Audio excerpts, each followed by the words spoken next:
swinging violence. Yeah, the flowers violet, give me my rose. This for my city, all for my bros. Did it alone, so far in my zone. So raise your glass, let's all have a toast. I can show you how to get like me, live your life till you die. Yeah, look, I can tell you how to live your life, but you just gotta get up now. Get up. Get up. Get up. Get up now. Get up. Get up now. Get up. Get up.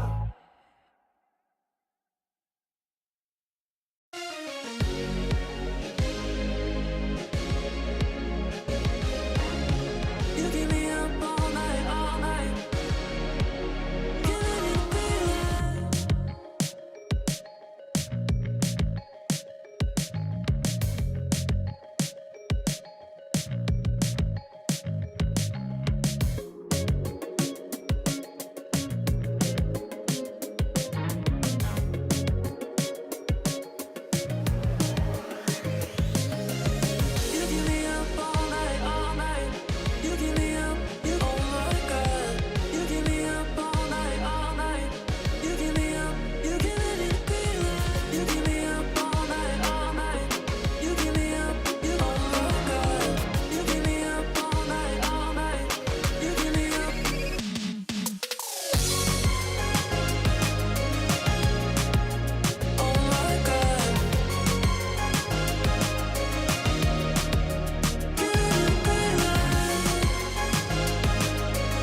same.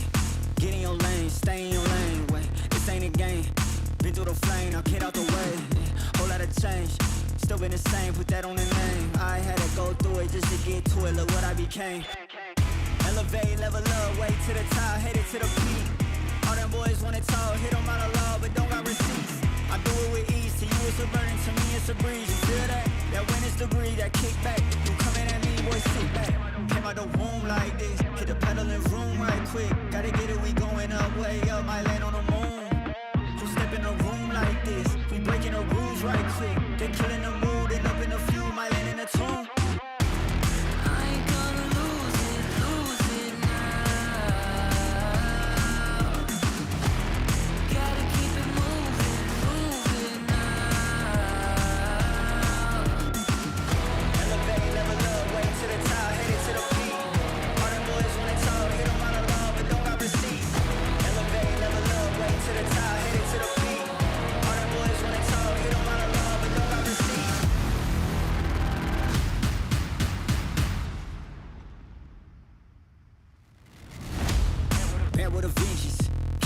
I'm leaving no remnants. They all in attendance. Gotta go big, I aim for the fences. It's mine, I sense it. Back in the scene, I'm back to the business. Back on the front line, gotta grind. It's time, let you be the witness. At the time, turn a repeat to a 3P, yeah. Got the franchise on me, you more like G League, yeah. 21st century, you all the way BC, yeah. Old boy been washed up, I'm washed up in TTA. Came out the womb like this, hit the pedal in room right quick. Gotta get it, we going up, way up, might land on the moon. Who step in the room like this? We breaking the rules right quick. They killing the mood, and up in the few, might land in the tomb.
let's do something crazy. Get a bit wild today, cause we don't do this every day, and we deserve it. Life is so amazing, nothing is in our way. Baby, let's fly away. Do you feel it? Is your heart rushing the way my heart's rushing when you take it all in? Baby, this is when we come alive. Do you feel it? Take the world by storm, just you and I. Can't believe it took so long to realize what makes us come alive. Oh, what makes us come alive? Let's break some rules. No, we don't always have to be good. Don't always have to do things that we should. We'll feed the fire. Let's see it through and let go of what's holding us back. Just light it up and we'll burn through the past and take it higher. Is your heart rushing the way my heart's rushing when you take it all in? Baby, this is when we come alive. Do you feel it? Take the world by storm, just you and I. You and I. Can't believe it took so long to realize. This is when we come alive. Do you feel it? Take the world by storm, just you and I. Can't believe it took so long to realize what makes us. This is when we come alive. Do you feel it? Take the world by storm, just you and I. Can't believe it took so long to realize what makes us come alive.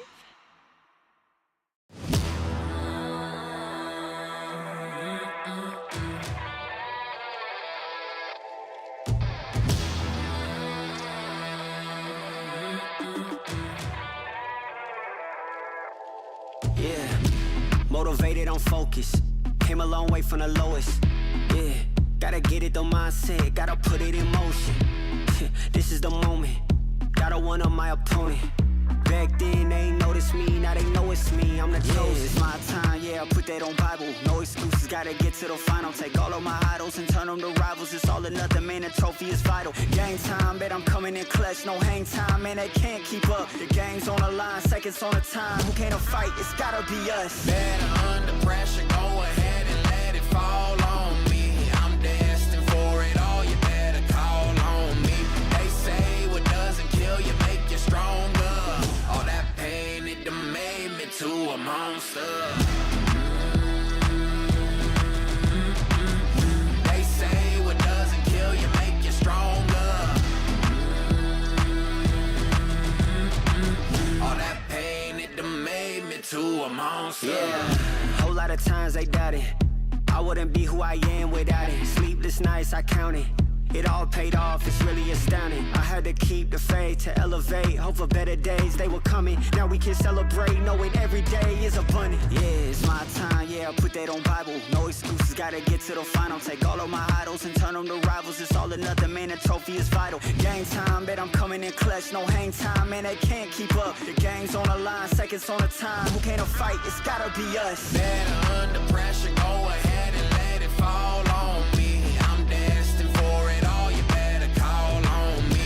They say what doesn't kill you make you stronger. All that pain, it done made me to a monster. They say what doesn't kill you make you stronger. All that pain, it done made me to a monster. All that pain, it done made me to a monster. All that pain, it done made me to a monster.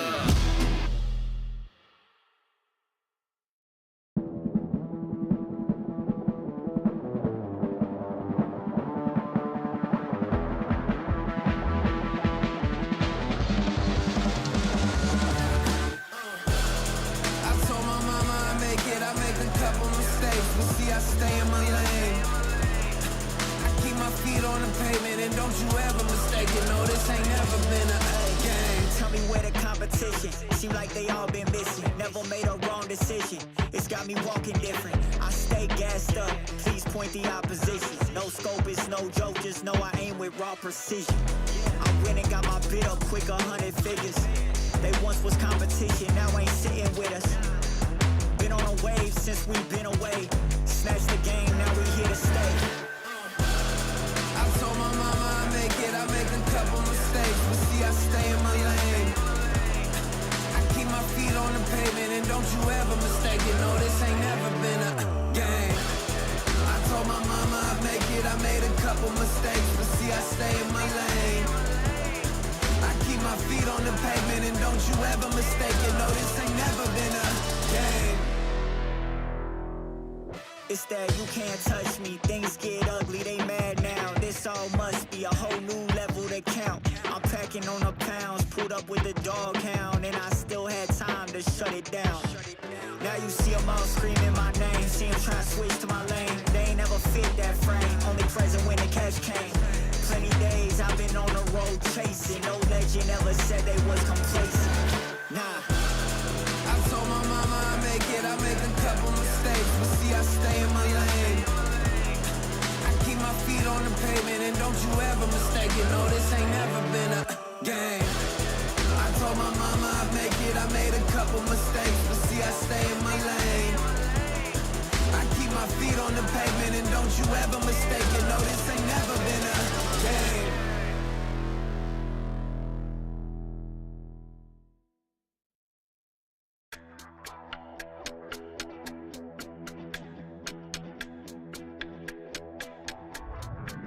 It's now or never. Now or never. It's now or never. Now or never. Yeah. It's now or never. It's now or never. Now or never. It's now or never. Yeah. Now or never. It's now or never. I'm in it to win it like Mike Jordan. Better run out for cover when I walk in. There are no limits to my calling. Going straight to the top like I've been boarding. Taking the title like there are no rivals. Doing the eyes closed, give me a blindfold. This shit is easy, like a recital. I'm taking my shot, like my hands on the rifle. Yeah. It's now or never. Yeah. It's now or never. Now or never. It's now or never. Woo. Now or never. It's now or never. It's now or never. Now or never. It's now or never. Yeah. Now or never. Yeah. Look. Keep quiet, the queen's talking, keep walking. Couple of rings brought in, lines choking. Couple of reporters reporting. Firing line with the red dot, no recordings. Taking the title like there are no rivals. Doing the eyes closed, give me a blindfold. This shit is easy, like a recital. I'm taking my shot, like my hands on the rifle. Yeah. It's now or never. Woo. It's now or never. Now or never. It's now or never. Now or never. It's now or never. It's now or never. Now or never. It's now or never. Now or never. Yeah. It's now or never. It's now or never.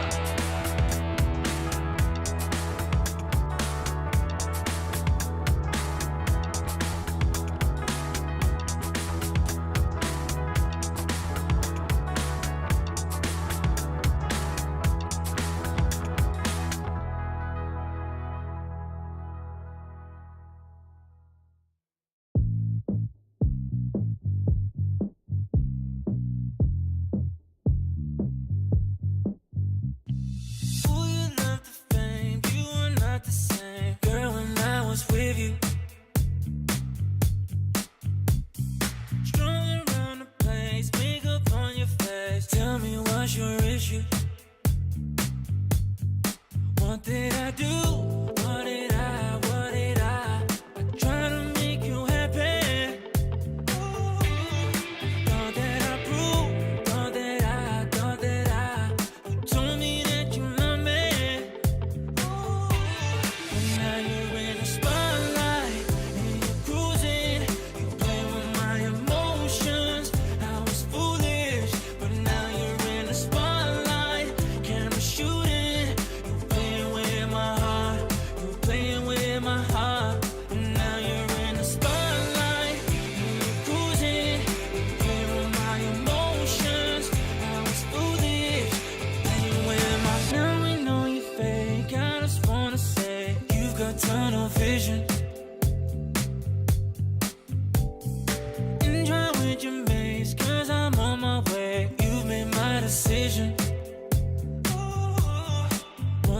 I do? What did I? I'm trying to make you happy. Thought that I proved, thought that I. You told me that you love me. But now you're in the spotlight and you're cruising. You play with my emotions. I was foolish, but now you're in the spotlight. Camera shooting. You're playing with my heart. You're playing with my heart. But now you're in the spotlight and you're cruising. You play with my emotions. I was foolish, but now you're in the spotlight. Camera shooting. You're playing with my heart. You're playing with my heart.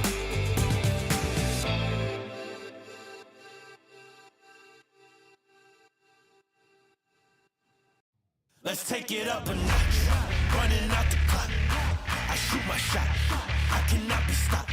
Let's take it up a notch. Let's take it up a notch. Let's take it up a notch. Running out the clock. I shoot my shot.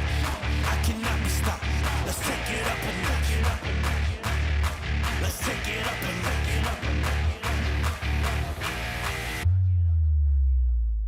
Let's take it up a notch.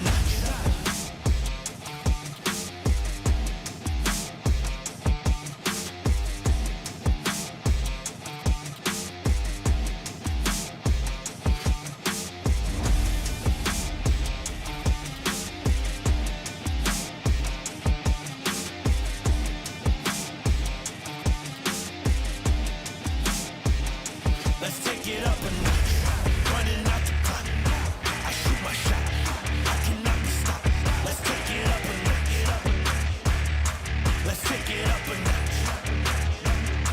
Let's take it up a notch. Running out the clock. I shoot my shot. I cannot be stopped. Let's take it up a notch. Let's take it up a notch. Let's take it up a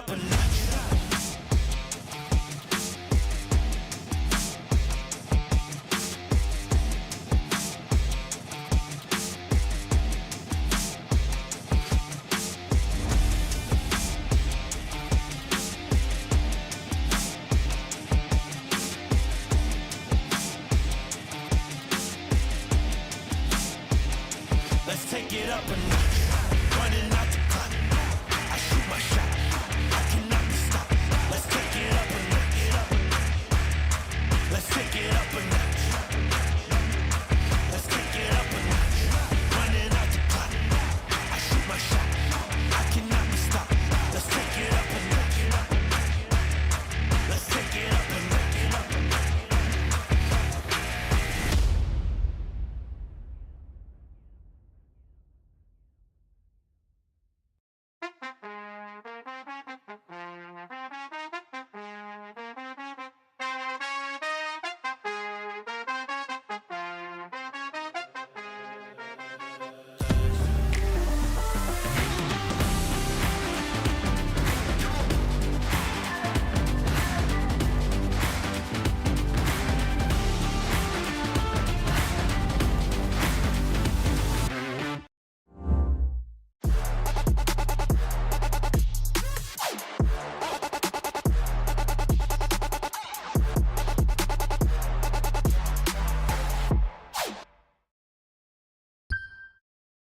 Just waiting for the defuse to come on through, the time ticking down. All you need to find is one headshot. Might just be able to clock this one out and send them to the grand final. It's all left on Vanya's shoulders.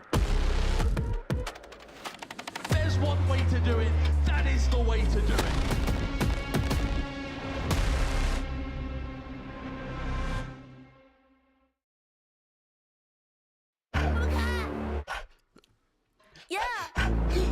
Yeah. Let me get a punch.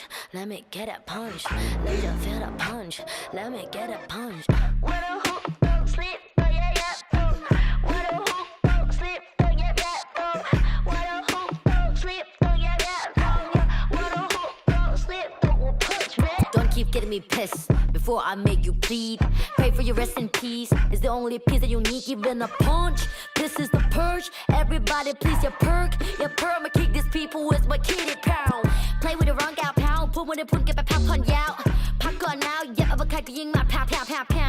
Pack it out, back it out. กูสร้างมึงภาพลับ yo how about now bruh จบบ้านนี้ไม่ต้องรอถึงหูพวกกูจัดมึงจุก now out Pick a pepper, pick a pack of peppers. People like me pick a pack of bricks for a week per day per minute. Rapper like me ทำพวกมึง panic บอกกูเป็นผู้หญิงมีผล the proof ไม่ควรได้ pride เข้าใจมึง lose อะไรไม่รู้พร้อมพวกขี้แพ้มาพายกูพูดไปก็ไรพอยเขาต่อยสักชุดดีกว่าว่าพวก What a hook, don't sleep, oh yeah, yeah, boom.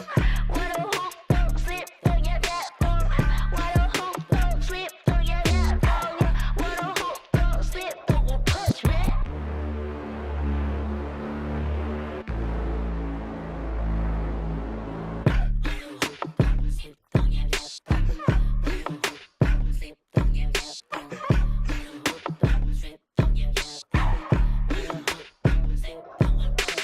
All problems are proved in one punch. All battles are beat in one punch. Put you to sleep with this one punch. ไม่สะเทือนกูสักนิดกูขอสกิด one punch. ชีวิตที่กูโดนมามากกว่า one punch วันนั้นที่กูเจอกูสักคนมา one punch. One day, one life, one dream, one punch. If you have one shot, better have one punch.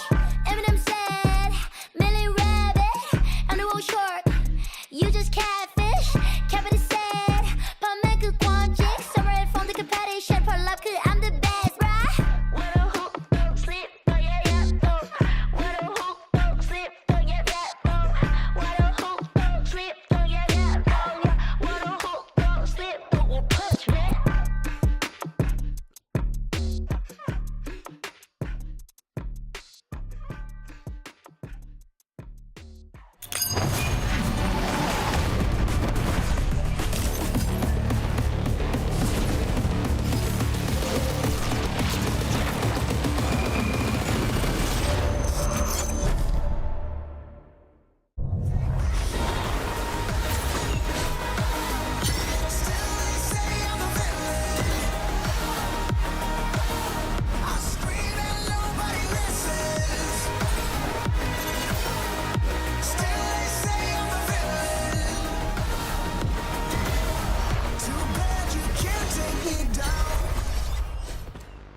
The race for playoffs is heating up, and it is do or die for our teams this week if they want the chance to make it to Masters Toronto. Hello everyone and welcome back to VCT EMEA.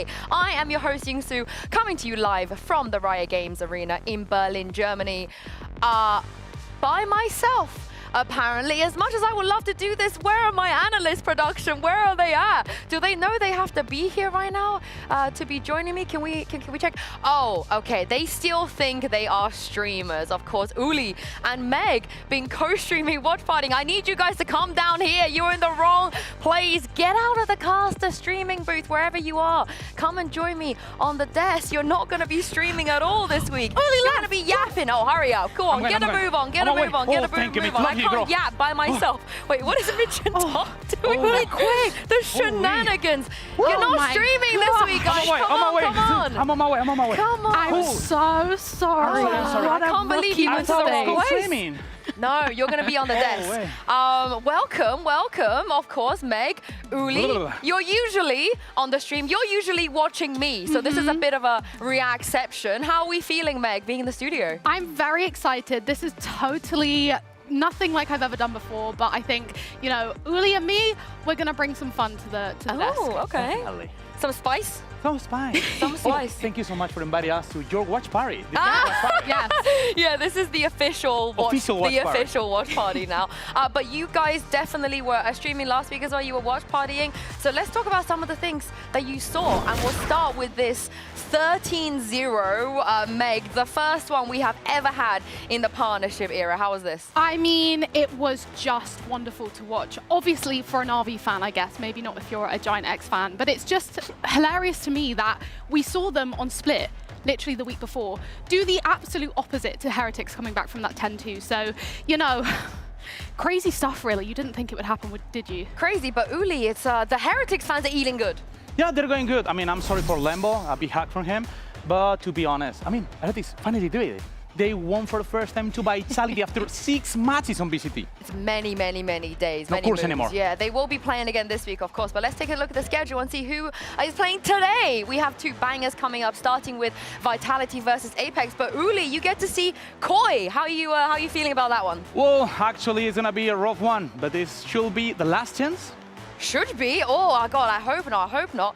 But I'm glad you mentioned the word chance, because the race for playoffs is on, and this is what needs to happen for your favorite team to have the chance to qualify for Masters Toronto. Fans of Fnatic and Heretics, your teams have already secured playoffs, so y'all sit tight for a second because I'm going to come back to you in just a moment. Now, everyone thought Group Alpha was the group of death, and you couldn't have been more wrong because we currently have a 4-way tie in Group Omega. It is very straightforward, however, for BBL and Team Liquid. All they need is a win this week to lock playoffs, and technically so does Casey and Foot, but they can also both lock in if BBL beats Gentlemate. So Forza BBL, I guess. Life is rough if you are a Koi or Mates fan because they simply cannot afford to lose this week. Koi are out with a loss, and if that happens, they'll be taking Gentlemates down with them if Mates cannot beat BBL. And after a couple of weeks of fantastic performances, Na'Vi are old but confirmed.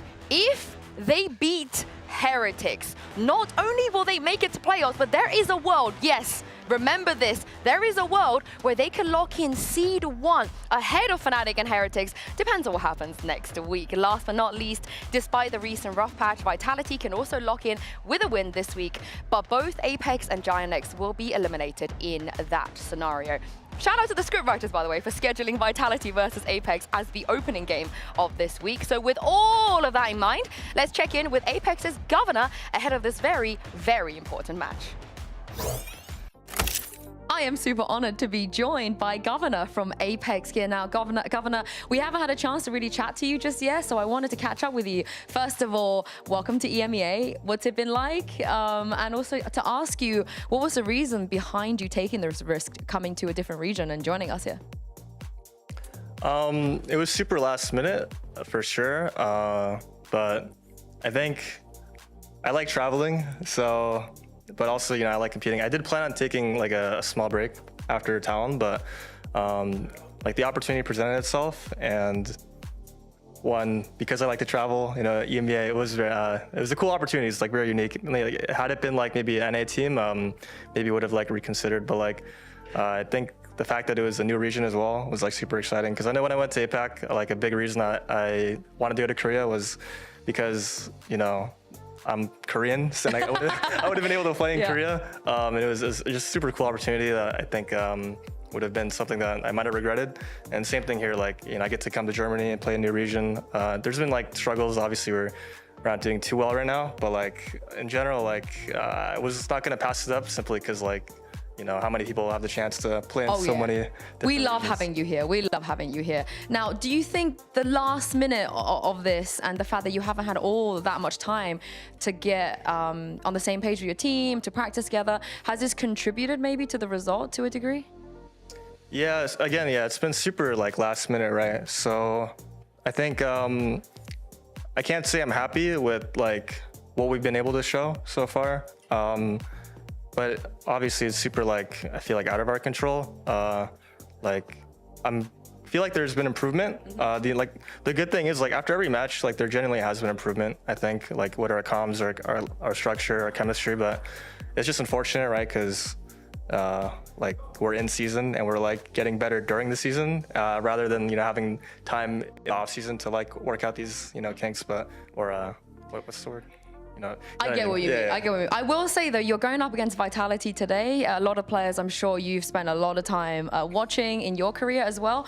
But it feels like a good time to play Vitality. They're not at the height, you know, the peak we saw at kickoff. Would you agree? And what are your chances, you think, today of causing an upset? So every match so far, the motto has been like, we have nothing to lose. We're underdogs. But now more than ever, right? I feel like we really have nothing to lose, and there should be just full confidence going in for me and myself, like everybody on the team. And I think today we're really just gonna like try to not limit test, but you know, play without fear. And I think there should be a good chance. And I've heard things like they're not at the height, right? I've heard like some internal problems, but like. Oh, okay. But at the end of the day, I think we just play with no fear today, and we'll be able to do something. I can't wait to see it. Thank you very much, Governor, and good luck. Thank you so much. They are playing like they have nothing to lose. However, they do have something to lose today because Uli, if they lose today, they will be eliminated from the playoffs race, and they will also take GX down with them as well. Do you agree with him, though? Do you think this is a good time to play Vitality if they just go in with confidence? Obviously, I mean, they're playing against a team that already lost 2 matches in a row. And it's a team that was popping on kickoff, but right now on the stage, they only won against Giant Techs. Being honest, I think it's the best. And I mean, Apex can do it.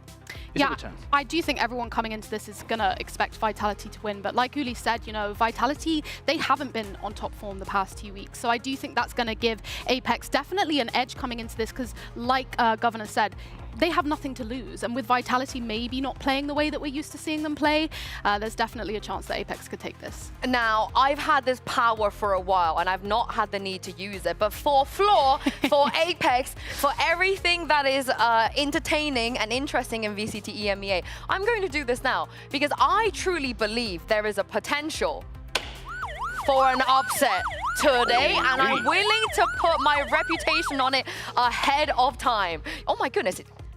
I have a lot of power. I have more power than I thought I did. I'm going to probably be abusing this a little bit. But the reason that the upset, you know, other people have been saying that could potentially be on the horizon is really simply coming down, Meg, to Blore. Because Blore has been giving us just that hope every single week. Yeah, I mean, not only do they have unbelievable chemistry, I just think that, you know, I mean, we'll see coming up how incredible Floor is as a duelist, as a player, somebody who's ready to be aggressive. And I feel like Batu is definitely great in supporting Floor in all of her duelist endeavors. So you know, we're definitely all Blore fans on the desk. Yeah, Blore stands. You Blore stan? Yeah, obviously. And also for Batu, I'm so happy for him because he was playing pretty good. But right now, seems that he's getting confidence on the stage. And the last match is, I mean, he was playing a nasty Yoru. I want to see much more. It was very nasty. And in fact, we have a query here from Boaster, who faced Batu last week, talking about how if Batu keeps picking up that bloody, am I allowed to say that? It's on the wall, I'm allowed to. Bloody outlaw, I'm never jump spotting B main again. This guy is so scary with the outlaw. And I mean, this is a very highest of highs of compliments, Uli, you know, going up against a team like Fnatic and then recognizing his talent. That's what I mean. I mean, you get confidence, and also someone who is proof, who is one of the best, is saying to you, bro, I freaking hate to play against you all low. Yeah. I hate it. You want to be that annoying player, right? You want to be annoying. And the other side of this as well, Meg, Floor just saying that Batu acts like a 14-year-old kid. Well, I did want to talk about his youthfulness, because I guess that kind of goes into Boaster's quote, talking about the outlaw. His reaction time is insane. Like, if you give even a toenail, Batu's going to find it and take you down, you know? So I think that's definitely something coming into this. They're hungry, and they are ready to sort of take those aggressive early picks and hold those angles to find those frags. Floor saying that she feels like a boomer is outrageous. She's older, right? No, she's younger. She's just turned 18. Wow. Okay. Batu's about to turn 20, I feel I so think, bad or something right like that. I love the way that she's tweeting like that, you know what I mean? Considering that she's younger. But I mean, Floor has lived many, many, many moments. So I guess it's like a wise head on young shoulders, right? Yeah, and before I get too drunk on my own hopium here, we have to consider that Blore will be going up against Durke and Sivov here, and this is not an easy head-to-head, no matter what kind of form Vitality are in. So Uli, just tell me how scary this duo on the right-hand side here is. I mean, they're scary. Sivov is playing really good, but Durke, I mean, is the scariest one. Because even you see the stats and you see, okay, he's not that much. It's true, last 2 matches he wasn't out, but he's someone that never missed playoff. I mean, we're talking about someone that maybe tried to carry this one. So I just hope that Apex is not going to carry the can. You think it's maybe even a worse time to play Durke? Because he's going to want to bounce back, right? The hunger. It's the best time and the worst time at the same time, because he's going to try it. He's going to bounce, for sure. Yeah, I agree. However, we do have to talk about, obviously, Durke and Sivov's performance over the past 2 weeks. It's not been great, and I think well, not been great is maybe a bit harsh, but it's not been what we've been expecting from them. And I do genuinely think there is a possibility, like you mentioned, Yunsu, that they're going to come alive today because they've got something to prove. You know, it's not been the best couple of weeks, and they want to come into this and be like, we're back, everybody. I mean, this is the thing with players like Durka. If he's not dropping 300 ACS, all of a sudden we're saying he's underperforming because he's never, you know, he's always dropping 300 ACS. That's the thing. I'm glad they're smiling here as well. The mood has to be good. They don't have a choice. They need to win. They need to make playoffs cleanly because once they get to playoffs, it's going to get even harder, right, Uli? It should be harder. And right now, they probably weren't thinking on going into semifinals, win one match, and we're on Masters Toronto. But they not anymore. I mean, you have to win at least one match in order to try to secure the spot. And today winning, it will be do it, but Apex is going to be hard. In a lot of post-match interviews as well, I think we've heard a lot of players mentioning how playoffs is when it really begins. And I think if you can't come into this as a team like Vitality with the names that you have, with the numbers and the stats that you have, and you can't win against Apex, I do not think playoffs is the right place for you. Exactly. And if we take a look at the matches both teams have already played so far, I mean, this was called a group of death for a reason, because you think, oh yeah, we have to play Na'Vi, and then you got to play Heretics, then you got to play Fnatic, then you got to play Vitality. It really is never ending, the difficulty of this. But Meg, Apex, even though they haven't been winning, they've looked like they could. Whereas for Vitality, these are the games they should have won. Yeah, I have to say, like, I think we were discussing earlier, that Apex, they've kind of matched, you know, the very, very good teams at the beginning. So now they've kind of got a definite in with these final two games, whereas Vitality, they should have been winning these games already. They should have been indeed. They should have been indeed. Now, weeks of hard work all comes down to this. The fate of every single team in Group Alpha could be determined by the outcome of this match alone. So, without further ado, let's bring our team Vitality and Apex back onto the stage.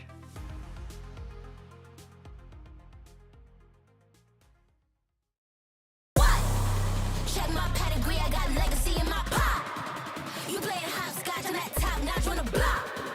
Slippin' slide like me, nah. Spice it up with the sauce. Yeah, my Lord said don't do it. I said bop, bop, bop. Yeah, my Lord said don't do it. I said bop. Yeah, my Lord said don't do it. I said really, I can't keep up. Play follow the leader. Big queso, I'm born with the ether, but I still took a heater. No halo, I've been with a handgun. I've been on my King Kong. I'm halo. I've been on. What? Check my pedigree, I got legacy in my pop. You playing hopscotch on that top notch on the block. Slip and slide like me, nah. Spice it up with the sauce. Yeah, my Lord said don't do it. I said what? Check my pedigree, I got legacy in my pop. You playing hopscotch on that top notch on the block. Slip and slide like me, nah. Cholula with the sauce. Yeah, my Lord said don't do it. I said what? Everything today will be about that ticket to playoffs. For Apex, it will be about survival as well. They already talked about how they have nothing to lose, but Vitality, they have a lot to lose. So this map, Veto, is going to be very, very interesting. They both have their permabans. They both have places they probably don't want to go to. And let's take a look right now and see if we're going to stick to the Fracture and Pearl bans coming into this. And Meg, it looks like there's no shenanigans so far. Yeah, definitely not a shocker at all. I am really, really excited actually to see this Ascent, because of course that is one of Apex map wins, and I don't think we've seen Vitality play that yet on 2024, so I think that one's going to be a bit of a squelcher. Yeah, nice little way to start. And also, Uli, are you surprised that Vitality are confident enough that they still want to go back to that Haven? Yeah, they want to go back to Haven, even that they don't look that strong in the map. But I have to say that obviously you're playing with Durka, you're playing with Seawolf, that compo with Yoru ISO, it could be strong enough to try to face a team that you can maybe try to lock in his confidence. But right now, you see them. They come talking, Batu and Floor. Floor were talking, smiling, both coming out of the stage. Even Abova was loathing. Everything seems perfect for them. I wonder how Mosey is feeling as well. Of course, back in 2023, Mosey was the captain of the original Team Vitality team, the OGs, when the partnership era first started. He hasn't had a chance to play against them since leaving. He will get that chance today. Of course, this version of Vitality looks very, very different. And let's talk about this Ascent. What do you want to see them play here? I think the elephant in the room is, do they have to play the Sova? If they do have to play the Sova here, will it be safe?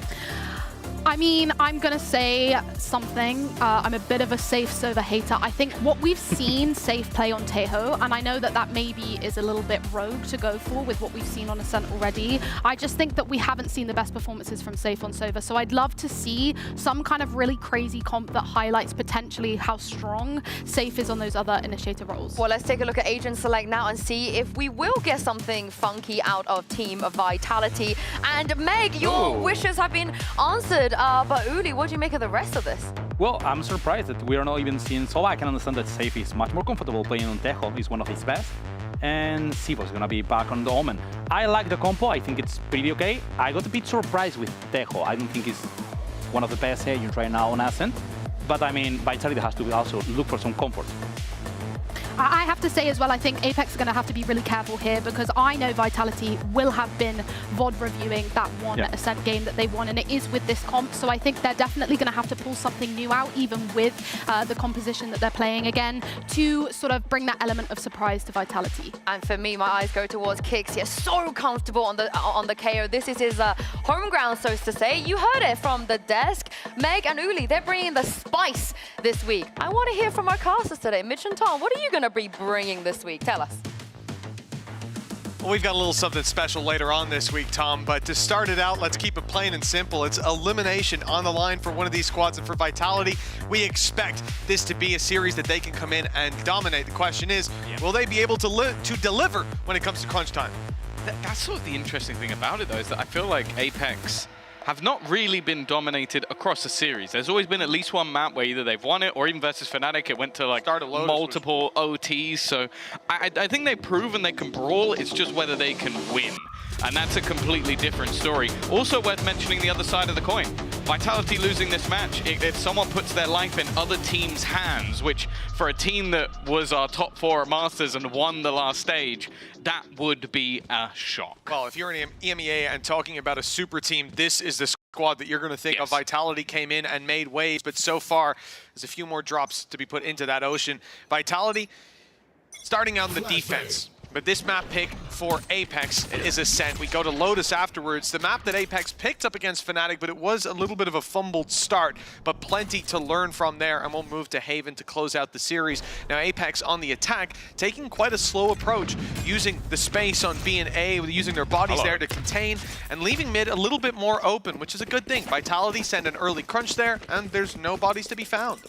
Yeah, they've also just walked straight in. Avova has taken space into the A side. The spike is incredibly far away. The pistol around this wall is literally the worst thing in the universe, but it's fairly quick. Look how far forward the players on Vitality have always managed to get. The utility, though, fantastic. Garners an extra kill. Still haven't managed to cross into the site yet. Could have utilized the drone just to be safe, but that spot is clear. It's one thing to keep an eye on as the game goes on. Malzy's usage of Deadlock. Picks going back and forth with low HP on some Vitality members. They need to step it up, and it's Kicks on the KO. The desk highlighted it coming into this matchup. Once we saw Agent Select up, going back to Comfort, and it has worked wonderfully in round number 1. Yeah, I want to talk about as well, like obviously you look at this map and you go, hey, Vitality haven't played it. Hey, Apex have, and they won it dominantly. So this should be firmly in their favor. But I want to look back to the last time it was properly played, firstly within the pool, but also secondly by Vitality. And that was last stage, the EMEA finals. They played it versus Fnatic. They lost the series. I'll give you a guess what map they won in that 3-1 defeat. Assuming it would be this one here. No, yeah, it is. No, I just made it. No, I'm just trolling. No, yeah, it was this map, and obviously a completely different look. You had Safe playing the Jet, which he's not doing here, but I am actually excited by the Teo edition. I agree that maybe we haven't seen the most of it on this map, But what I like about it is your opponents are running double Sentinel. They're going to be placing a lot of utility that you can destroy with those salvos. So it's a piece I want to keep an eye on, especially when they move to the attack. How safe is actually going to be using those salvos? Not a bad opening pick, and I like Apex's adaptation last round, playing extremities and then taking space off that mid-crunch, this time looking to disrupt the mid-crunch, and they've already done that well with Avova picking off one. Man advantage to the squad that is playing with just classics, and look, we talk about strength in numbers a lot when it comes to these rounds, because sure, you're not going to win the 1v1 with a classic, but if your buddy's shooting back at the same time, maybe you can level out that damage to a one-for-one trade. If they get that, well, Vitality will be in trouble. You can see, though, quite passive positions from this squad, safe with utility to slow them, and 35 seconds on the clock as well. It will still be a difficult take for Apex. 30 seconds left. It looks ridiculous from this angle, but that is the jump spot. They've already managed to catch out one with the net, but 20 seconds left to make their move into the site. The salvos are going to delay them. Nice work from Governor. That's the rifle on the ground, but they still have to try and get past Safe, who's been lurking within this position, taking a little bit of damage, but mostly acting as a bit of a distraction. The rifle should be retrieved, and that will be all she wrote for the side of Vitality. There you go. Some real potential in that round, though. Again, looking at Safe salvos saving the day. The fact that they're fired in, they keep the spike off-site, which takes the pressure off these defenders. They don't have to worry about the players on Jenny because they're not planting. There's no sound cue to push them forward. They knew that Safe was there, wanted to play through the smoke, but there's cover already coming in from heaven. Good rotations as Vitality get ahead of the problem. But another thing, you know, we've talked about it already. Malzy's deadlock. Look at how he uses his nade to just stop them from getting the double peak that they could have had off those salvos. They could have quickly stemmed the bleeding in that round, and instead there were opportunities. And that's what we'll look to for Apex, and for Malzy's deadlock in particular. He creates a lot of opportunities for his teammates with it. Well, yeah, you can also just look at how they aim to lock down certain portions of the map. Having a sensor in combination with the trip, it just makes things awkward for aggressive plays. And you look at the composition that's there, it is going to rely on fairly aggressive plays. The fact is, though, already adapting. An important opener, an impactful one. Fluorescent doesn't have the other part of Blore alongside her in this case, as he'll be on the Sentinel. And Durka, as he slipped the net, I think he has a complete surprise for Batu. Yeah, the fact that there's some reinvestments from Vitality into heavier rifles, they've managed their economy so well to give them a real chance in this round that's now being converted into a 5 versus 3. Apex, they've looked for this control on middle to defeat the aggressive pushes of Vitality. Now, without that space being taken, they look to seize it for themselves, but it was held by less deep, no gaps to Vitality's defense at the moment, and you'd expect that with 5 players still alive. No pressure on them. Durka and Kicks have been tagged up, but to create anything from this scenario will be next to impossible for Apex. In fact, it may rely on big mistakes being made. He's still got salvos again. The first man they're pressuring is Safe. He has salvos and 2 teammates on that A site. I think they've made the right call here to just go and save after that contact. 10 seconds left. There was not really anything given up from that part, and I like the initial use of those salvos. As I said, I think there's going to be parts of the map where you're going to see these passive holes and lots of utility, and utilizing the salvos to make that more awkward and force people into angels, which even if, again, you've watched the previous matches versus Fnatic and you can see that Apex can match up to like tough opponents, if you're going on raw 1v1 fights, I'm probably going to give it over to Vitality in almost every position. Like, you are talking crazy things. It just keeps going. I'm guessing he's referring to Kicks on that with the 5-0 start. He's untouchable, undefeatable. And when you look at Apex, again, we've seen these adaptations. We've seen the extremity holds. We've seen the mid-crunch denial. Now we've seen the late mid take of that deep space, and none of it's really worked out for them so far. So they go to a more direct early game, try to pressure that A control out of Vitality's hands, but the second player who managed to slip past Malzy's utility and get into Wine trades it out efficiently. I think they knew that Seavolf was there, though. I'm pretty sure in the early battle he was spotted. I think it was just... I didn't expect maybe the second player to swing. I'm not sure, but in this sort of round, it's not bad. You have to bear in mind they have some weaker weapons, a few pieces missing, and while you buy contact with a piece of utility, you better be ready for the contact. Not ideal. Again, a player advantage garnered by the side of Apex as they make it into the A site. And 2 rifles retrieved as well, so these players that come in with lots of weaknesses are now armed to the teeth, and Zivov, he gets away with that, but one stray shot would take him down.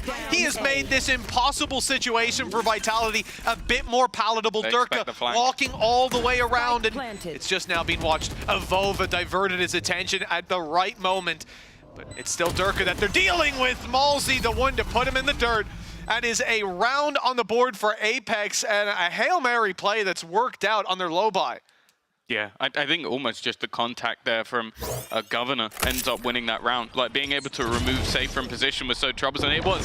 They were watching for Wine, and then the run out comes, and then they switch. That's a ridiculous shot to hit, by the way. And Zivov does a decent job to try and turn the tide, but not quite enough this time around. Solid double peek at the end as well. Apex on the board.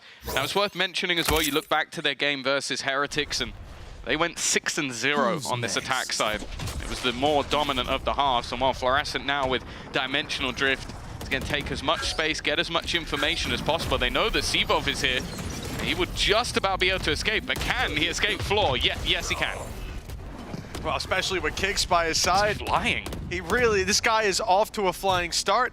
3-1 on the scoreboard, 7-1 for him. I know exactly. He's finally put to bed by Batu, creeping his way up through the tree, but the rotations are in from Vitality. They've got 2 with a 3rd very close by, while one's just being snatched out from under them. May look to deny that, but plenty of players being drawn out into the open as a result. It's Malzy all by himself. Finally, the ultimate finishes off Zivov. The wall up top will buy him some time and some space. The plant possibly even acquired off the back of this. He's got a trap for when they fall down out of heaven, but both players coming a bit more direct, and his hope is that they would get aggressive, they would make the play, but Vitality are showing this temper, this patience. Malzy's going to be forced into the plant, and they now know exactly where he is. They see that spike. He needs to win 2 against 1, and they are just side by side. In fact, now in a firing line, looking to execute the leader on the other side, but time is ticking. Oh, and Malzy's hitting, but Durka returns fire. 3 from the IGL of Apex, but it's not enough. Yeah, Durka was the low one as well. Like, it constantly tickled away at less until eventually finding the pick, but Durka on just 38p lands that final shot and gives Vitality the round. I really like that combination as well. Like, the neural theft into the annihilation is just like the freest kill you're ever gonna get. It's like, well, he is there. I just need to know basics of geometry to bounce it off the wall. And unfortunately, well, for the side of Apex. And they're actually going to take themselves a pause. Now, I'd say, obviously, you've only won yourself a round based off of pistols and some individual brilliance. Committed quite a decent amount to that round, and that's the real danger. You're looking at the Dimensional Drift used, Annihilation used, although Malzy's actually halfway back to it already, so not the end of the world. But then on the other side, well, I'm going to say they have all their ults. There's only 1 missing, Neural Theft 1 away. So in terms of the economy, they are flying. In terms of the rounds, they are running away with this. And considering this is sort of the map that I look at and go, okay, if Apex is going to win, it needs to be on Ascent. They need to start off, because Lotus has been very good. Okay, they lost to Fnatic, both lost to Fnatic, but it's been a great map for Vitality.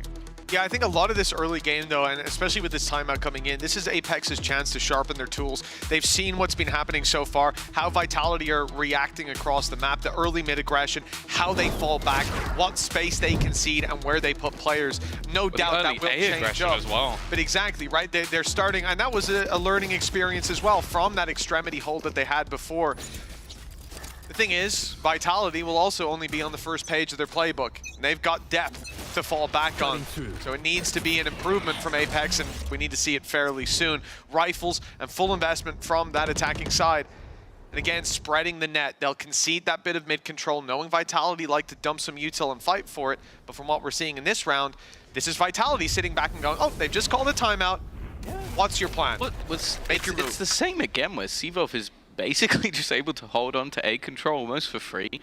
It frees up a lot more positioning around the map, and it is so much more passive from the side of Apex, clearly having an expectation of that move.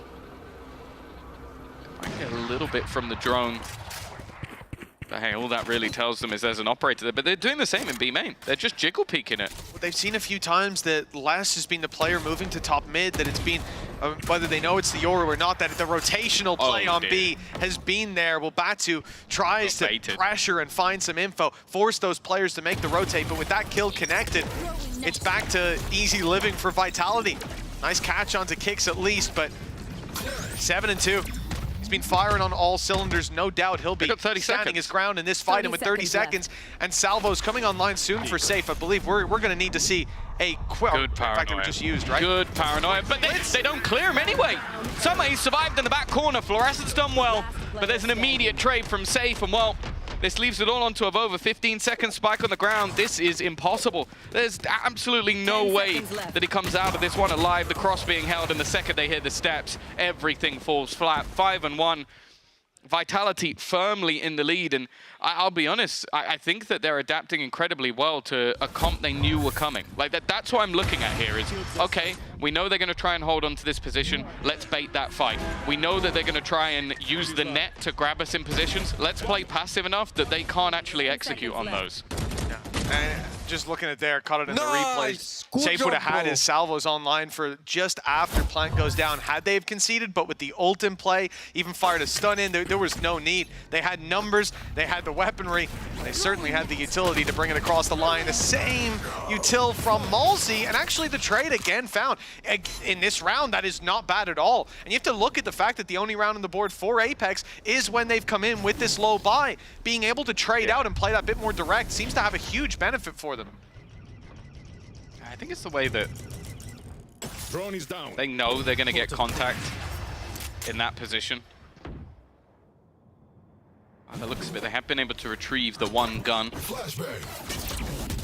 Re-aggression, though, is sublime. Good trade, at least one for Governor, but that'll be all. Spike down. Trying to bait that fight out. It's given Fluorescent a gun. That's something to play with at least, but the salvos will force her out of position once again, and that Spike has now been retrieved, but you can see this is already known, this was already noted. There are multiple players around this spot already. Yeah, and the ops rotated in. The shot not going to land. Door closing. Safe wants to find the pick first. The player's already moved. The gate crash from Fluorescent, the reposition, and that rifle stays alive, but they're about to be spotted out. First and second scene, all the info, all the boxes ticked, and Les waiting, biding his time. As Safe comes in from above, they can blitz this one together. It's a little sloppy, but they get there in the end. Vitality are looking clean, and let's not forget, much like in that Fnatic game, this is Apex's map pick, but it's off to a terrible start. Yeah, again, you come in with a composition that can make people feel awkward in a lot of these early fights, and, well, number one, I feel like Vitality are very happy to just disrespect the comp. Like, we're going to fight you in mid, we're going to fight you on A, we're going to fight you on B, and it's going to be up to you to disrupt us, which at times has come close, but they've always won it out in the late rounds. But then at other times, again, you see the attempted usage of the net. It's either not catching or it's catching in a spot that doesn't matter. Like, okay, I'm far enough back, I can just take out the pin and I can walk away. Or you're standing your ground, still taking the pick, and but that's the disrespect aspect, and here it is again. They're just walking mid. Well, Durka's just walked all the way out. Okay. Gate crash has to use it. Will at least make it back. That's something. For Apex, the damage done won't amount to very much. Now we look at the control that they've got. It's been a bit of a struggle to get that mid control with Vitality looking to dump in sometimes, and it looks like, again, they would go for the same play, but two are caught, and Malzy's quick to punish, pops the ult and gets shut down immediately. Safe and Sevov taking full control, and this is what we're talking about. Whether it's early round or late, Vitality, when they decide they want that mid control, they get it almost every time. TP taken. Oh, and Batu's connected a double. With the spike down now, and a 2v2, this is suddenly winnable. Batu will be caught, but he's at least given Avova a chance. In that first week on this site, Avova was a menace. Had one of the best performances we've ever seen from him individually, but doing it here versus players like Durka, new guys on the block like Sevov is going to be difficult. The time's in his favor, but now they know exactly where he is. Paranoia going to be utilized, but he's already being closed down, and they will clear him without too much trouble. There'll be plenty of time for that defusal as well. And again, in the retakes, Vitality are doing a stellar job. Vova in the clutches, man. You always have faith in him. And he tagged them both up so heavily. But again, just looking at that, Malzy pops the ult. That probably would have gotten one. But they're so quick to respond. Batu's spray there was impressive, but Durka's reposition catches him off guard. And this dump of utility from Vitality actually got interrupted. That's the worst part. Apex managed to catch players. I think it was Kix who got eliminated on short. It slowed the retake potential of that map control. They still commit to it, which often would be a mistake. But here it works out splendidly. I'm going to say as well, you look back to that Fnatic game, and the critique I'd have for Vitality is the mid-rounding, be it mid-round plays or mid-round calling seemed off. I'd say the opposite here. I think their quick reactions have been sublime. Durka under pressure. They know exactly where he is. Just about escapes with his life. Again, this dimensional drift used to try and clear. They've got them held off. Armageddon thrown through, but I don't think it will connect onto anybody. In fact, they're going to follow it down. A nice kill already onto Governor, though. They still have problems of this backline being stacked up, and Let's just going nuclear at the backlines. Only one stands. Might be the one you want, but I don't see any chance here. Great play by Les, and you can see Apex, once they hear that op ring out, that's the player having fallen back. They want to just blitz in and take him down, but not ready for that. Is that the first time they've gone B? Well, barring the one walk-up, I think, from Batu where he got caught by the op, and that was even, they were already moving to the A side. Yeah, I think you might be spot on. This is the first time they walked into the Lion's Den. And this is why you don't walk into the Lion's Den. Like, Les, I think, up until this point was 4 and 5. Yeah. It's now 8 and 5. Weirdly, when they push his site of B. Yeah, I think that the problem is, though, again, they haven't had that read that he's on B. A lot of the time, I think when he's been spotted, it's either retake or he's on around Don't mid. you dare. So you think that, okay, they've got the op there, we'll just overwhelm them with numbers. And that's when Les shows his face. And pretty even trade of HP from both of the Cyphers through those cages. But 8-1 on the board, it is do or die time for Apex in this series, and we're getting close to it in this map as well. For the best they can get here on the attack. They've still to contend with this off that so far has just been having a field day. Dirk is 8-2. It feels like every opportunity he's given, he connects. And even though the drone saw him, it was just a little bit too late. Rude. Well, it's also just the way he's playing is, I am better than the players on the other side. I will take bigger risks. I will make bigger plays. Batu's done well, though. I know Spike, exactly where you are. still somewhat in no man's land, but they are waiting to see if they can get that info. Yeah, they see where these players are now on Apex. Got that vision. No escape. Last 28 HP. He can't even contend with the cross. Just goes back alongside Safe. They're going to cover off this mid-angle, break the wall as well, just to open up that avenue. But look at the super late play from Avova. We're catching him here from POV. And there's two players coming short, but he's looked the wrong way. That timing couldn't be worse. And it is a strange timing, I suppose, for them to be walking up short. Yeah, they were all grouping up together. Had to wait out the barrier that was placed. They now go in with an advantage. Batu's still behind, but it is definitely being expected right now. And already the salvos are going to make things incredibly awkward. It may not kill off Malzy, but his teammate's been lost in response, trying to hold the line. But again, we talk about these stellar retakes coming through from the side of Vitality. They are making this look very easy indeed. Ultimately, Tom, this is the super team that was promised, isn't it? This is the kind of performance that you expect if we're thinking that Vitality can compete with the best of the best. Apex had to meet them when they're angry. Like it's like cornering a wounded animal. Like they've had a couple of losses. They've got a few cuts, a few bruises, and then they immediately come out swinging. He does take a tag from it at the end. It was the thing is, even though Deadlock is so shit, he survives. his rep.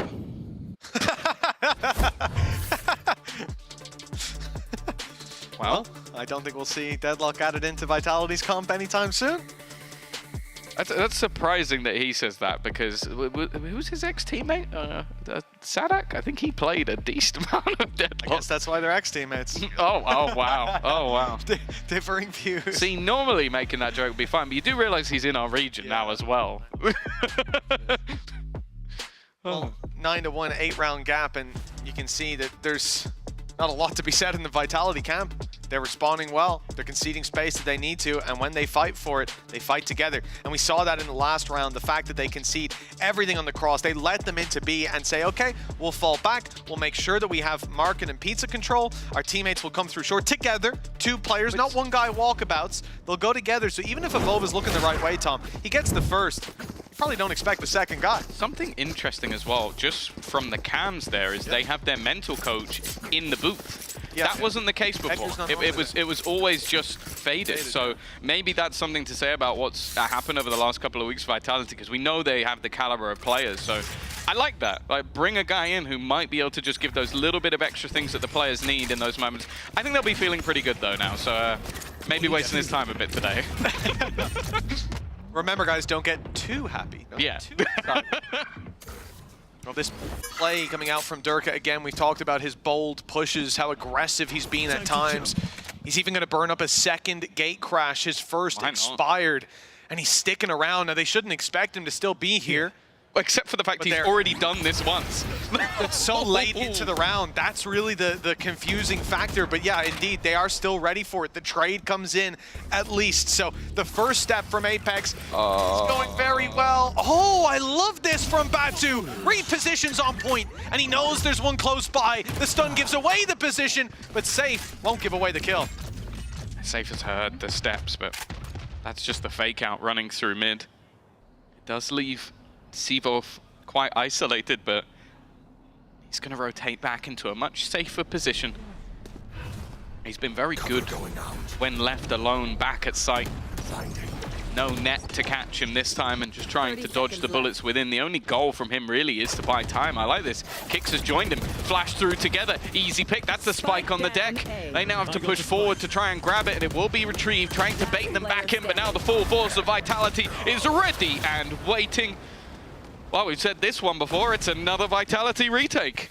It's just all about the synergy here, man. Like, Vitality, we know they've got the individuals, how every single player here has shown that in different moments, sometimes all at once, but the thing that they're adding to it today versus the other days is they are moving as a unit, with the exception of Durka, who even then often has that backup until he's going a little crazy. He's a unit. He doesn't need a unit. But the rest of the squad is just moving in a way that's so difficult for you as an individual to work around, and for Apex trying to get this map control, at times trying to make those individual plays, or even just having that small gap.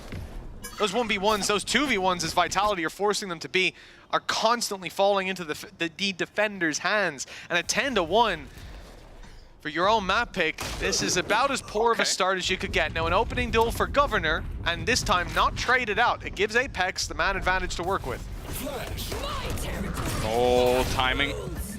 Looked like it could be problematic. Not going to connect with the... Oh, it was just used to clear the corner, but found absolutely nothing. Governor's doing well. Maybe the Guardian is his weapon of choice, hoping for a little bit more, but Kix just again. I think this has to be one of the best individual performances we've seen from him. Just really running riot within the server. Avova is expected. Sivov is watching. They're trying to force these players out of the corner. We're going to see the null command utilized, but eventually runs out. Flash even used to try and help out, but Kix is watching. Sivov holds, and Mitch, it's 11-1. Well, Durka said it earlier, but it is LeBron James level performance from Kix. He's been phenomenal. He's initiating the aggression. He's the guy flashing them through, calling for the plays, and it's connecting every time. Apex struggling to come up with an answer to Vitality's problems that they're putting forward. 11-1. We'll be back with the second half after this.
Well, an impressive first half from Vitality on their opponent's map pick, only dropping 1 round, and that was up against an Eco, where Apex played a bit more direct. Since then, Vitality have conceded space, fought back into it with Kix's utility often leading the charge, and the man himself being right behind his own flashes. For Apex, it's been a struggle to come up with any solution, and now in the second half, they start with just 1 round. The margin for error, next to none. Vitality just a few steps away from going to their map pick of Lotus with a huge advantage. I think that this is incredibly dangerous territory. This was the map that we looked at and said, okay, if Apex are going to have a chance, it's here. We expected the attack side to be where you can have a lot of those cool setups. They didn't really work. Now they have a lot of potential delay, but this is where I mentioned that Teo is actually almost a direct counter to a lot of it. If you could figure out early where that util is being set, and well, they're gonna get caught by some of it. Spam coming through. It's done damage, but it's not found a pick. Eventually, there we go. Blind fire works, but once they've got sight lines, it's a different story. Kicks again showing up, a double pick, and a pistol round win here. It's the end of the map. It's 12-1 with a streak from Apex, unprecedented. And a 4v2 that they're left in, you know, hoping there's a mistake made from Vitality, but so far, that has not been what we've seen. This team's been playing this to perfection. Halsey's able to isolate one, Avova in with a double, and hold on! It's not over yet, it's safe, left to do it all, and he's put in the dirt! Avova and Halsey in the clutch. It looked unlikely, Tom, but maybe Vitality gave them a few more opportunities than they should have. Yeah, you know, the 2 OGs, the 2 Ascension winners have given them the tiniest amount of hope at this map, but maybe just a slight vibes boost, which would be nice. I think going forward into Lotus, there has to be a talking point, and up until that Fnatic defeat, there's been an incredibly strong map going toe-to-toe with the likes of G2, T1, beating Liquid, smashing GX. I know what he said. But in this case, I think Apex just getting that confidence back, because we've seen some much quieter things. And the other thing that really worries me in this map is some of the more exciting aspects of this squad has been that double duelist. Seeing Batu pick up the Aura, giving more space to Floor. In the Fnatic game, it was a pretty big deal. If they stick to what they played last time, we're not going to see it. Maybe not this series. Just thinking back to the split that we got to cast with Pal as well, one of the things that he put a lot of stock into was those icebreakers, right? Having a player step up, and Avova and Malsey having that moment, and we saw it in the replay there of Avova's camera. He was getting fired up. I think he screamed almost as loud as Pipson when they win a round or lose one. And that's a good sign to see early on. We want to see Apex get confident, because again, even if this map does seem like it's a long way out of reach, you got to take it one step at a time, and it will benefit you moving into the next map to have that little bit of a mental reset. Vitality, oh, well, they're putting up some fight here. It's a 2v3, but the weaponry for Apex makes this a bit more difficult than the clutch that we saw in just the previous round.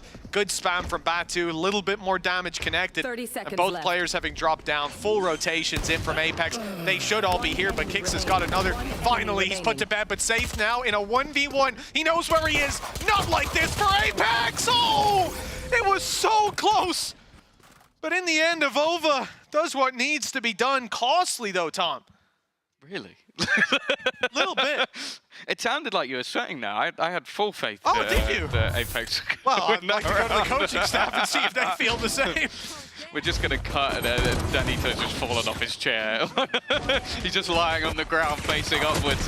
And that was rough. 6 HP. And well, you sort of mentioned icebreakers. I think they're going to be feeling quite warm after that one. Maybe sweating a little bit in the Berlin sun. Yes, I've just said the words Berlin and sun, but it exists, and it's happening right now. Oh, trust me, Tom, by the end of this month, you're going to wish that you didn't see the sun. You didn't know what it looked like. From living in London, I spent 23 years of that, so, you know. Yeah. Do you remember how hot it got last year? I heard they upgraded the AC. We'll be all right in here. I also purchased my own for my home. I got about a week into summer here, and I was like, yep, well, we're going to need one of those. Not used to things being warm. It doesn't. Then again, opposite of Les, who consistently says he doesn't believe the sun exists here yet. But then again, it is probably slightly warmer in Brazil. Here we go. Null command already online. Utility will be gone. An immediate rotation will put Floor into the mix. Attempt to try and support the paranoia is perfect though, and it just is completely synergized from the side of Vitality. This is more like they're running drills rather than actually like executing versus a team. The dry runs on site have worked so far. The dry runs on mid that they had even better in the last half. Now Vova picks up less here. It's still an uphill battle, one that they might still want to commit to. 12-3 will be a very difficult position to come back from. No mistakes can be made. Carrying these rifles through is also tempting, with some players investing so heavily. In fact, most of them being able to buy up in the next, and the time running so low here. Trying to hold them in. Might just fall back and indeed try to make this a bit more costly for their opposition, waiting for a piece of utility. The smoke goes out though. Oh, that's great. If they flashed, there'd be a paranoia coming right back towards them. Instead, they create a little tunnel to escape out of an Avova. I don't think he's getting away with this one. He goes hunting, but he's the real prey. Yeah, it's ended with an attempt to try and remove their guns, and instead they've removed 0 Vitality guns and lost all of their own. So I don't think that could have gone any worse if they tried. Then again, it's 12-3. I think most of us have written this off for quite a while now. 9 in a row will be extremely difficult to work with, and this is almost a terrifying thing coming onto the attack side, because you look at the last half and they had to play at least a little bit more spread out. They're having fun, I'll tell you that. They had to play spread out in the early fights. Sometimes it's Durka on his own, but and sometimes in a main as well. 1 or 2 players are taking those duels, but the difference is now they're together. They can group up, and when they were a unit, when they went for those mid crunches and retakes of map control, they were so clean. Doing it here on the attack, where they can set the pace from the get-go, you imagine it will be an even bigger challenge. For Apex, it certainly seems like it was. 1 opening pick traded back, but the real deal here is that Apex only have that 1 rifle currently in the hands of Avova. For the rest of the squad, they have to hope they make the right read, and there will be 3 players A, but the ult missed again. doesn't find anything. I feel like they almost baited it. They used their paranoia to almost go, hey, look, we're executing, and then he's just used his ult to try and catch them as they run through. 0 impact from the 1 ultimate that they had in this round, and now it comes down to the pistols. Molesy does well, Governor the same. They're still needing quite a bit more though, with 2 players standing, and well, one of them's Kicks. Spike planted. Spike goes down, the players split up. Scooby-Doo on the round, Governor and Batu. Oh no, they'll rejoin. Rifle recovered by Batu as well gives them a chance, but like we said, Vitality, they played these rounds together. They've done so well when they were the ones retaking. See if they can hold control the same. A problem perhaps with the spike being behind Jenny. They had to take the fight. Zivov swings wide, but Governor's there to greet him. And another round for Apex. Makes it 8 in a row needed. But I think more importantly, like we said, it's about building the confidence for Lotus. That will be Vitality's map pick, but somewhere we've seen them both struggle up against Fnatic. Perhaps they can convert that into some kind of hope. Yeah, I think the more worrying prospect here is they've won 3 of their 4 rounds with majority If we win pistols. this game, guys, actually, I don't know. No, this. Yeah, Safe's across the stage. We should probably mute him.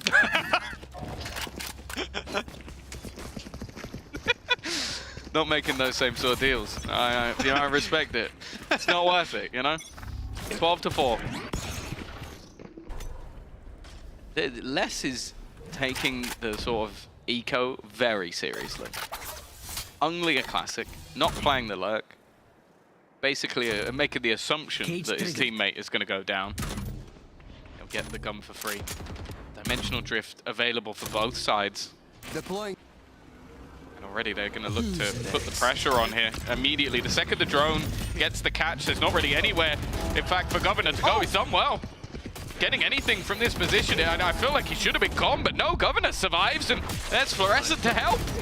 Yeah, and then the ult from Durka eventually comes out of that dimension, and well, he's sent right back to it. Malsey with a double to close us out. And Apex, this is what we want. It's not even just about winning rounds, but winning them confidently.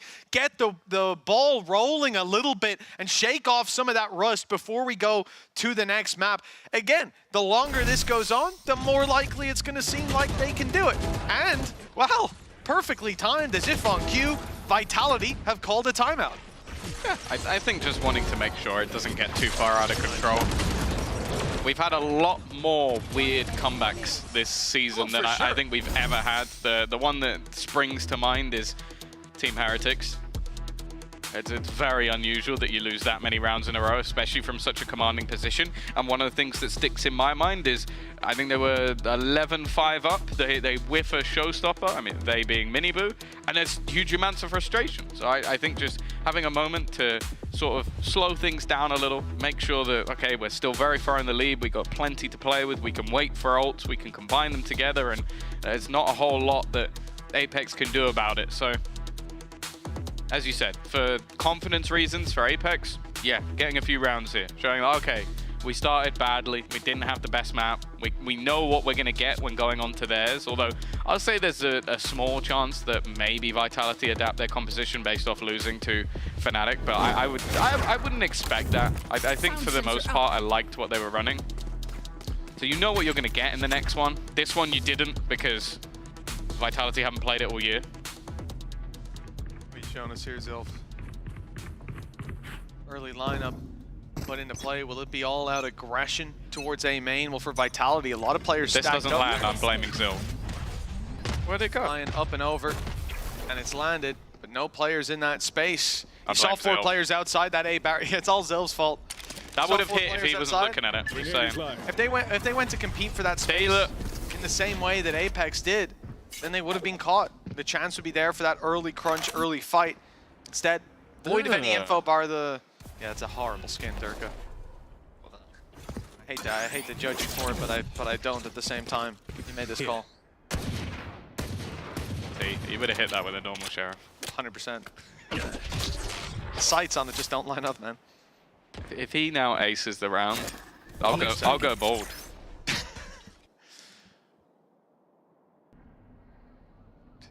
You got to offer things that you're actually willing to do. Not expecting much. 40 seconds. Utility still online.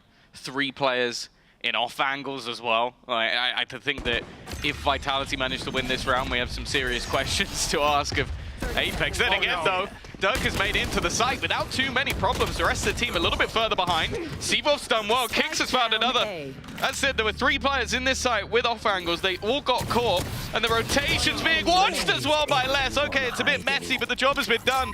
Batu now to try and save the day. First is easy. The next 2, not so much. Not that he saw him with the reveal and went, I'm going to jump right in front of him. Oh, he won't hit me. Well, he has. Batu with a chance to keep this team alive. The smoke goes down. It's a one-way. He can't defuse it. Knows he has to fight. Here's the jump. Knows both players are here as well. Information to play with, but they're hiding. And the paranoia strikes just in time. Not even a piece of utility available for Batu as he hunts down that extra kill, and they just fade away! Into the shadows goes Seavolf. No! The time is running low, and he doesn't know where Seavolf is, and even now, what can he do? The spike is set to explode. Masterful conclusion to this map for Vitality. 13-5. And this was Apex's map pick. They go on to Lotus next, and no doubt, Tom, the confidence will be sky high. Lotus will be coming next after the break.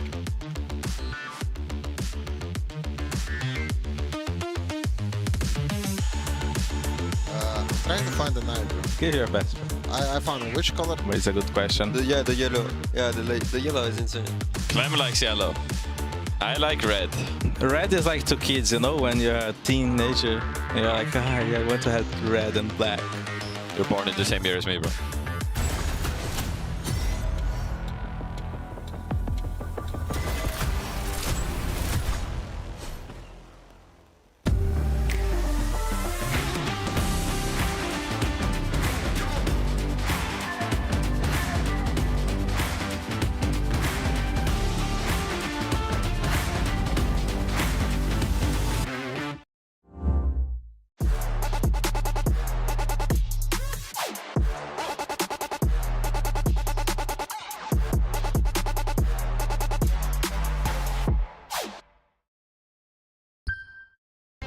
Just waiting for the defuse to come on through, the time ticking down. All you need to find is one headshot. Might just be able to clutch this one out and send them to the grand final. It's all left on Vanya's shoulders. There's one way to do it. That is the way to do it.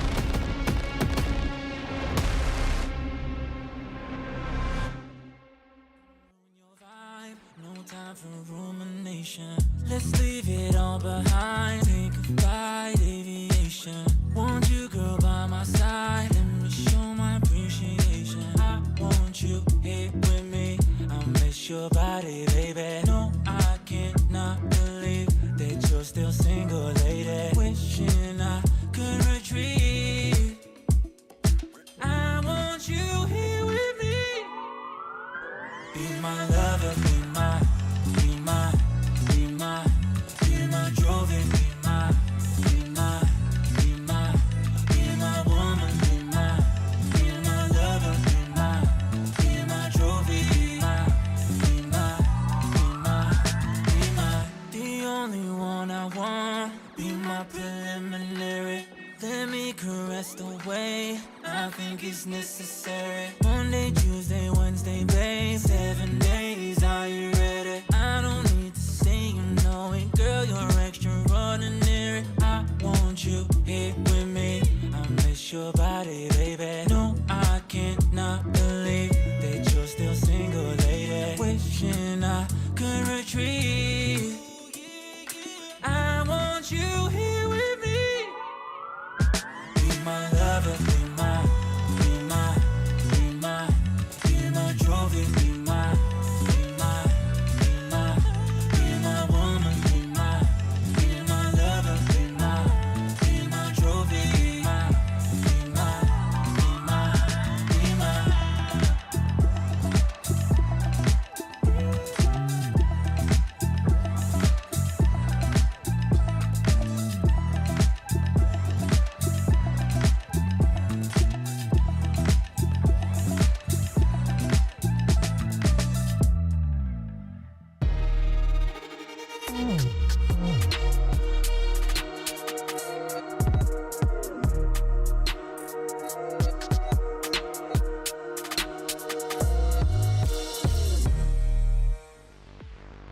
Team Vitality, they're back to their winning ways with a dominant performance on map 1 against Apex. I am your host, Youngsuna, back in once again, joined by Meg and Uli. You both spoke about how Vitality, if they want to have a good showing at playoffs, if they want to be a contender, they have to win dominantly. And Meg, they did just that. I mean, they did just that. And I have to say, I don't think it was like a specific standout. I feel like the whole of Vitality, they brought something to the table and they really contributed equally as a team. And I think there's definitely a few players that did stand out, but altogether, as an all-rounder, they did a great job.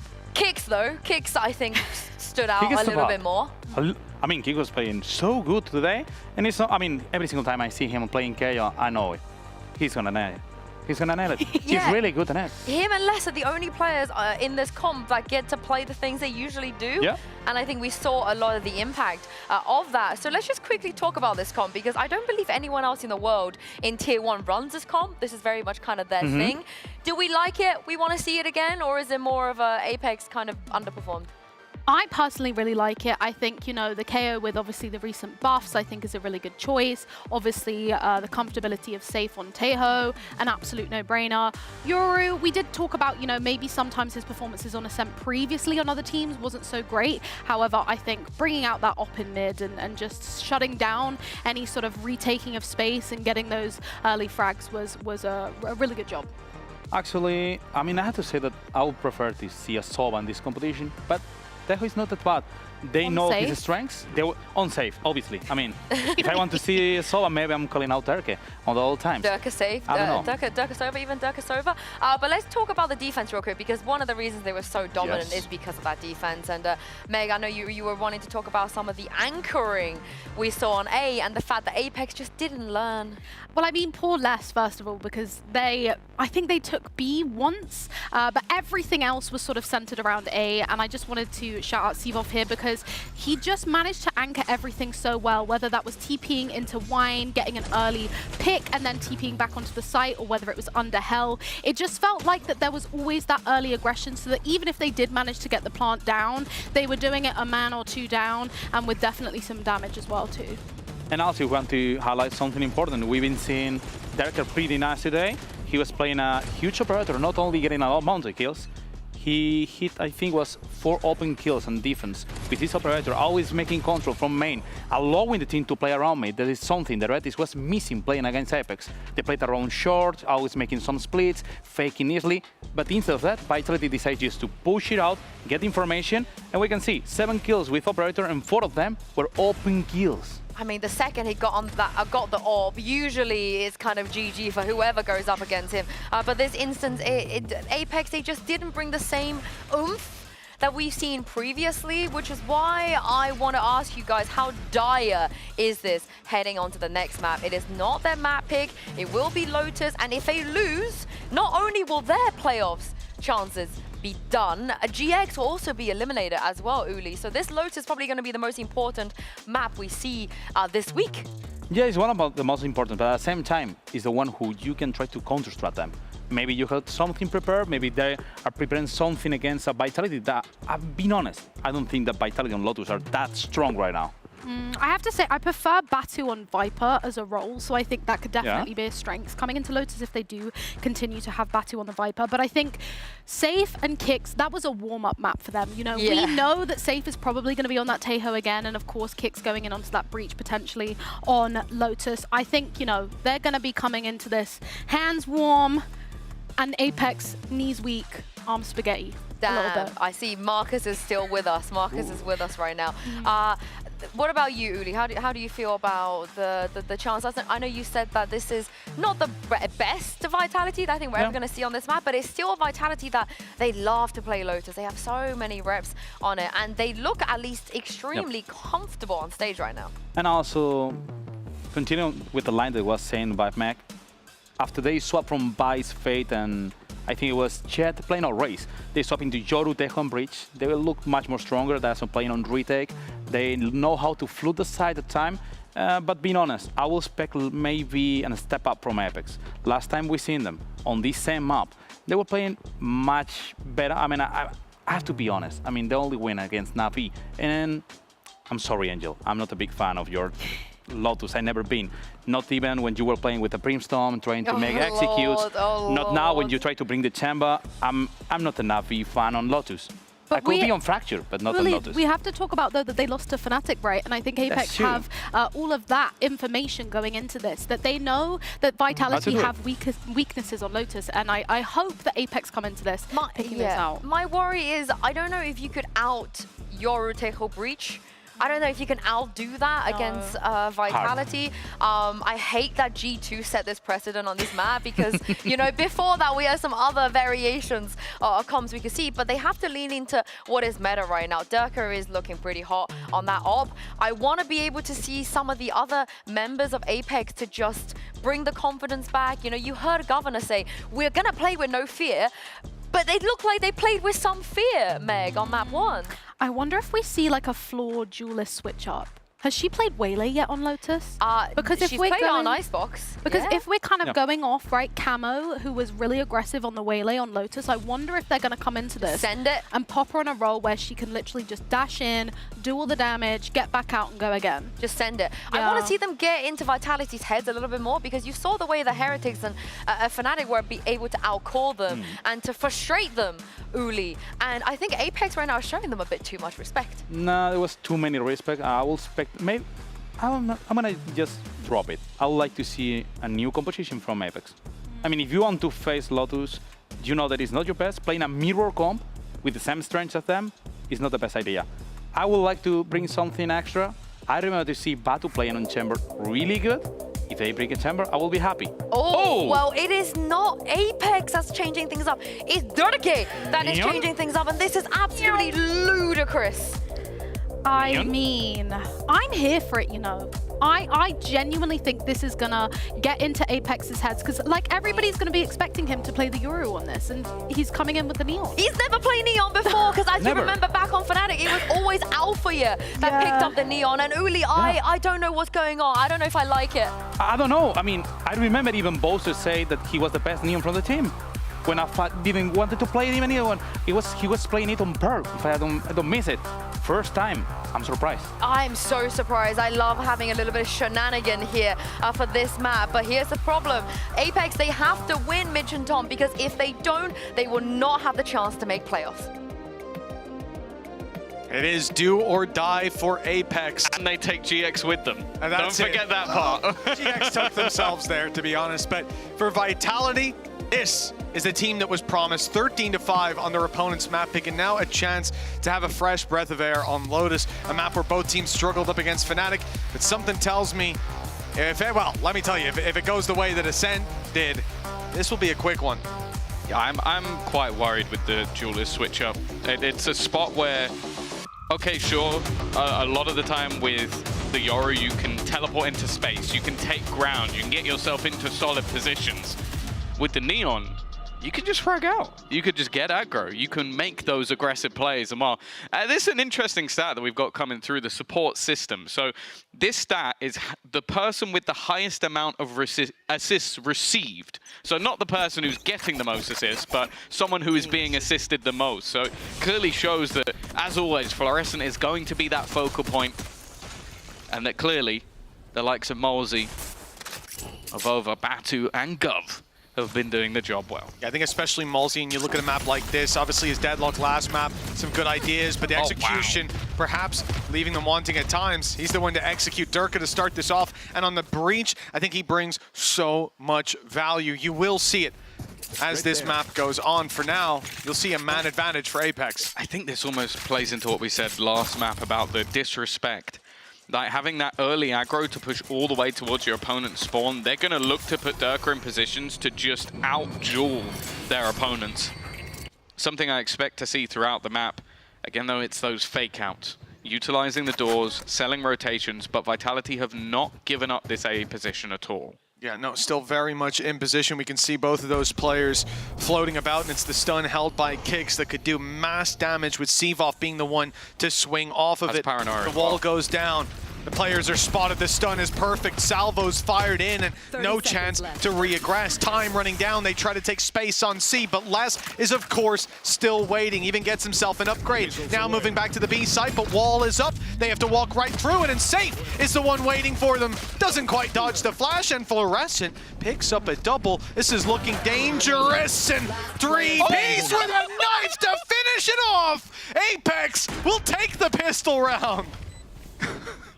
What was that? I always want to say Gavna in sort of an English accent, and you know the man's bringing a knife to a fight. It really does feel like he's from my hometown in this one. Ridiculous way to close out the round, and around it started very well, but honestly it looked like it was going to be firmly in the favor of Vitality up until the point where Fluorescent manages to get 3 picks within a matter of seconds. A solid win in the early round, but this is only the start. It's also worth mentioning when you go back to victories, at least for the side of Vitality, their attack side was where they really thrived. Very important for Apex to build up those rounds on this attacking half as a result. And well, this one gifted the opening pick onto Durka, and then quite the battle. I mean, Fluorescent put in some work in those last duels, picking up a 3-piece. Flashy finish from Governor as well, and a narrow margin, but a leg up to the attackers. Starting this out, Vitality have decided to go for a very, very weak investment. It's classics and a ghost. No force buyback, no confident stance early on. They'll respect the early lead from Apex. I'll give them props for that. Curious to see how this progresses, though, towards the C site. Les, even with just a ghost and his utility to play around, could still be quite the menace. I don't think he bought the poison orb here, though, so it should be that little bit easier to walk it down.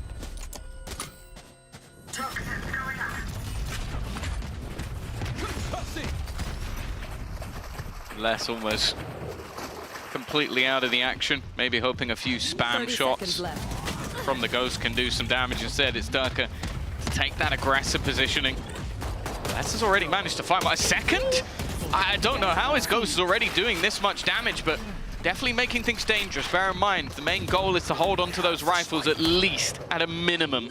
But with 12 seconds left, somehow this looks possible. An easy kill onto safe leaves Sivo alone. Again, another drop. This is starting to get very scary. This man is ever dangerous with the classic and even hits the shot at the end. But, oh, we've seen that one before. Avova just gets it over the line. Yeah, Avova alone as the barriers go back up, but Tom, that's a round that we want to see a clean one from. I said Les could be dangerous with the Ghost. Granted, I did mention playing behind his util, which he did not have. Instead, he walks into the site, interrupts the take.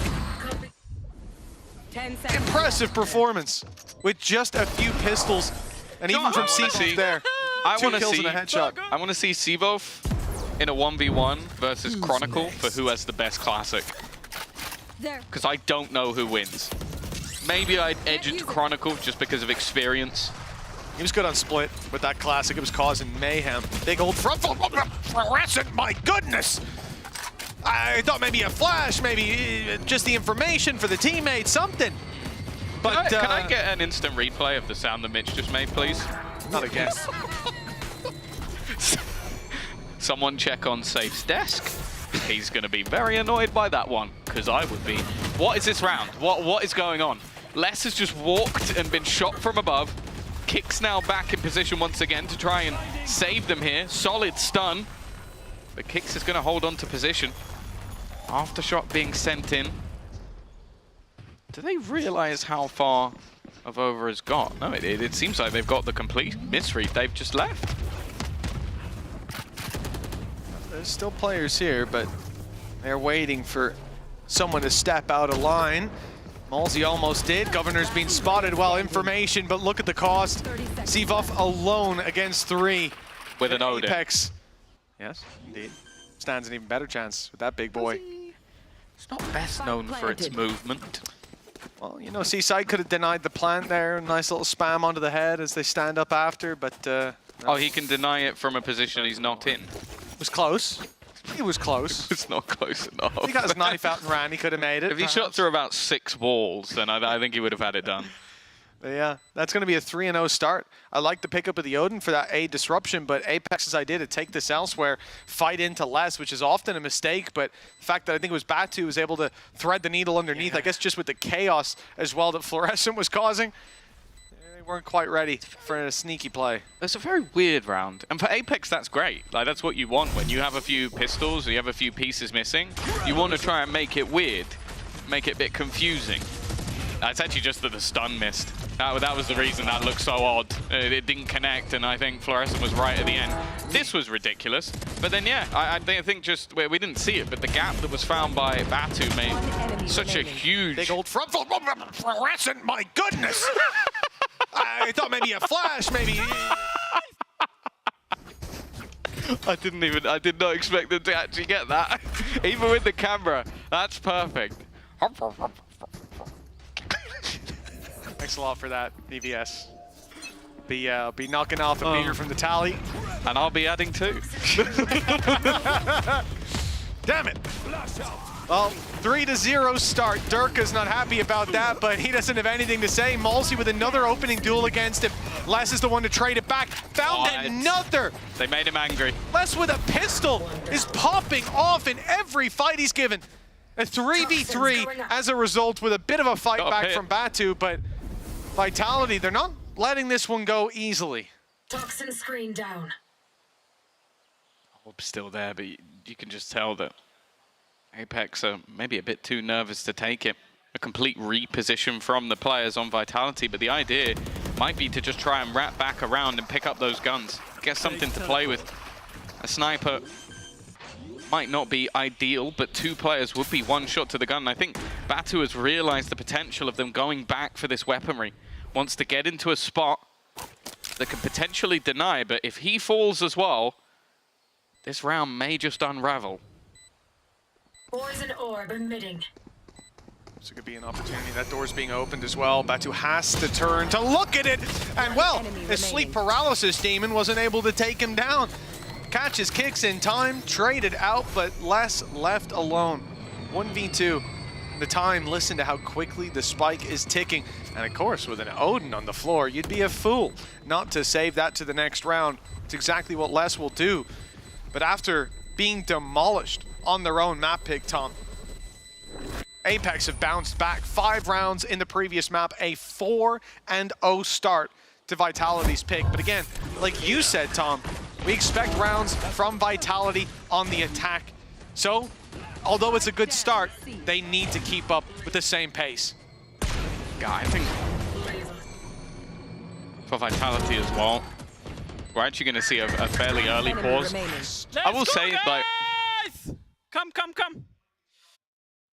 yeah, I'd say as well that a lot of what we've seen so far was, okay, the pistol round that slipped away from them. I think the bonus round especially was a weird one where a few players got caught out by some of the weirder, more aggressive plays, and the last round was obviously an eco. So I don't think they're in too much of a dangerous ground just yet, but for Apex, this is exactly what they need. Get a boost at the start, try and get that momentum rolling because you are literally fighting for survival.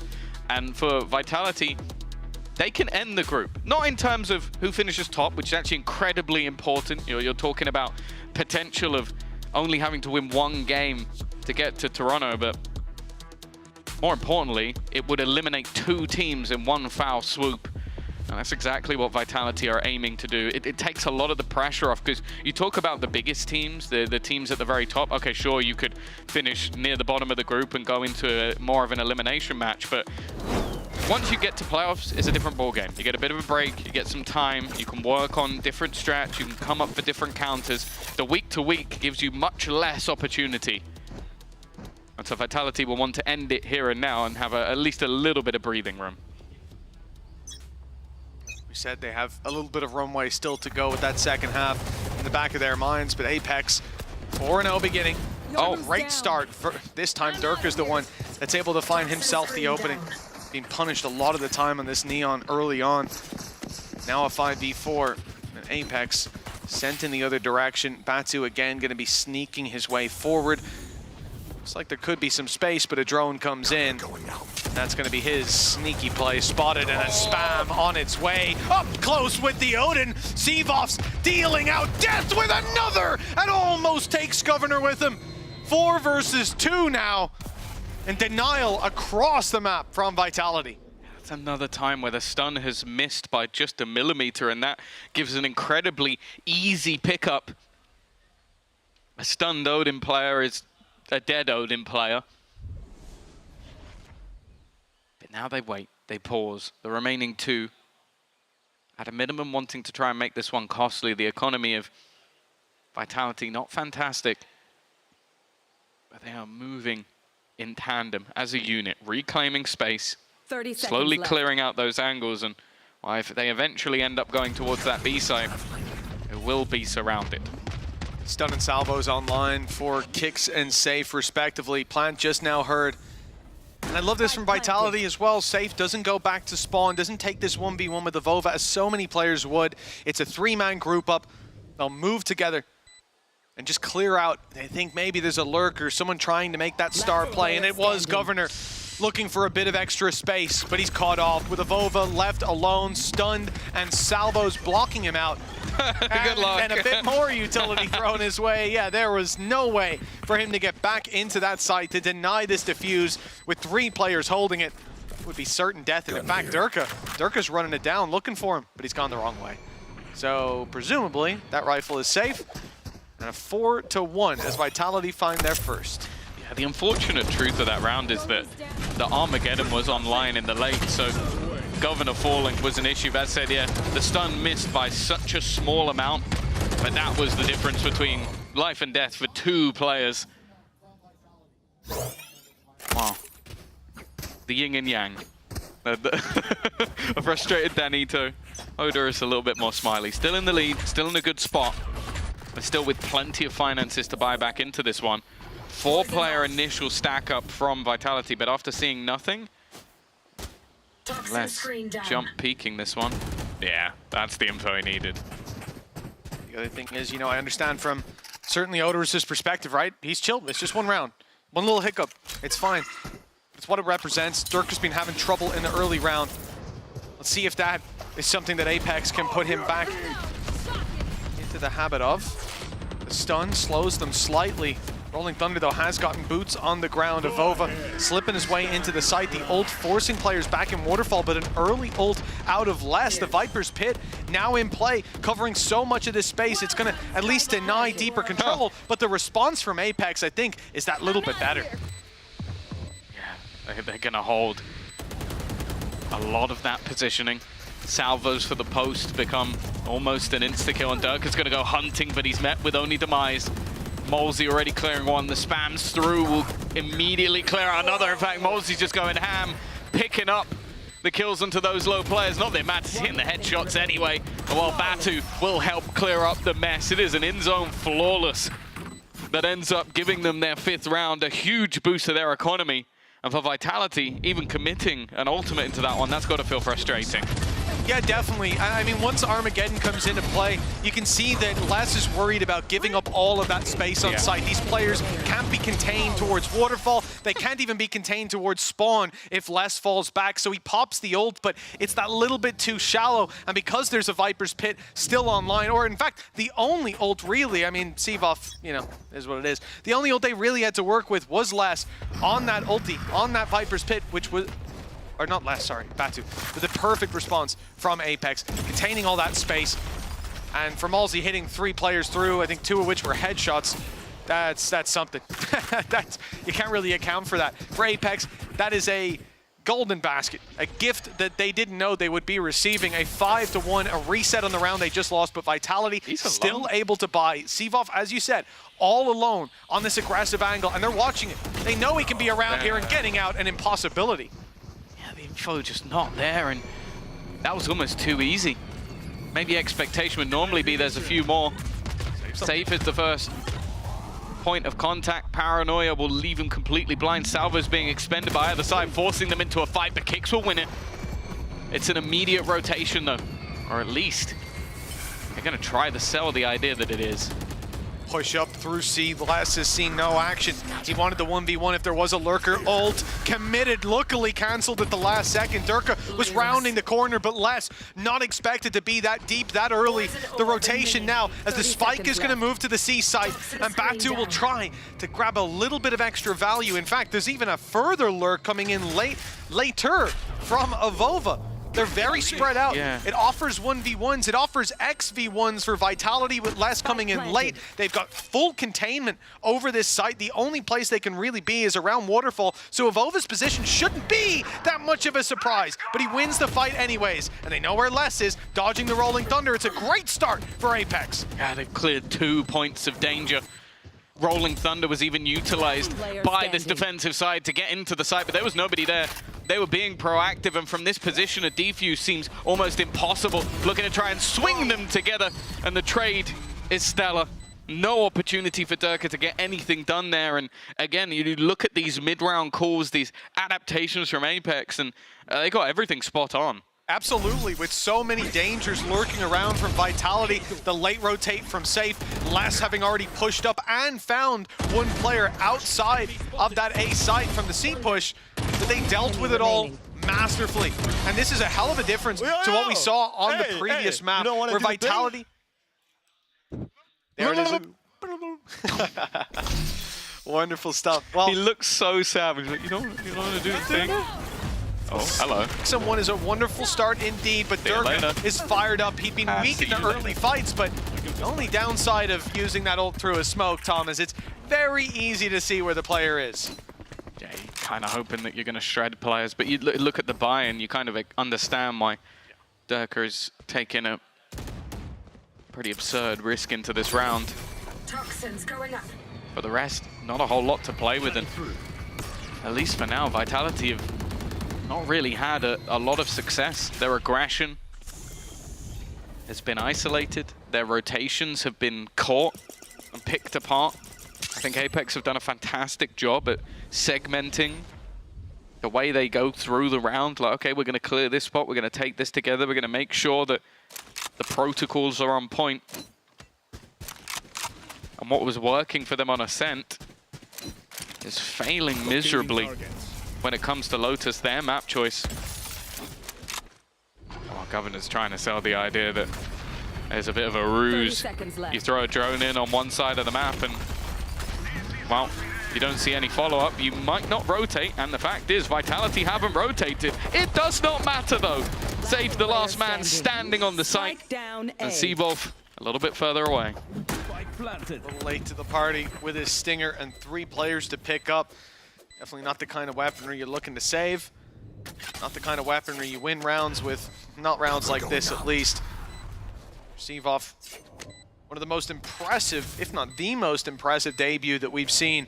And week on week, it feels like he's putting up these phenomenal performances on the smoker roll as well. But look at the firing squad he's running into. Not getting past Fluorescent with a swing like that. 7-2-1.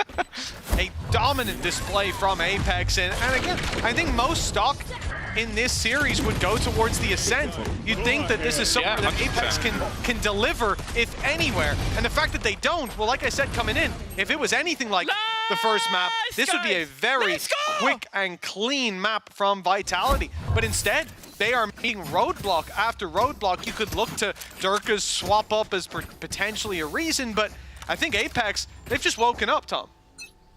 I will say, from this season, Batu's voice comes on my favorite by far.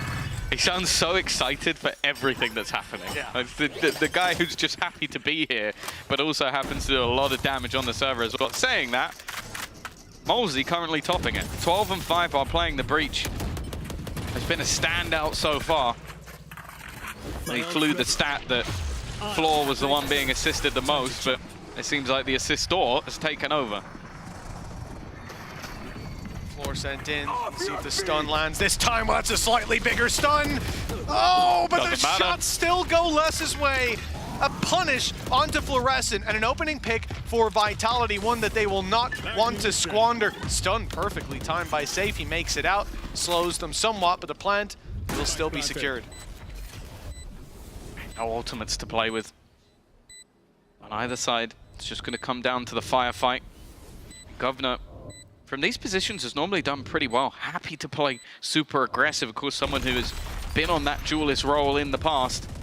Utility so far hasn't connected. He goes in front of it, in fact, and does exceptionally. 2 quick picks, puts things back into a 3v3, but also buys a lot of time. Kicks back towards that spike. Back in position, but look at the amount of utility that's still remaining. It may not even be needed. Instead, a little bit of body spam from Batu mid-round, but when you have Molesy for support, you may not mind. I love that. You know there's someone else close by, but he still takes the time to just lay into the player he took down. That was so rude. 8-1. Apex, again, look, it might hit, but Les hits harder. I don't know how he does that. You know, first bullet accuracy, I'll give him that, but it was the 3rd shot in the spray. Making it work. This takes down Kicks, and well, he must have been upset about those Kicks flashes in the last map. Batu started shooting this guy's body in the middle of the round. I love that as well, though. Some teams would be upset, like, dude, you almost threw it. Floor's just laughing, like, what are you doing? She said, no, man. Like, it's almost like your kid when they're being naughty. Like, it's like, no, stop that. Wait till That's after rude. That's rude. Wait till dinner. You've finished your dinner to have your dessert. Come on. Oh, a mid-round dessert for Batu, and well, an early round headshot for Les. 20 HP. As said, coming into this series, even with the slip-up versus Fnatic, I expected this to be a solid display. Durka has had a horrific time on the Neon. But there hasn't been much to write home about for Vitality here. 8-1 down. No, you can't take credit away from them. This has been a phenomenal performance, no matter what we think of Vitality's attack side. 1 round ain't gonna be enough. At least it shouldn't be. Durka, well, he's got the clone. Let's see if he can take down the man himself. Batu and Molesy in a firing squad, waiting for that peek, a stun, or perhaps a flash. It is indeed ready and waiting, and Durka's down to 4. Got support from up top if they swing wide, but as Seavolf goes down, there's no need to. There's no pressure as players keep on falling on Vitality's side. Les and Durka desperately low, and Governor takes full advantage of that. From this point, 8-1 down, economy on the brink. And a 2 versus 4. It's tempting to go for. It's tempting to save. Either way, there's reasons behind the call. With Kicks finding that, though, I think that will spur them forward. Push on the back of the stun. Les with a big opportunity. That's a second pickup, but the timer is ticking, and the spike set to explode very soon. Oh. Back with his antics from Ascent. He didn't take kindly to his body being spammed mid-round.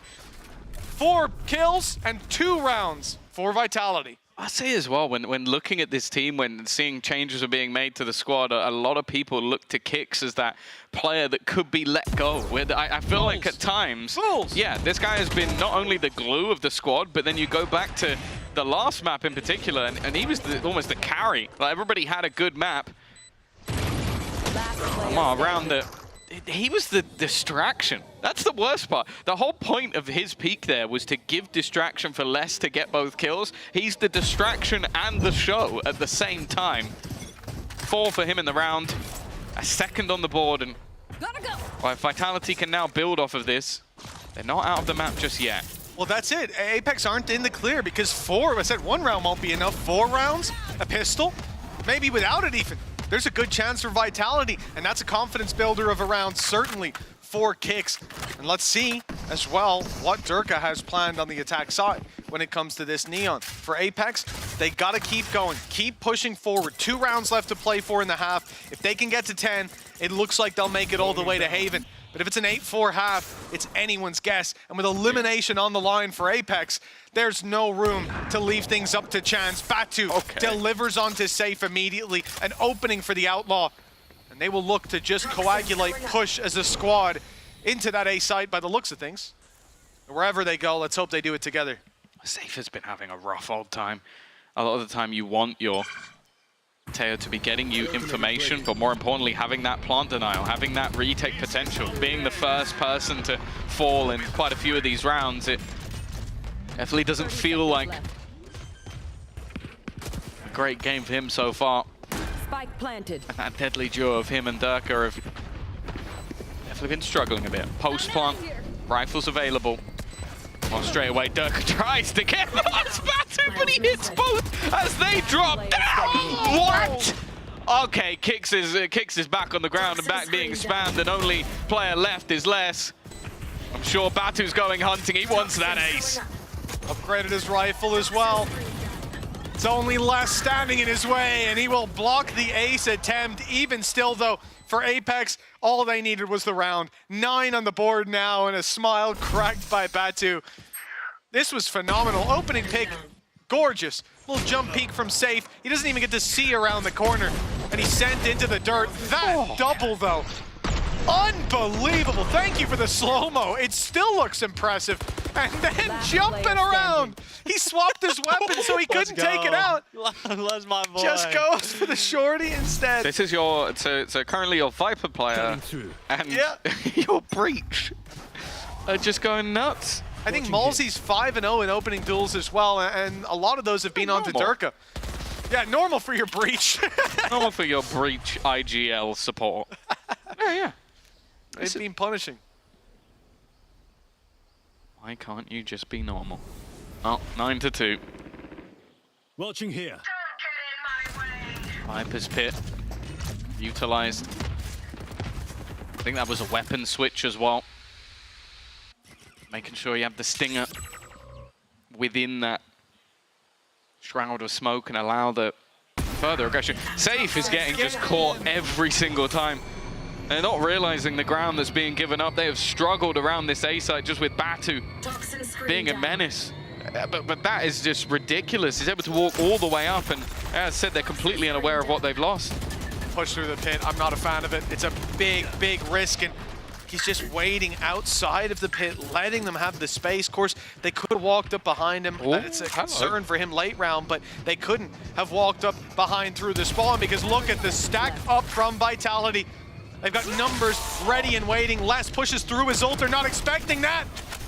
They get caught from both sides with a big pinch. Vitality have left it all onto Batu. Oh, he's not got time. 11 seconds. I think at this stage, just throw everything in the kitchen sink at them, but what is even the plan here? Just try and pad the stats a little? I think that's about it. Doesn't even have the spike. Well, it will be the time that ends up doing the work. Vitality have garnered a tiny bit of additional hope, but they've still had a rough half. 9-3. Yeah, for Apex, this seems like the bounce back haven on the horizon. But to get there, they still need a few more rounds in the second half. That's coming up after the break.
Well, it was a dominant half coming out of the side of Apex, of course.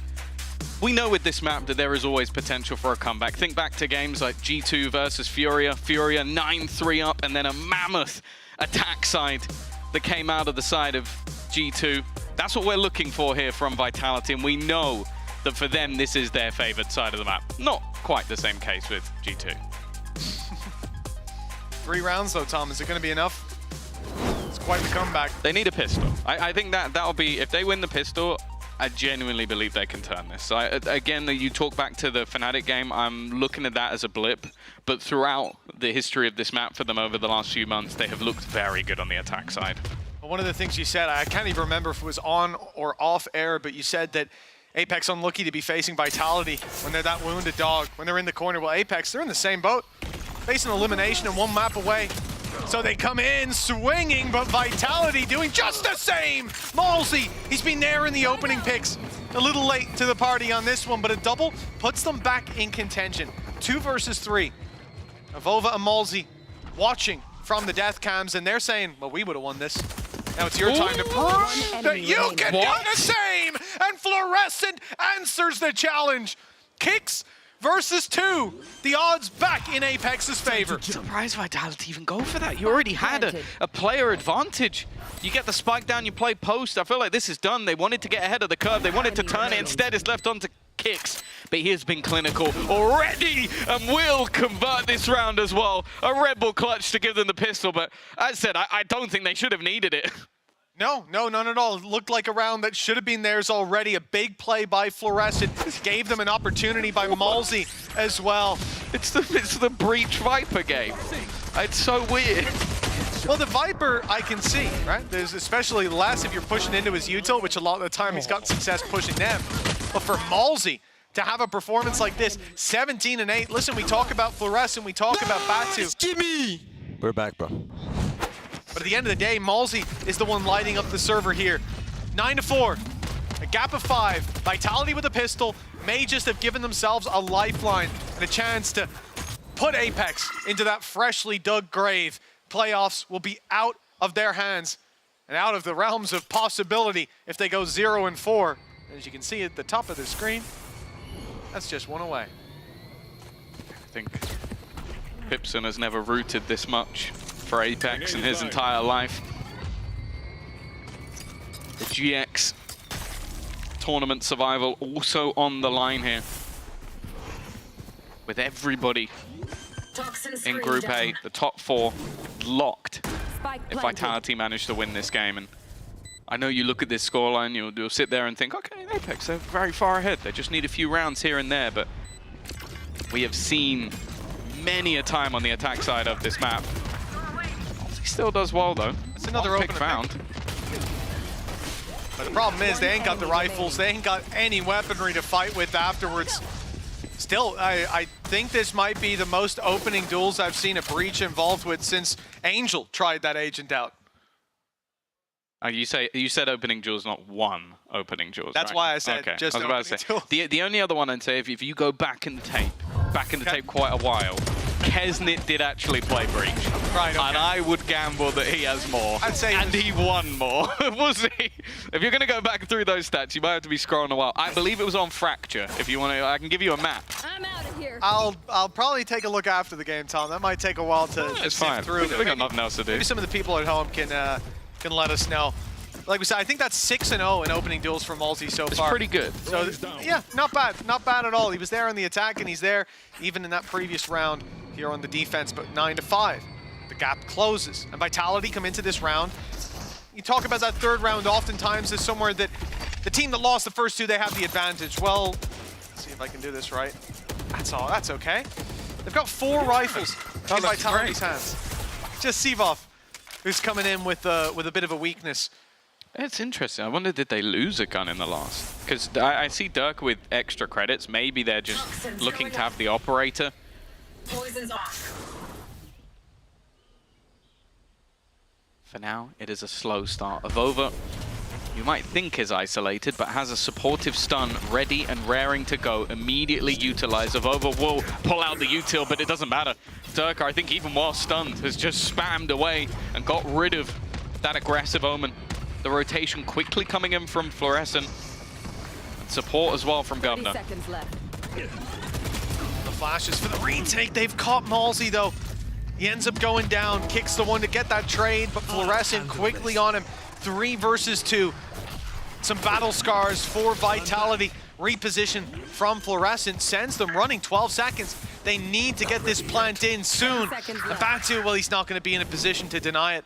It looks like that plant will be secured. A nice reposition from Vitality gets them a 3v2. And again, damage done onto Safe, but as time keeps on rolling, Salvos come back online. They're now there to play with, but he needs to win the fight up close, and Batu's the one to put him in the dirt. Yeah, now less is all that's remaining. Normally cool as a cucumber in these clutch scenarios and already gets rid of Batu. An isolated fight, a creation of his own doing. Left onto Fluorescent, a chance to get them to double digits, less playing so passively and down to just a slither of HP. Fluorescent will manage to find the pick, and the spike is not ticking anywhere near quick enough for this to be a problem. Apex will hit 10. Talking about economy management, though, Vitality have done a great job. Remember, this was round 3 of the half. They came in still with a good amount of weapons, and they're able to bring it down to a narrow margin. That is going to hit home for Apex, as now some players struggle to get a decent buy in this, and Vitality have a chance to fight their way right back into things. My consistent critique, though, of this team throughout the map is they are over-aggressive. Yeah, over-aggressive in advantages. 3v2, Salvo's coming online in like 3 seconds, and you push up close. Yeah. I understand it. You want to try and catch someone off guard and end the round, but when you already have an advantage, like if it was the other way around and they're 2v3, you got to do it. Absolutely fine. That's what you should be doing. But when you have an advantage and solid util for post, it doesn't make a lot of sense to me. One of those 5 rounds in Ascent as well, the big comeback that Apex were able to manage with Malsey and Avova in the pistol, and that was again because players were going up close, setting up these dodgy crossfires where you can't really swing together, you can't really take the fights, and giving opportunities. Apex keen to convert any opportunity that comes their way. Fluorescent, gate crash is gone, has to just take this fight and stick around. Unfortunately, that means a quick trade possible. And it could be worse, but that's one of the few rifles they had to work with for Apex. They're left now with a Guardian and pistols to pick up the pieces. Normally good for one, although I think realizing the timing wasn't going to work in his favor. Well, the timing did work in Bolsey's favor, and an uncharacteristic whiff in this map at least. Governor's repositioned, looking to try and delay them any pressure onto the B site. Well aware of that potential. Rolling Thunder even going to be used here. Vitality wanting to keep this one as safe as humanly possible, setting up Durka for the opener. And he's going to take that space once again. Well, Vitality, 4v3, up against Pistols, Tom. And look how aggressive they are. 2 players up close. Paranoia, all that was needed to bring that into Apex's favor. Now a 3v3. A weapon to be recovered as well, and a chance for these defenders. Apex, they're looking to capitalize on mistakes yet again. But it's still an uphill battle. Ult activated by Durka, spamming through, just looking to tag him up, but we've seen that fire go back in the other direction before! A triple in this round, a double in the post plant, and he'll finish off Batu. Vitality right back into winning ways, and coming off the back of that round 3 reset, Apex, they will definitely struggle in terms of economy, or they would have had they have fully invested into this round. But they came in with a lot of weaknesses. That gives them at least one opportunity to fight back. Yeah, they didn't invest too much. A decent round for them. And it's weird because normally I'd look at this round as maybe a little bit of a negative because of how close it came, how many players were dropped. But I actually believe that Durka getting that 4K is so much more important. Like, if he can get his confidence back, which over the last few rounds on attack, it definitely seems so. He's now positive in KD. That value worth so much more than just, okay, we kept 4 alive. And there you go again. Straight off the back with a pick. This man is feeling it now. Yeah, I mean, that might just be him going positive in opening duels now. Ooh. That's a mistake from Seavoff, and Fluorescent punishes. That's what they needed. A way back in for Apex. They're putting their credits into this round. They won round 3, lost the previous, but that was a gamble that they could take this one across the line. Elimination in the back of their minds. And Durka again, up close. This time he gets ahead of that retake, wants to fight them, knowing that utility would come his way. Now backs off. And they'll play that late round. Yeah, this is what we wanted to see for a while. They have so much to play with. Snakebite, Salvo's now online, Aftershock as well. Stunned with the salvos too. Yeah, they need to clear these players so ridiculously fast. Timing for less couldn't be worse. Wanted to jump spot the angle. Aftershock has been used. Stun from Kicks, needs to find the frags and only gonna get the one. It's left all onto Safe. That time is ticking so fast, I don't know if they've got this anyway. I think that spike might be going off, it will. They bought enough time with that utility. The spike wins the Red Bull clutch for the Vitality side. Oh, I think there was a bit of panic there. You could see it in Safe's eyes. He was like, do I need to spam? Do I need to get him? Have I thrown? But no, the salvos, and this is the difference in one of the previous rounds, the one that Apex won this half. We saw that salvo comes online, they get aggressive, they lose their salvos, they lose their post-plant util, and it's a narrow margin by which they lose to Fluorescent, taking down less. Well, this time they had their util, and that was the difference maker. They even got on it as quickly as they could. Governor risking his life to the last burst of the salvo. But it wasn't enough. A fraction of a second. Yeah. That is all that it took. Fair play from Safe. Had his stopwatch out. Fluorescent's going right into the fray. It's the same again. Hero rifle purchased in an attempt to try and do damage. Interestingly, that's Governor on 100 credits. He's been pretty decent with the pistol, I will say. But they really wanted to try and make this round as costly as possible. Avova has retrieved that gun, and I guess with a couple of ultimates online, and if Fluorescent had got a pick, could have put the dimensional drift in a good position. Vitality though, just good orb management. They're just rotating across the map to pick up whatever orbs they can find, and they will then fall back. And if they keep going in this direction, hit a completely empty A site.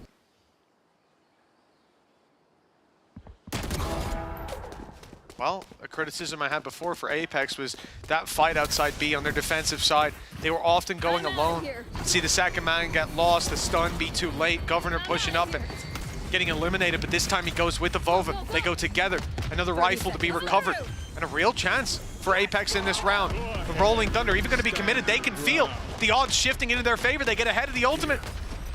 No problem. No plan. For this defensive side, as now the site is fully theirs, but this could be a mistake. Okay, Governor doesn't put the util out, but he shoots too early. 12 seconds left, and the kills go their way. It's all falling apart for Apex. It seemed like they put up the blockade just in time. They got site control, they had the flank, they had 12 seconds to get a plant in. Less with the time it takes to get the plant. And it crumbles so quickly. It's less here. Those last two. I don't know what's happening, but I don't care. Same, honestly. I can see it all on the map, and still same. A messy round. But again, when you come out on top of those rounds, it's going to put a smile on your face. And you can see that the pause is being called because Apex have now had a couple of opportunities. The last coming down to 0.29 seconds. This one coming down to 10 seconds with no planting. They've had moments. They've had chances. But it's starting to slip away from them. And you have to then bring back in the context of what this means. Elimination on the line. Well, Tom, you might think the graphics have messed up in a moment. The timeout now for Apex as they take a moment realizing how important this coming round is. They have ult economy to invest, they have actual economy to invest, and an operator, presumably from what we can see, to be brought through. But then, on the other side, they also acknowledge how important this is. Streaking rounds together and knowing that Apex are about to fight their way back. So Vitality call a timeout. Both teams calling them in the same moment. This, if anything, symbolizes how big of a round is coming. Do you reckon there's like a 2-second gap where they're not allowed to talk? Oh, Mike's muted. Mike's right, we're back. Okay, carrying on anyway, what I was saying. Or they just started like a whole new pause. Right, guys, after that last pause, we didn't really get to do what we were hoping for, so... The worst case scenario is they were just in the middle of, and then that is where you're gonna... And most importantly... And that's how we win the round. Yeah. And most importantly, do not forget... Right, guys, good to go. We'll see you back in the next pause. And if you, oh, my mic's still live. Or just like the worst one would be just turning to your coach next to your assistant coach. Oh, I think they're screwed. Oh, my mic came back. Oh, sorry, guys. Woo, this is awkward. I was talking about someone else. I was talking about someone else. Other team. The other guys. Yeah, what we just discussed. Easy game. Yeah. The academy team. Sorry, that's a leak. You didn't know about it yet. Nonetheless, back-to-back pauses. Waffle time is over. Damn, I'm hungry. 10-8. Why do you have to say that, Tom? Vitality. I mentioned it when they won the pistol. This game is not over. This game is not slipping away from them just yet. You mentioned that in terms of everything being available, this is the best chance Apex have had on their defense. And I mean, you look at the change, though, for Vitality. They're winning the late round clutches that they need to. The tighter rounds swing their way. Durka in the early round having a lot of success in opening duels. He almost had another there. The gate crash saves Fluorescent, but it doesn't save the B site. Overrun. The big ulti put into play. Durka's caught. He can run. He can move fast, and luckily fast enough to get out of the way. Governor couldn't. He's being caught by his own ultimate. Apex, they get the opening pick, but they'll wish they didn't. Yeah, it wasn't even a martyrdom. Didn't take anyone with him. Just eliminated himself. He's all right, I've had enough, I'm out. And now with the Viper's pit down on the site.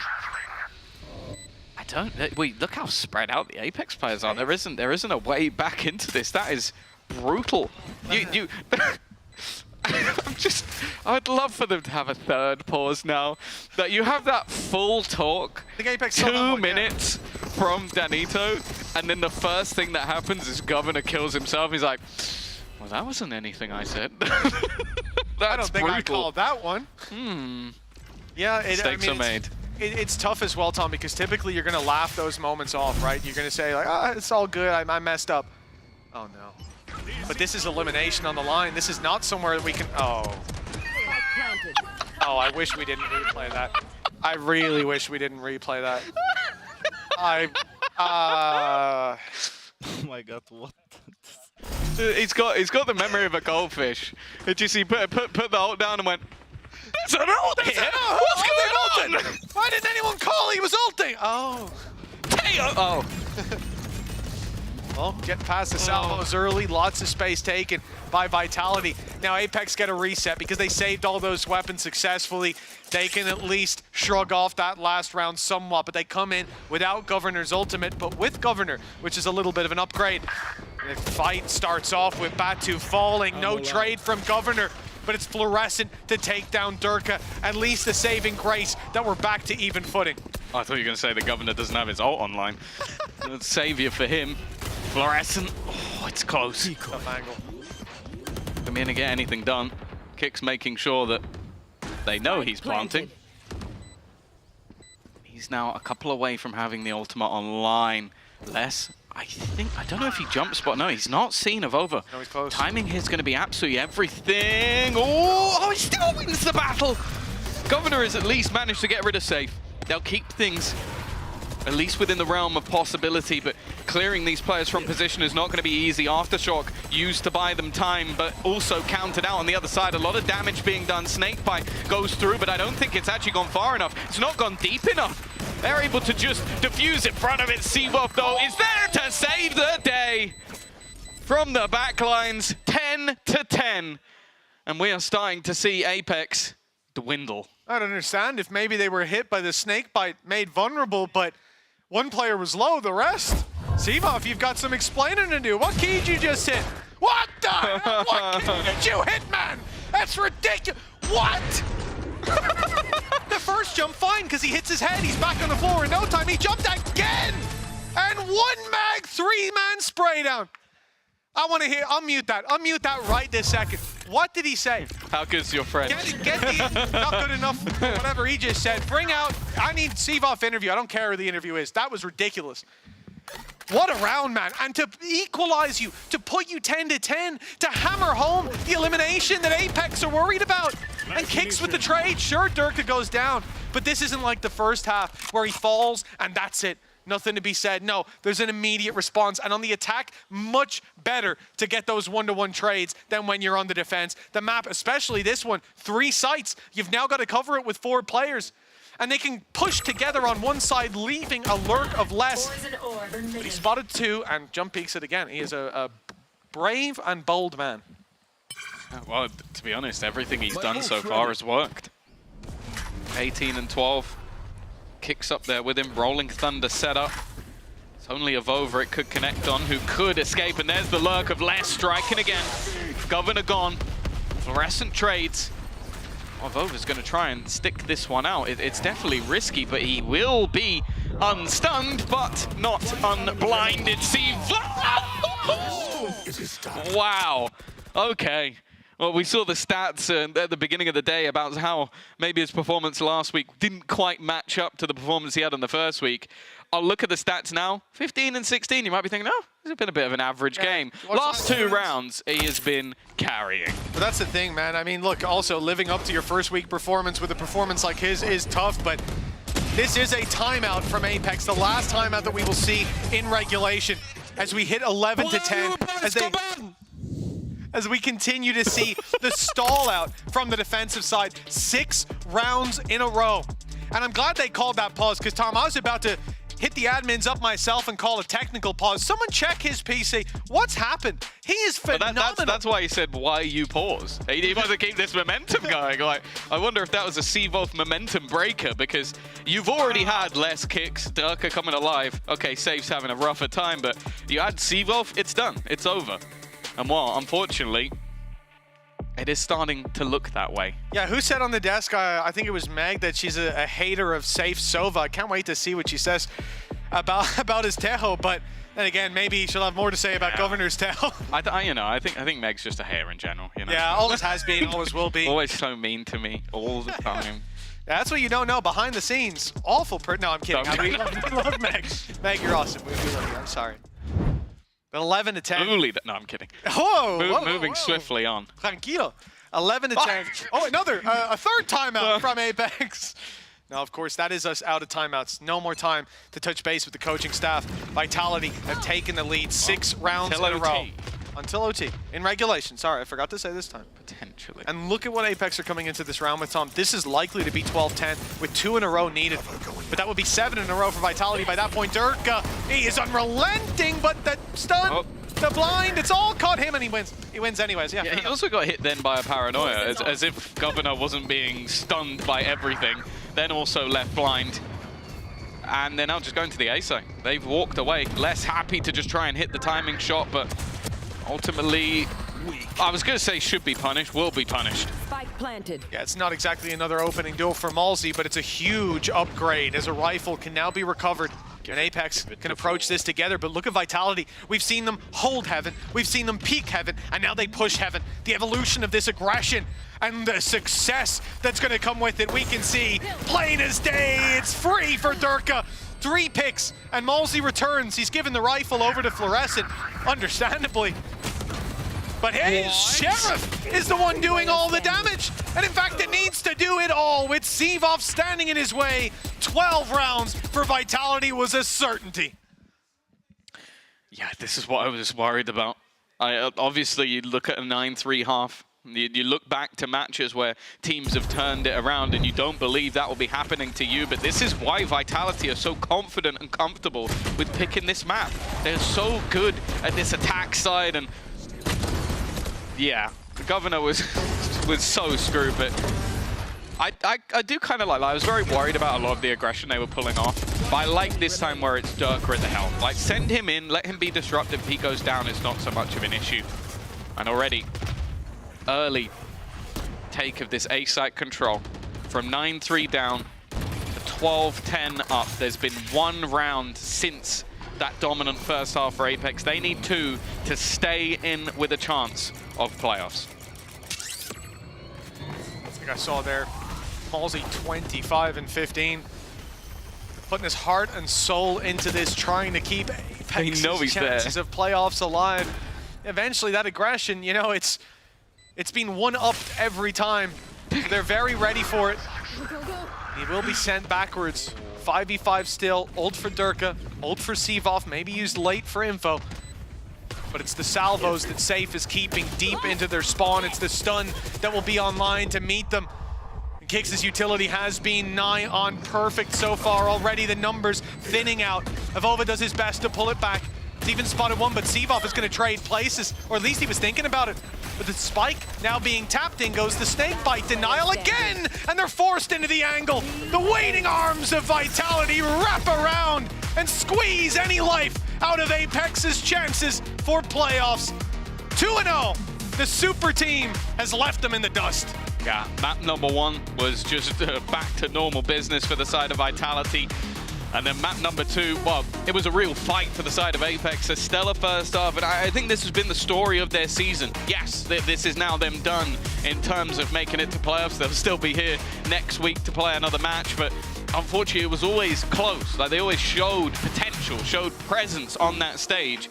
But when it came to closing out matches, it's never really been there. And that's where a side with so much experience, so much talent, could pretty much turn things back on its head.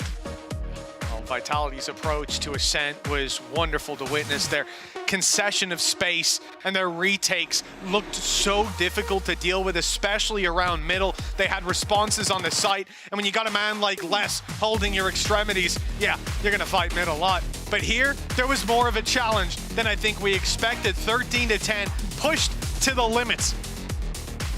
They're still walking away with the victory. And for Vitality, that's exactly what we expected coming into today. That's what they needed if they're going to be a team to compete at the top. It's very funny looking at the scoreboard. Molsey, 296 ACS. 2 people have 6 first bloods. One of them is him, and the other is Durka. So that's all you need to know about the way that game was played. You know, the key thing is that he was 6-0, while Durka lost a couple opening duels. So Molsey doing a lot of damage out there. Oh. Tom, I believe that's all we've got time for up here, because waiting down on the stage with Yinsu is Kix. I am now joined by Kix from Team Vitality. First of all, congratulations on that win. With that win, you have locked yourselves to playoffs. Tell me how you're feeling about everything around. What are the emotions like, considering the previous 2 weeks were a little bit more rough? I'm feeling really good, to be honest. Like, we had the last 2 weeks some struggles. Like, the Fnatic game was a close one, and it was like a really tough loss on us, and we had to kind of change some things around, and like we realized there's some problems that we hadn't noticed yet, and then we had a lot of hard work go into it before the Heretics game, but we weren't just ready yet. Like, we needed more time, and we've been working really hard this week as well, and we've had some tough conversations, like long days, and I'm happy that we got a win to like show off the hard work we put in, and now like the confidence is back. A lot of people like to speculate about what it's like to be on Team Vitality and what it's like behind the closed doors. Could you tell me, you know, once and for all, what are the vibes like? You know, what is going on this team? I mean, you're asking the wrong person, because I'm always good vibes. I'm the biggest vibe merchant on the team. But if we're talking about the whole team, like, I mean, it's pretty chill, to be honest. Like, me and Durka are always having a good time, you know, duelist initiator combo. ZywOo is like really happy to be here. Like, he's just enjoying his time. Les is the most chill guy on the team, and then Safe, you know, might get angry sometimes, but like in reality, he's like, he has the most love out of anyone for everyone in this team. Like, he is the best leader I've ever had, and I'm really happy with everyone. He's the captain, you know. Somebody has to keep you guys in line. Someone has to keep us in check, Someone has to do it. Someone has to be the bad guy. I'm so glad you mentioned the duelist initiator kind of synergy here, because on Lotus, we don't have the Breach Yoru Tejo anymore. We've got the Breach Tejo Neon. So what was the reason behind this? And is this what you worked after the Fnatic game? Yeah, like, to be honest, we realized that there are some strengths that we're not utilizing yet. And with like limited time as well, like making adjustments in mid-season, like it can be hard to kind of like make a comp work if you don't know the answers. And the easier fix for us was literally just playing Neon instead of Yoru and just playing together, and like realizing that we have really good synergies together. Like if you play like this, that we don't need like all these extra things. Like we just play together and we're gonna win. And on Ascent as well, very unique comp. There's variation to this comp we've seen before, but this one in particular isn't something that we see every day. I have to ask, because Safe was playing Sova last week, Safe is now playing Tejo. Is it because he's just not comfortable with Sova? Are any of you comfortable to play something like Sova? Comfortability is, I don't think it's a problem. Like, it's kind of hard to comment on this comp thing because, you know, you don't want to say too much, but also like, it's just like, I don't even remember exactly how this Ascent comp came along. Like we just decided like, we like this comp, we'll see how it goes, and it's been going good, so we just stuck with it.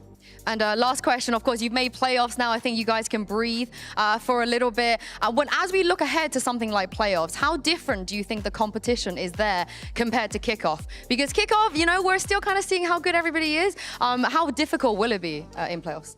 It will be more difficult for sure. Kickoff is kind of like first of all, no one remembers kickoff. Like, you know, who cares about kickoff? I don't even remember that we won it 2 months ago. Like, it's whatever. But playoffs is also different than the regular season in Split 1. Like, playoffs is always like a different kind of game. And I remember last year in stage 2, like we were kind of so-and-so in regular season, but when we went into playoffs, we had this like new wave of confidence kick in. And once we won like one game, we felt like we couldn't lose anymore. Yeah. And like, I think now that we won this game as well, we're heading the right direction. The confidence is back. Thank you so much, Kix, for joining me. We'll see you here next week. Vitality, they've made it through, but the race for kickoff, the race for playoffs even continues with Liquid versus Koi right after this break.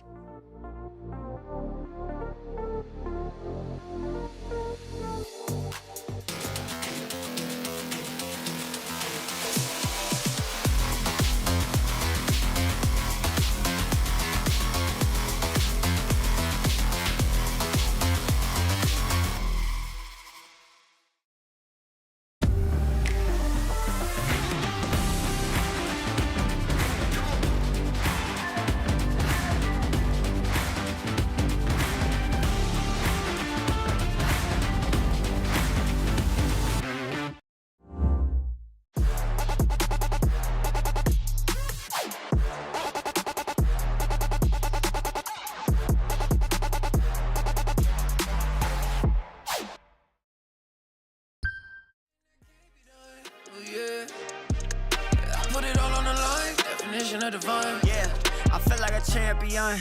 Ain't nothing that can't be done. They told me I wouldn't be nothing. Came on now, second to none. I need me a trophy, I need me a ring. I'm not with the bull, but keep it a beam. You know what it is, you know what I mean? Shit, all I do is win, win, win, win. Haters wanna hate, they ain't made top 10. Double, triple team, what they need to defend. I juke left and I'm gone with the win. Gone with it. I feel like a champion. A champion. Ain't nothing that can't be done. Oh yeah. I put it all on the line. Definition of divine. I feel like a champion. A champion. Ain't nothing that can't be done. Oh yeah. I put it all on the line. Definition of divine. Feel like a champ, MVP status. Yeah, the win been guaranteed. So let's see about it. If you gon' speak about it, then be about it. If you don't bring that energy, no, I can't be around it. Nah, I'ma shoot my shot. I'ma stick it, watch. At the tippy top, I cannot take no loss. 2 seconds on the clock, They gotta give me the rock. I got a game on wet. I got a game on live. I feel like a champion. A champion. Ain't nothing that can't be done. Oh yeah. I put it all on the line. Definition of divine. I feel like a champion. A champion. Ain't nothing that can't be done. Oh yeah. I put it all on the line. Definition of divine.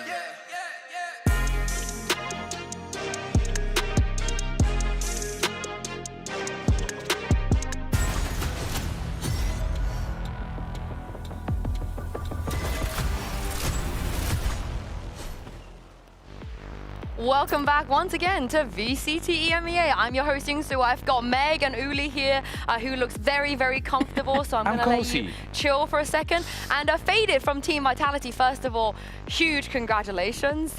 You can relax a little bit now because it felt like the last few weeks have been pretty intense. So what has it been like to try and get everything back into winning ways? I mean, I think it's been taking a lot of effort from the team. One of the biggest things is, you know, when you implement a new person in a roster, any new player or any system change, it's always very difficult to find your rhythm and your identity. And I think especially this week, one of the key things that we worked on was, you know, coming from Safe actually, was, you know, mentoring and kind of getting on the same page. So yeah, it definitely is a relief. Job's not done yet. You know, we still have Na'Vi next, and they're a very respectable team. But it is a little bit of weight off our shoulders and gives us a little bit more time to, you know, keep developing and building. So. Do you call Sivov Zaiwu? Do you call him Zaiwu? He's always going to be Zaiwu. I mean, all right, okay. Yeah. If you do it, then we're allowed to do it. But of course, with that result, GX and Apex, Meg, they're officially eliminated. It's always sad when a team doesn't have their own destiny in their own hands, but Group Alpha is kind of being rounded out now. Yeah, and I mean, it is even more a shame after. It did look so won for Apex, but of course, Vitality did bring it back and win out the second map. But yeah, heartbreaking for Apex and the 5 Giant X fans. Yeah, it is heartbreaking. Uli, you're one of them, right? It's like you, Lembo, Sergio, Bayer, that's about it. No, I mean, single Spanish is going to be cheating for them. I'm so sorry, Lembo, Hitbox, all the organization. I feel sorry for you. I mean, it's hard to be eliminated already, but hopefully there will be an extra chance. Yeah, hopefully.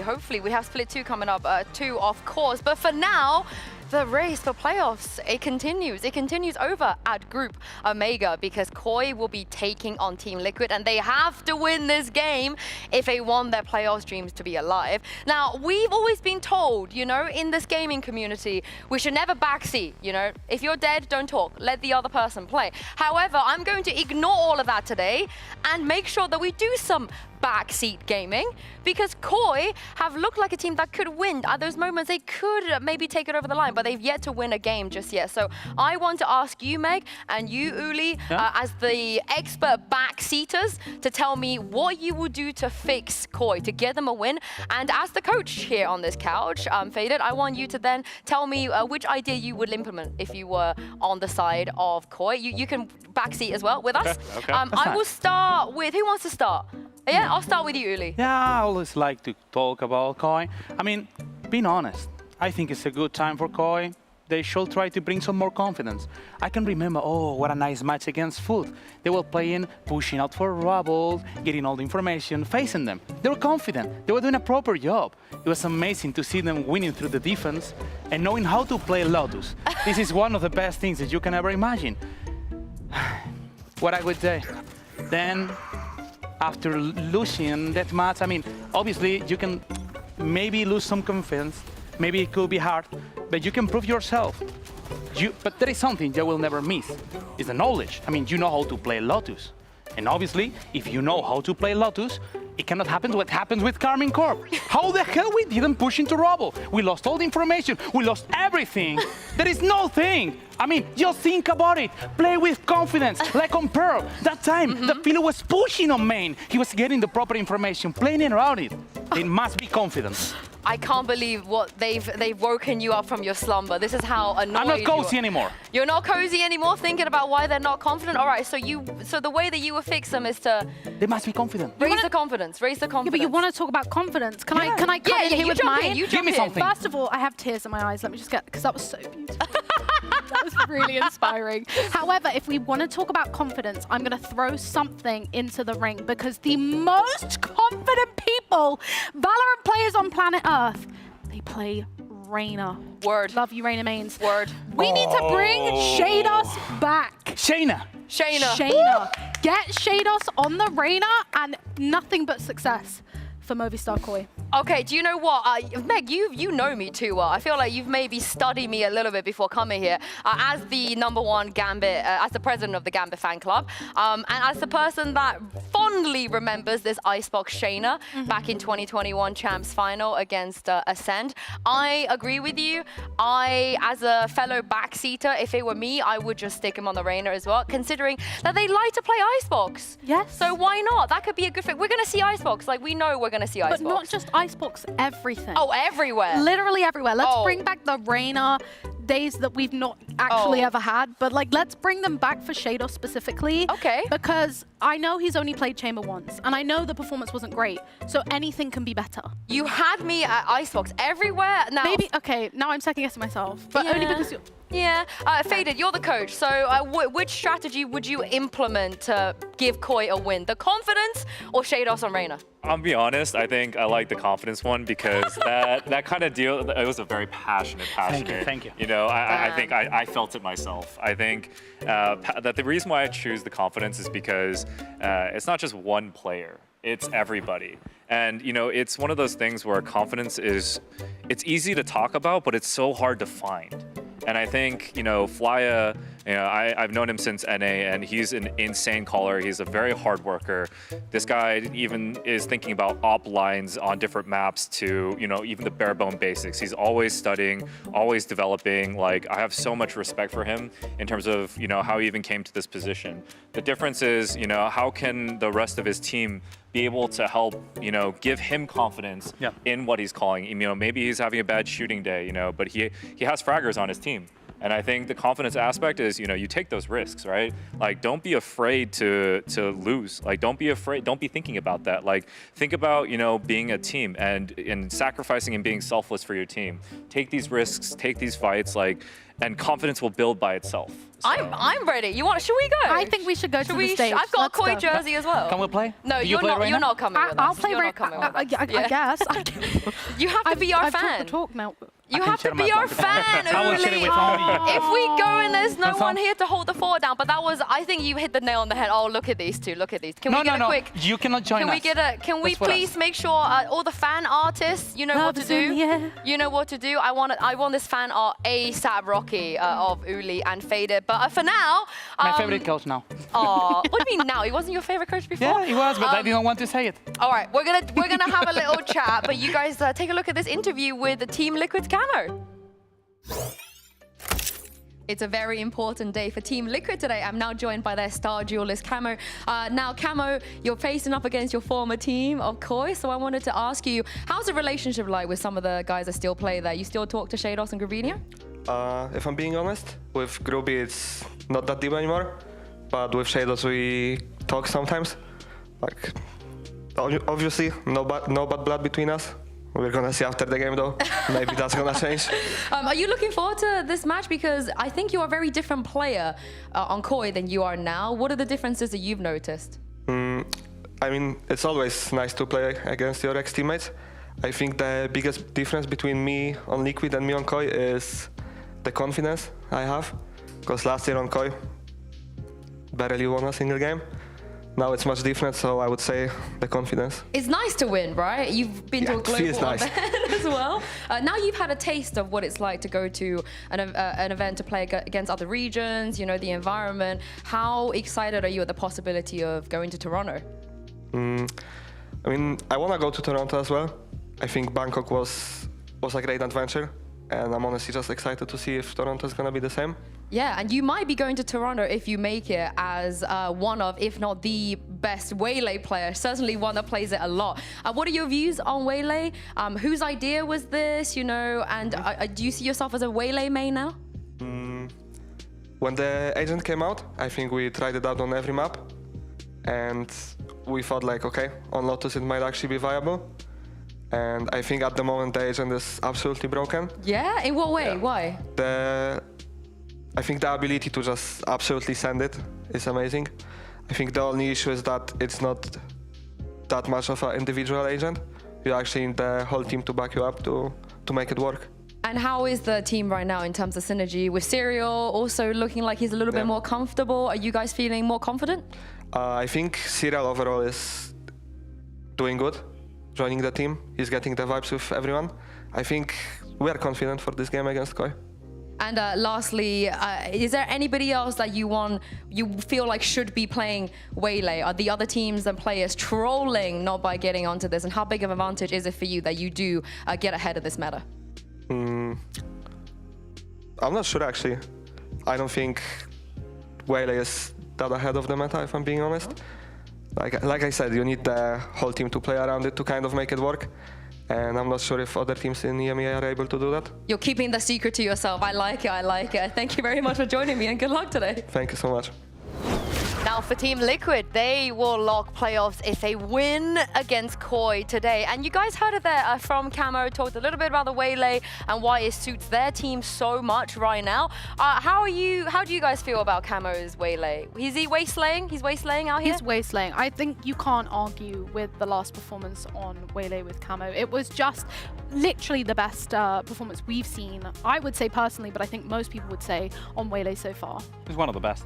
Yeah, one of the best. Now, he also said there, Fade, that in order to be a good Waylay and for it to work, your whole team has to play around this, you know? It's more of like a team agent as opposed, I guess, the Reyna, very opposite scale of the Reyna. Do you agree with that? And do you like the way the Liquid have been playing Waylay? Yeah, I mean, I think there's a couple different teams that have been watching in terms of understanding the Waylay and the implementation. I mean, Jagamo's on G2 is really, really good. I think the way that they layer in order to give him the space and, you know, the creative freedom is really nice. I think the way that Liquid uses Waylay to kind of, you know, set. The thing about Waylay is that you're not necessarily just creating space. Like, you're able to give your team more deeper positions to start off. And get that information too as well. It's kind of like a Silver Dart in a way. You know, as long as you play it you guys love the Silver Dart. Yeah, I mean, for sure. No, you're right. But I do think that, you know, Liquid's, the way that they're kind of using the Waylay is, you know, very strong in the implementation.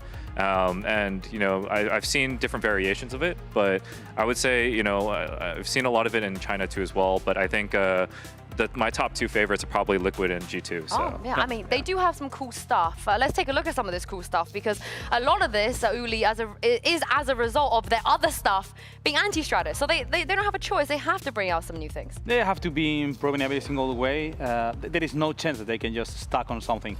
They are playing around it, and to be honest, we know that Koi must be anti-stratting today. Yeah, but what do you do? What do you do against this Waylay, Tejo, Deadlock, like all coming in? What do you do against this, Meg? Play with confidence. Well, I mean, it's hard. They have to try to, first of all, the basics. I mean, they cannot forget about the basics. I think Koi cannot be focusing on how they're playing, how the other team is playing, which compo they're playing.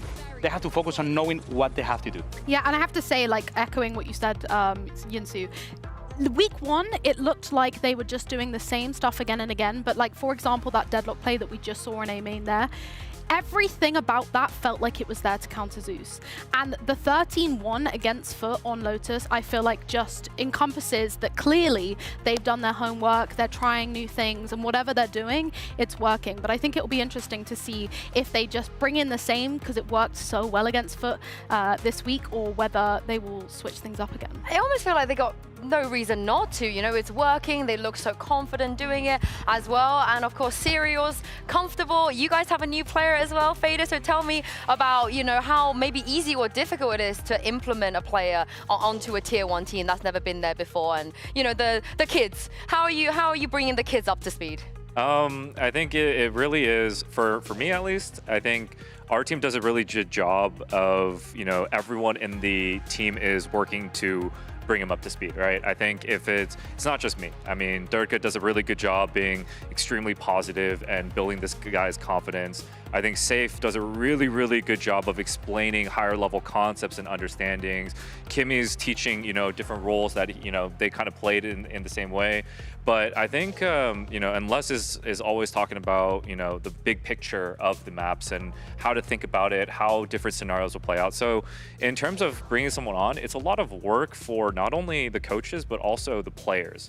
And, I feel like the way that Liquid, even from, Cyril's first game and on, you can tell he has a lot of support around him too as well. They're not expecting him to just be a high fragger. He's playing his role really well. And, you're starting to see it develop more and more. So I think that's always the focus, right? I think with Zaiwu or Saibov, one of the key things was, he popped off in day one and the first match. But I think, it kind of playing more for the team too as well is, we're not expecting frags from him, but at the end of the day, like you saw today, this kid can really fight through situations. So, yeah.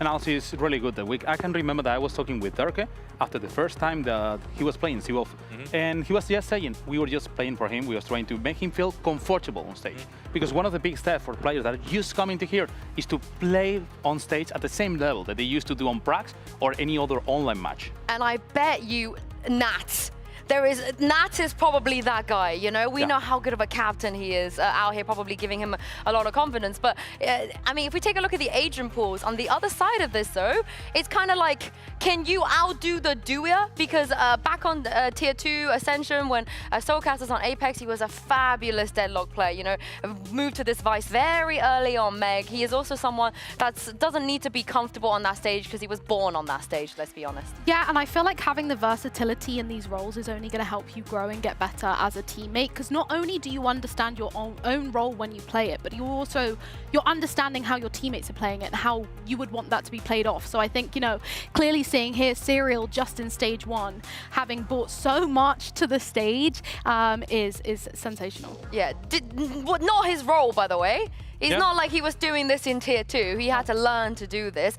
With that in mind, let's take a look at the Lotus comp from Team Liquid. We kind of alluded to it already. They brought out something new, something very fun, something cool. Is this a one and done Faded? Can you do this multiple times? Are there other things that you could bring on this map that could still keep it difficult to read, and more to surprise? Yeah, I mean, I think I'm personally a huge Deadlock fan. I love Deadlock, but I also know that there's a lot of limitations to it. I think the one thing to think about is Liquid loves to be, very aggressive. They love to be unpredictable. And I think, Deadlock is one of those agents where, like, for example, the Ascent comp with, the double Senti, like, in my opinion, the Deadlock makes the attack a lot stronger. You can punish and you can kind of take advantage of defenses that kind of become a little lackluster, right? And I think, with the Waylay, I feel like there's so many ways you could be creative with this comp, even on the defensive side, to take space and be aggressive. And I think it does actually strengthen out the offense as long as their protocols are in sync. And I think that's the reason why, like, yes, there are a lot of things you can do with this comp. It's just, let's see how creative they can be over time, right? So not a one and done. Not a one and done. Got legs. You guys agree? Agree. I agree. I really like the Deadlock personally, and just to echo what Faded said about the Deadlock on attack, I just picture in my mind the amount of jumping around on Deadlock with the ult and how much space you can take with them on attack, which isn't normal for the Sentinel role, so I do really like it. Well, hopefully we see it, because this one's got everything. Playoffs hopes, elimination pressure, and 2 teams with something huge to prove. Let's send this down to the stage and bring out Team Liquid and Koi.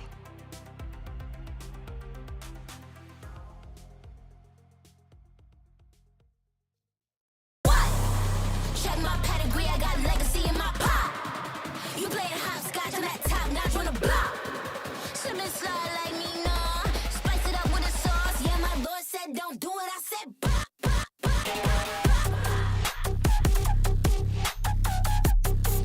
yeah, my boy said don't do it, I said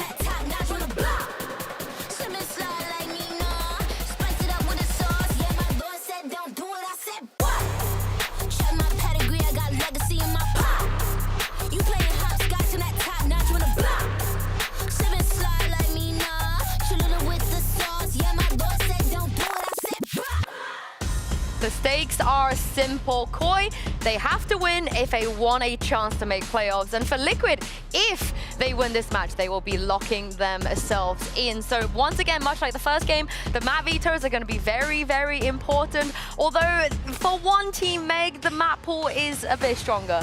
Oh, definitely. I mean, I was just distracted because I was trying to see what shoes Flyer was wearing after the lucky. I think he bought a new pair out. But yeah, of course, I mean, Team Liquid here are favoured in terms of the map vetoes. And we do see the Haven and the Pearl coming in. And the Lotus to start, which I think is a really interesting choice after such a standout performance, because this is being picked by Movistar Koi. Yeah. And obviously an outstanding performance from Liquid last week against Foot. And the way that we saw Camo on Waylay, this is... They must know something we don't. They must. What do you reckon that is, Faded? If you were looking at this comp of Liquid. I mean, I think one thing is, if you think about how Liquid was with Lotus during kickoff, right? They were very, very scared of that map. They came in, picked a random comp, and I'm pretty sure they built it on the fly. And they won, but it was still during Bangkok, one of their tough maps. I do think that Koi probably has an idea of how they want to counter the aggression and punish. Because Liquid is probably going to be pretty explosive with this, so I think if Koi probably has a good game plan, and if they can execute on the game plan, I think they're going to put up a good fight against them. Completely agree, and also we have to add something. Movistar Koi was the team that was already playing with double Sentinel. They know the strengths, well, not always. They know the strengths and also the weak point. So I think that they could try to get something on this match. Can't outdo the duo, like I said, they're the OGs, they know, they got the solutions. But let's take a look at the agent select and see if we will get that Wasteland comp once again out of Liquid and what Koi are going to bring us. Okay, Alpha yet before this was the only player in the entire world in Tier 1 that plays Killjoy on Lotus.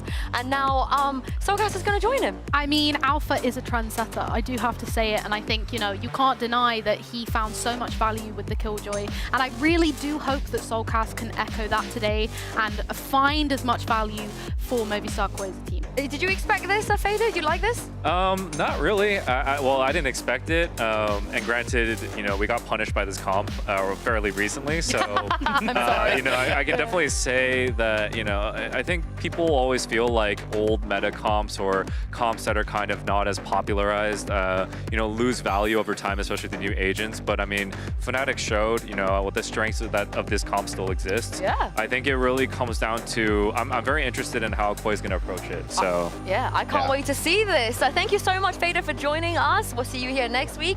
We've been backseat gaming this whole time, so let's send this down to the front line over to Pansy and Minnie.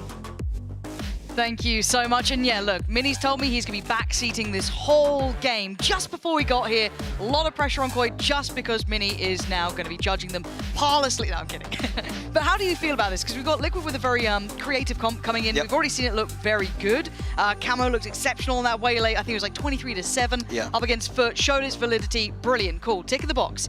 Even the desk Faded saying there's some length to this. It has that versatility going forward. But Koi's gone for the switch up here, Minnie.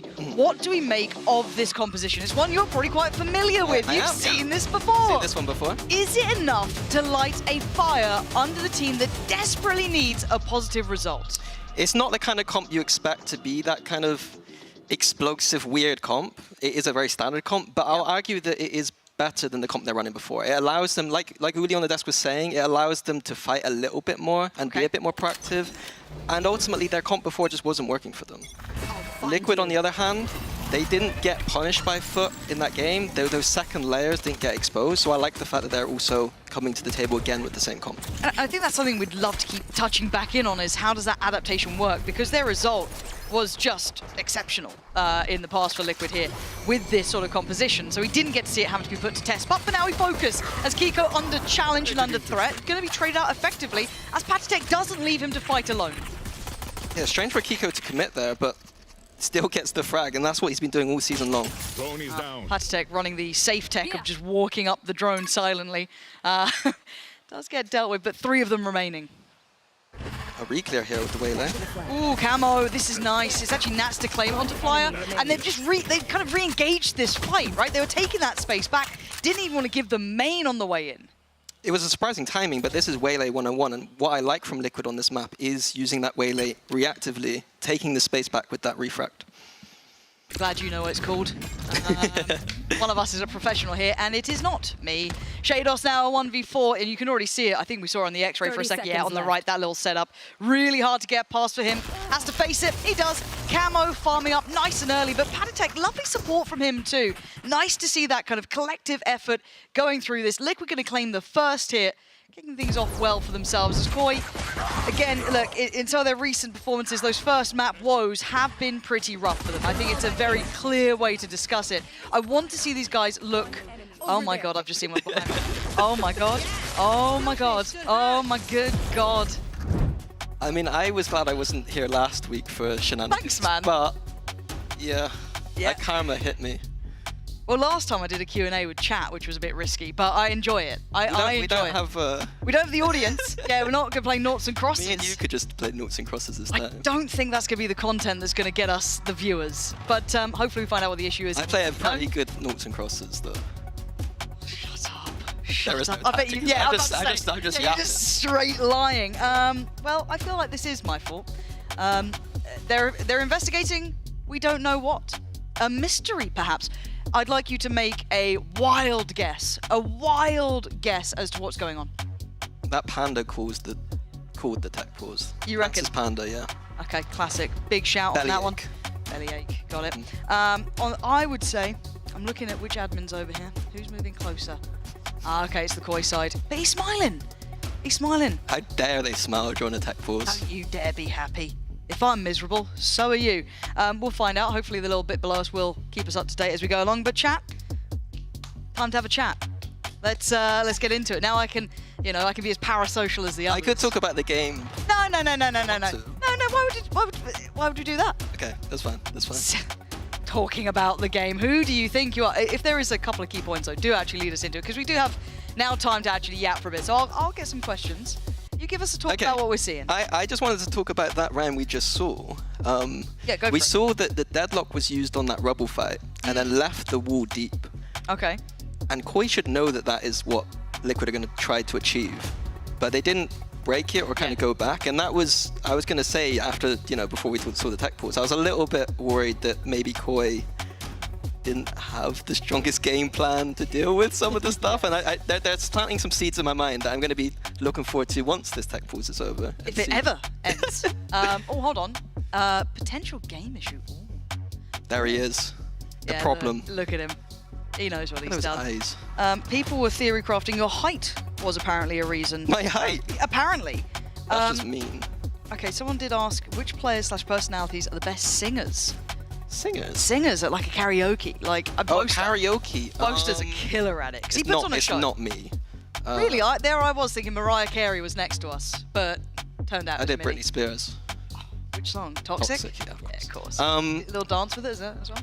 No, I was trying to book my flight at the same time. Right, yeah. Trying to escape as quickly as possible. Got it. I'd say Boaster. I'd say Boaster for that. Who was on the show? We did it with Paper Rex, and some of the Paper Rex. Forsaken is good. Can legit sing, can't they? It's just like, wow. Yeah, no, Jason is very good. Yeah, no, he can do everything. This guy's flexing agents. This is a bit of a niche question though. When Sliggy dies, bit morbid. Yeah, that's not do you think he goes to heaven or hell? He is old. The greys are coming through. Heaven or hell? Yeah. Jesus. I know, it's a bit a mad one. I don't think he actually has done it. He's not left his house enough to do anything to warrant minimize his threat. But do you think that's also like he's watched Final Destination a couple of times and now he just fears leaving the house? You know what I mean? Maybe. Could be. There's a new Final Destination coming out. I was like, the new generation will be also traumatized. Every time I'm behind, like, you're on like a highway or a motorway, there's that like truck in front of you, the lorry, there's like lots of that. I know it, but I've never seen it. What? No, I've really? Oh my gosh. Okay, we are getting ready to check, so we're getting closer to game start, so thank you for bearing with us here. How do the cables taste? Well, okay. Go away. Delicious. Do you prepare content at home in case of a tech pause? No, because I err on the side of optimism, and then when it goes wrong, I make the best of my possible. Someone from SEA, is 23 degrees really already too hot for people in Europe? Yes, we are very pale. I feel happier today. Like yes, because you went in the sunlight. Yeah. First time for everything. It's weird. Hopefully this game doesn't bring me back down to the tech pauses don't bring it back down. Best 5 stack from casters/talent. Like, who would be the stack? Because I'm now in. I'm now You're in. Yeah, you're locked in. You're absolutely first draft. You know what I mean? Like, who's claiming Mini? Get him on board. Who's good? Baller was good, right? Yeah, Mike was Mike's very good. Okay. So that's at least 3. Do I have to be on it? I don't know if you want me on the team, but I'll put myself I in. think you talk about your COD days as if, you know, we gotta get you on just to see, just to see. I'm really good at talking trash as well. That is a positive. Yeah, absolute I-Series warrior coming through. But luckily we are back in game, so thank you very much for the questions and the interactions. You guys at home are a valued member of the talent now. So welcome on board. But we kind of highlighted a couple of those key issues that could be returning here, but this round probably won't be the one that we see too much for. But I'd love to see Koi go for a little something a little different. Give me a little look here. You only have classics. Why not try and work see how they out? deal with the rubble control that Team Liquid is going to do every single round. They're going to be fighting for this rubble control a lot with the deadlock and with the Omen sometimes. And what can Koi do against that? And is this going to be like a prep thing, or is it just an in-server kind of pick it up as you go along? For now, it's going the way we'd expect, very clean from Liquid, they'll be happy. But as I said, is that something you'd lead in with as kind of theory crafting how you'd like to handle it, or is it something that you just can do live on the server? But you're probably quite aware you're coming against this comp, so surely you'd want to put a little bit into it, right? Absolutely a server.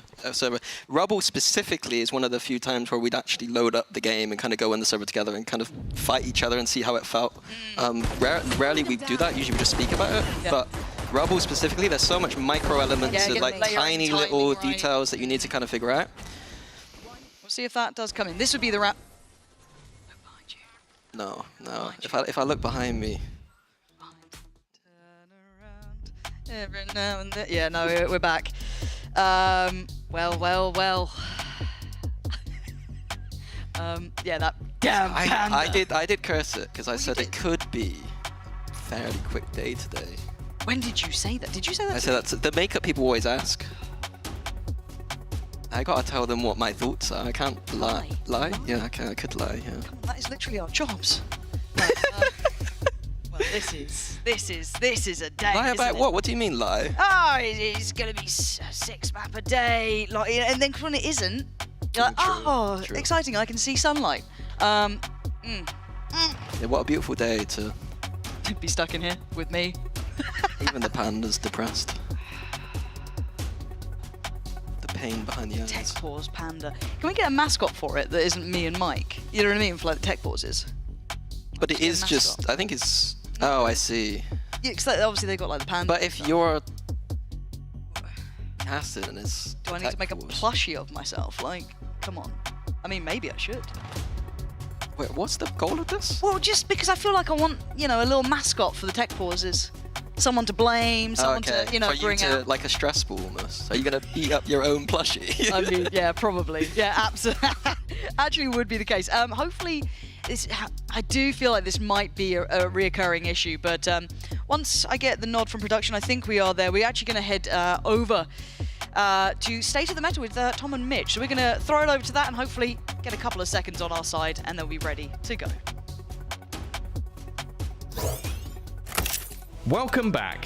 It's been a while since we last caught up, and with some pretty hefty changes to the map pool and another agent added into the mix, it's time to get you up to date with everything that is currently going on within the meta. To start with, our map pool has changed. Bind and Abyss have sadly been taken out of rotation. In their place, we welcome back Ascent and Icebox. For the most part, we've seen minimal changes to the maps themselves. But for all you B main wallbangers, I have some bad news.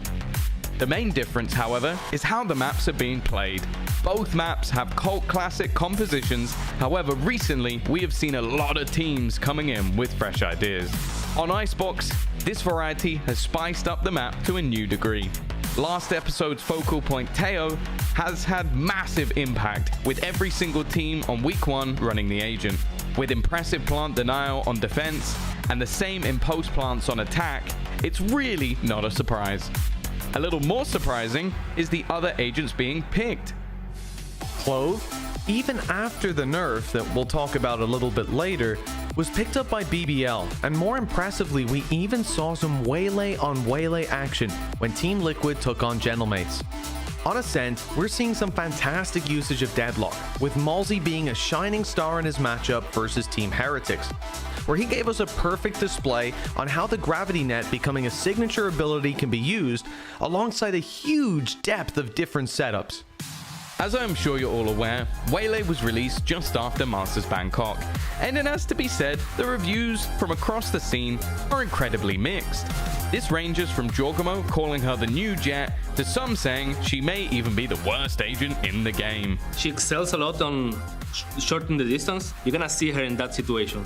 I don't think it's bad as op. I think you can play solo op. Like, I feel like it's easy. In my opinion, it's definitely not the Jet killer or like the better Jet, because Jet's just a better op agent. This, however, didn't stop our EMEA superstars from trying her out in week 1, with appearances on Icebox and Ascent.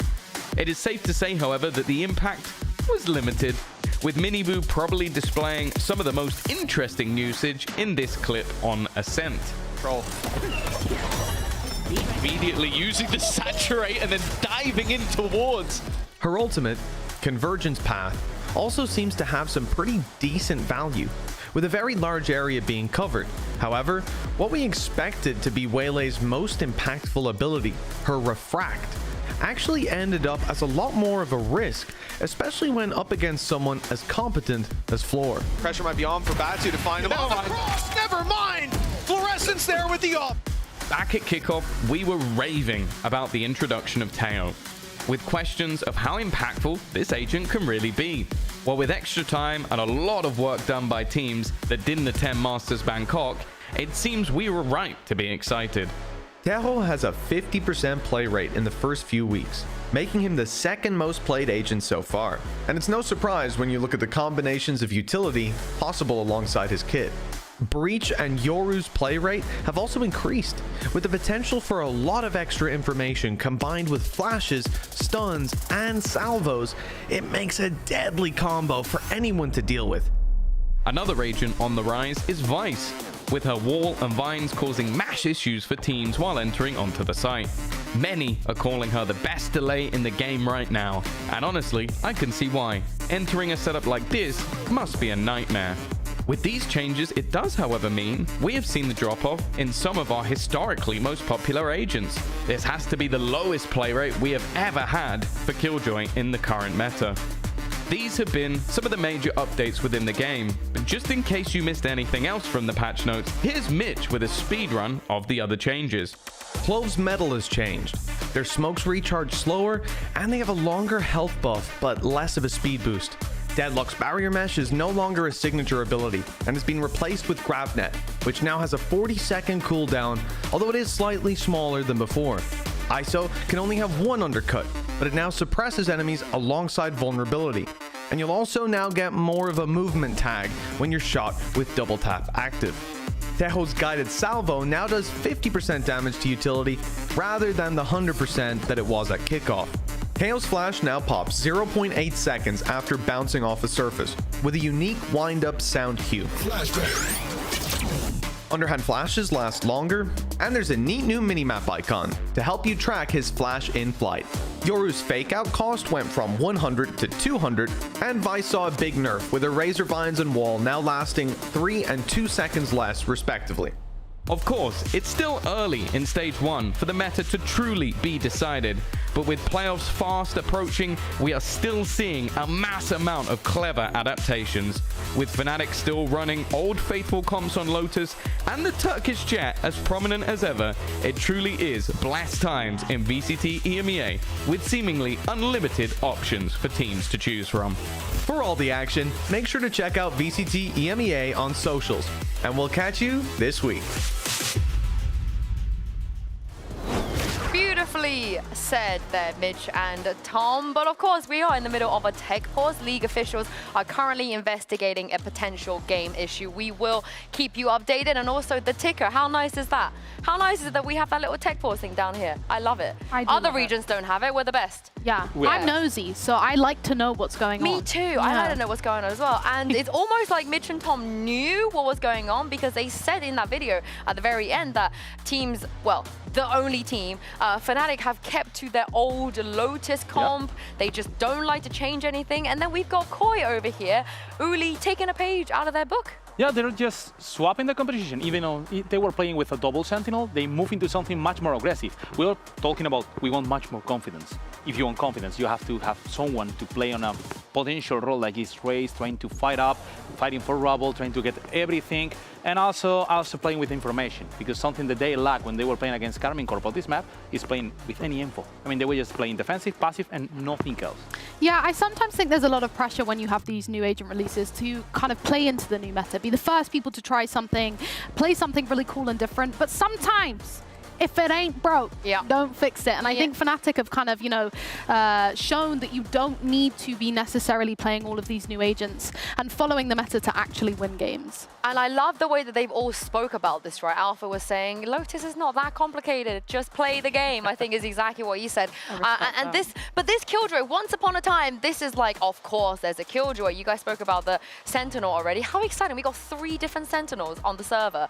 Don't see that every day. But now this, all of a sudden, Meg, is weird. You know, this Killjoy pick is all of a sudden out of meta, but there's a reason why that this comp works so wonderfully, especially on the defense, right? When you want to go see having all the Killjoy stuff there is never the most easiest way to get onto site. Yeah, and I'm pretty sure that we saw Soulcast actually playing a different Sentinel previously, and he was quite back. He was set back, and he wasn't sort of fighting for the site, and he didn't have enough utility to hold off those pushes. So yeah, I like the Killjoy. Well, I can't wait to see what he's going to do, because we're getting back into game. Pansy promised no more tech pauses. I feel like that was a lie, but you know what, we'll take it. Also, big news, breaking news. Mini doesn't think it's ginger, which is wild to me. I was like, oh, there's a lot of gingers on the broadcast. I didn't go grey, I just went more ginger when I coached. Before coaching, I was... True, you were like, yeah. You know, a normal human. A normie. Now the soul's gone. Ginger. Yeah, the soul left with Fnatic. I assume we're going through like the last rounds of ready checks, just getting everything sorted, and then we're diving into game. I can already see the countdown on my screen, which you will now see. Now, there we are. So hopefully all good to go. We'll keep you up to date as we go forward. But the bonus here coming into play. If you missed it, you didn't miss much. 2 rounds to Liquid, and they looked very, very robust in it. This composition still looking solid. Haven't really seen Koi address this rubble control yet as how they want to approach it. Seems like they got a bit of a plan here where they're listening for that control and then immediately pivoted towards BC side of the map. At least they're understanding. Reclear here though. Kiko taking a real risk on that one. Filu's going to punish him on the little bit of a glance out from B, but there's a lot of bodies to B, so it's almost bait in a weird way. It's almost kind of welcoming you in, but there's a lot more behind that. Yeah, I want Koi to now explore that rubble side of the map. Like, go re-clear it, use this Viper wall, and make sure that Team Liquid aren't stacked B and C right now, which they are. I'd love to see them try and go through that information game, right? Get those protocols right, go through that really robust list. Now it seems like, okay, a little bit of a investment towards rubble. That Prowler went down, but that was about it from Shados, but they are still glancing towards that C side of the map. Yeah, and Liquid weren't confident here, so free sight for Koi, it looks like. Gonna have all the time in the world to sub for this post plant. Yeah. Liquid will be here quite quickly, though. You noted it. It's kind of stacked towards B, but with a quick rotation through CT from 2 of them. Stall coming in as well. Going to deny the, I assume, plant on the first attempt of things. I'm curious to see what the next layers to this are. You still got Camo sitting pretty with his util, who can go in denial. No pressure towards Waterfall either. Nothing to dissuade them from doing that. So Nats... Oh, look at this Cam as well. That is tasty, isn't it? Yeah, Camo going to find Flyer. And they're going to try and take the fight forward. 10 seconds, they kind of have to. Patatek waiting. Has support as well through CT. Oh, Koi! This is a nightmare come true. Feels down so low already. 47 HP ain't enough. Boombot there, maybe a little bit of a kit to play with. Spacing great from Patatek. Gets that swing off the back of Camo dropping. But Mini, what the hell just happened on the site, mate? To be honest, I caught it completely wrong. I thought Koi had all the time in the world of post plant, and they couldn't even get the spike down. Team Liquid had a really nice setup there where they knew that they could stall, and they knew that they can spam. But that kind of protocol, like you were kind of alluding to, usually when you're getting spammed out like that, you'll see teams immediately start fighting. Yeah, a little bit of pressure on it. Making sure that the plant goes down, but Koi seemingly not having that protocol. And that worries me. It really does. Got to say, though, love the cam that was in play there. I mean, it's Nats, right? The guy is legendary in the role, but nice seeing that there, just kind of keeping the information flowing of when we commit, when we don't. Just kept that nice balancing act. Completely new to me, to be honest. Oh.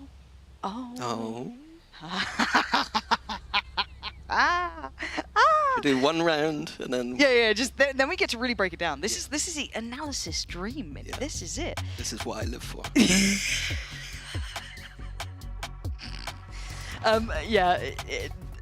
Stay with us, guys. Stay with us. I mean, no one's happy about this. Obviously, they'll be trying to fix it up as soon as we can. But we can kind of talk about what we've seen so far. And let's kind of then roll it back to what we were discussing coming into this as well. When we were talking about Koi, we wanted to see them come in with a couple of ideas, be up to date on how they were approaching this map, especially against this composition. Maybe taking a couple of lessons away from those, that Foot series that Liquid played, right? You've got recent tape here, same comp. How do they then manage to maybe get into it a bit? The problem, though, is I kind of highlighted this, that Foot never got past that initial layer from Team Liquid. They never actually had to go into these deeper setups. And immediately we see that Team Liquid have some spice on those deeper setups that Koi probably couldn't prepare around. At least from what I remember, I didn't remember seeing a cam and a spam. I didn't see that in my prep, so it's nice to see that Team Liquid are bringing, like, because for Team Liquid, they are the team in EMEA that's played the most amount of maps. Yes. They have the most amount of footage on them, and to see them go to those global events and come back and still have the time to kind of pivot how they're playing, even between series, it's a strength of Team Liquid. It's huge. It's a little bit underestimated, I guess, by most, but I think for us, because we see such a common trend of it, be it in a coach or a caster, it's that they'll have that one big event, either bring out something a little bit quirky, a little bit different that hasn't had, maybe prep for it to the same extent. They hit, the European leagues or any other leagues after it, and everyone knows what you've been doing. It's always been the kind of curse of whoever wins. Everyone's seen what you've got. If you do deep runs in tournaments, everyone's seen it. So it's nice to see that there's still layers to this, right? Nice little kind of finishing touches that we're seeing as we go on for Liquid. This is only 3 rounds. It's still very early days, but we saw that nice little adjustment on that C site. Beautiful, tick in the box. But for Koi, I do want to see them start problem solving here as well. Start them, getting into this, because I can see it just to give you the run through. Shados, Fly, and Grabino yet to get off the starting block. Sat on 0 so far. Soulcast with 1 and Filu with 3. And it's not a massive point, but you've got a cold start here too. You're not feeling warmed into the game. You kind of need some of those rounds to just get feeling like you're warmed into it a little bit, get that hot hand building. No one there yet. And really for Koi, where do we put this level of expectation? Because we were talking about it earlier. I'm yapping, by the way, folks. If you do want to make a cup of tea, now's the time. Get a Red Bull, get whatever you fancy. Now would be the time. I will be yapping for a second longer. We will go back to questions in a moment. But I was kind of discussing the pound for pound with other teams who are sitting either on that 0-3 or towards the lower end of at least, let's say, the groups. And I was kind of looking at Apex, they've claimed a couple map wins here and there, but yet to really put their names on the board. Obviously a rough result for them today, but they looked competitive in moments more than I felt Koi have. And I hold Koi to a higher standard when I looked at them, right? If you look on paper at this team, you look at the sum part, you're like, okay, this team, I'm not saying they're going to top out the groups, but they should be picking up maps here and there, looking a little bit fired up. I'm worried they're just capitulating a bit here, if I'm honest. Yeah, I think some people had them as a potential dark horse team because I think a lot of it to do with their coaching staff. Their coaching staff was brought in, promoted last year in Vitality and got them to champs. And did a good job. Impressive, really impressive. And I think that people thought that them coming to Koi would ignite something, create a system around it, and it just has fallen a little bit flat, like on multiple fronts, in my opinion. So for me, I'm the same. I hold them to a higher standard than Apex, but yeah, it's not pretty so far. And I feel like this game isn't going to go much better for them going forward either. I want to see that passion that the Koi fans have and that passion that their content creators have. Uli's on the desk, giving it his all. In the jersey. Like, I want to see that. Like, they can lose today, but if I see a bit of fire from them today, that would be what I'd be okay. That's nice. I don't want to see them feel sorry for themselves. That is, and it's something that it's weird to quantify, obviously, right? You can't see it on a scoreboard, you can't see it in those sort of things, but there is something to be said about, if going down swinging, you know what I mean? Like make them work for their dinner here. Liquid so far have had absolute free reign. They felt comfortable. I don't think they've looked pressured yet. I think it's looked very good. Again, 3 rounds. Not going to call it quits here. But I'd like to see what Koi can do when there's pressure, when they are up for the challenge, and what they can do with it. However, because people are sick of me. They're sick of me. They've had enough. Where's Brennan Sideshow? I miss Plat Chat. That's what, it's happened. I don't know, I'm making that supposed to be? Chat. That's my impression of chat. That's good. That's good. Yeah. That's like either Reddit, VLR comments, all in one. That's the voice that I go to. That's nice. Yeah. It helps me when I'm deeply depressed. But because of that, we'll give you a break from me because you'll be hearing enough from us probably once this gets started. We're going to go to the desk who are standing by, so thank you, and let's head over to them.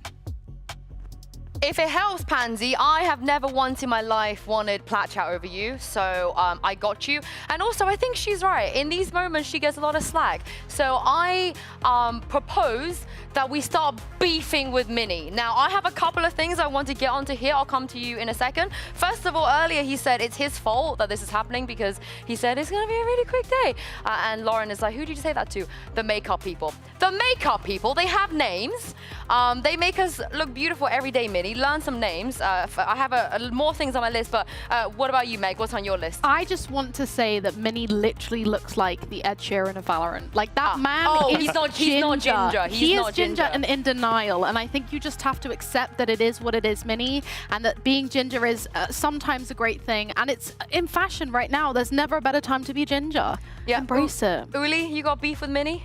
No, why should I beef Mini? He says something good about me. Oh, come on. I love you, Mini, but next time you're talking bad about Ko, I'm going for you. Oh, he's always talking badly about Koi.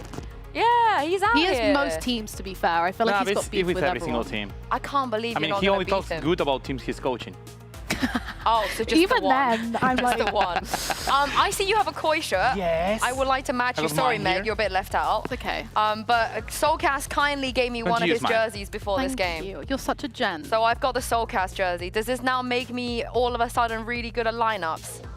Oh wow, yeah, it looks good now. I like it. Now you can play Killjoy.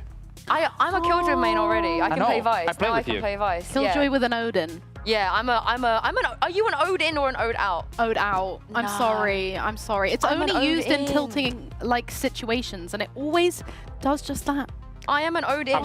Uli, what about you? Someone has played a lot with Mitch. All-in out, please.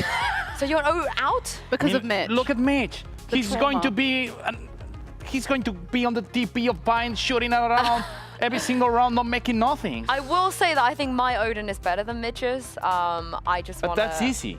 Yeah, and I want to say that one time I went 3-3 against Dirke, and I was Odin only, so... Unbelievable. I want to see his history. But let's talk about something that we can unanimously say that we love.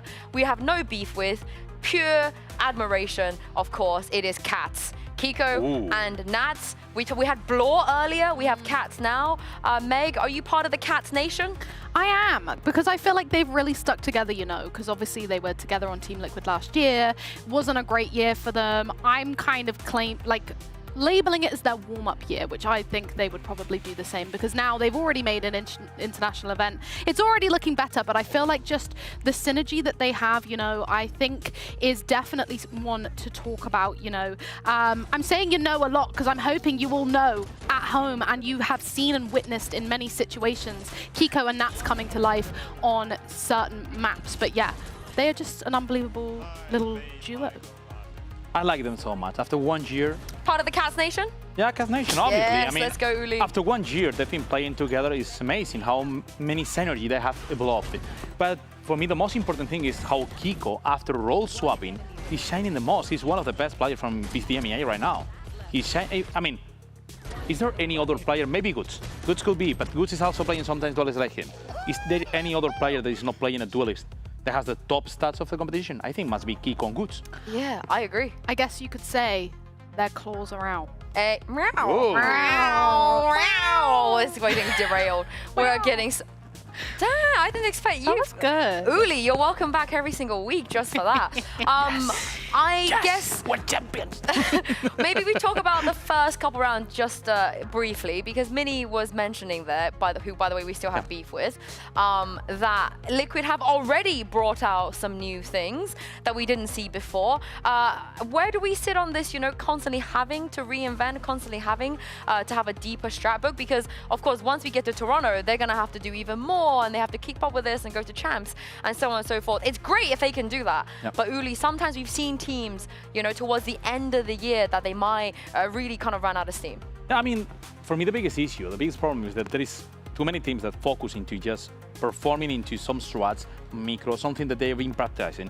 I think the most important thing is to have players that are smart enough that they're playing enough and know every single micro that they can play with their teammates and try to sometimes play around it. It's not only that, okay, I knew that these pistol rounds is gonna work. Sometimes you have to be smart and just to play with it. And Team Liquid has, I mean, Kiko is a smart player, Nats is a smart player. Every single one of them is someone that can just be improvising sometimes and come with something new. And that's the most important thing, because you cannot have always your coach saying, okay, do this, that. I mean, that's too much. They must be smart.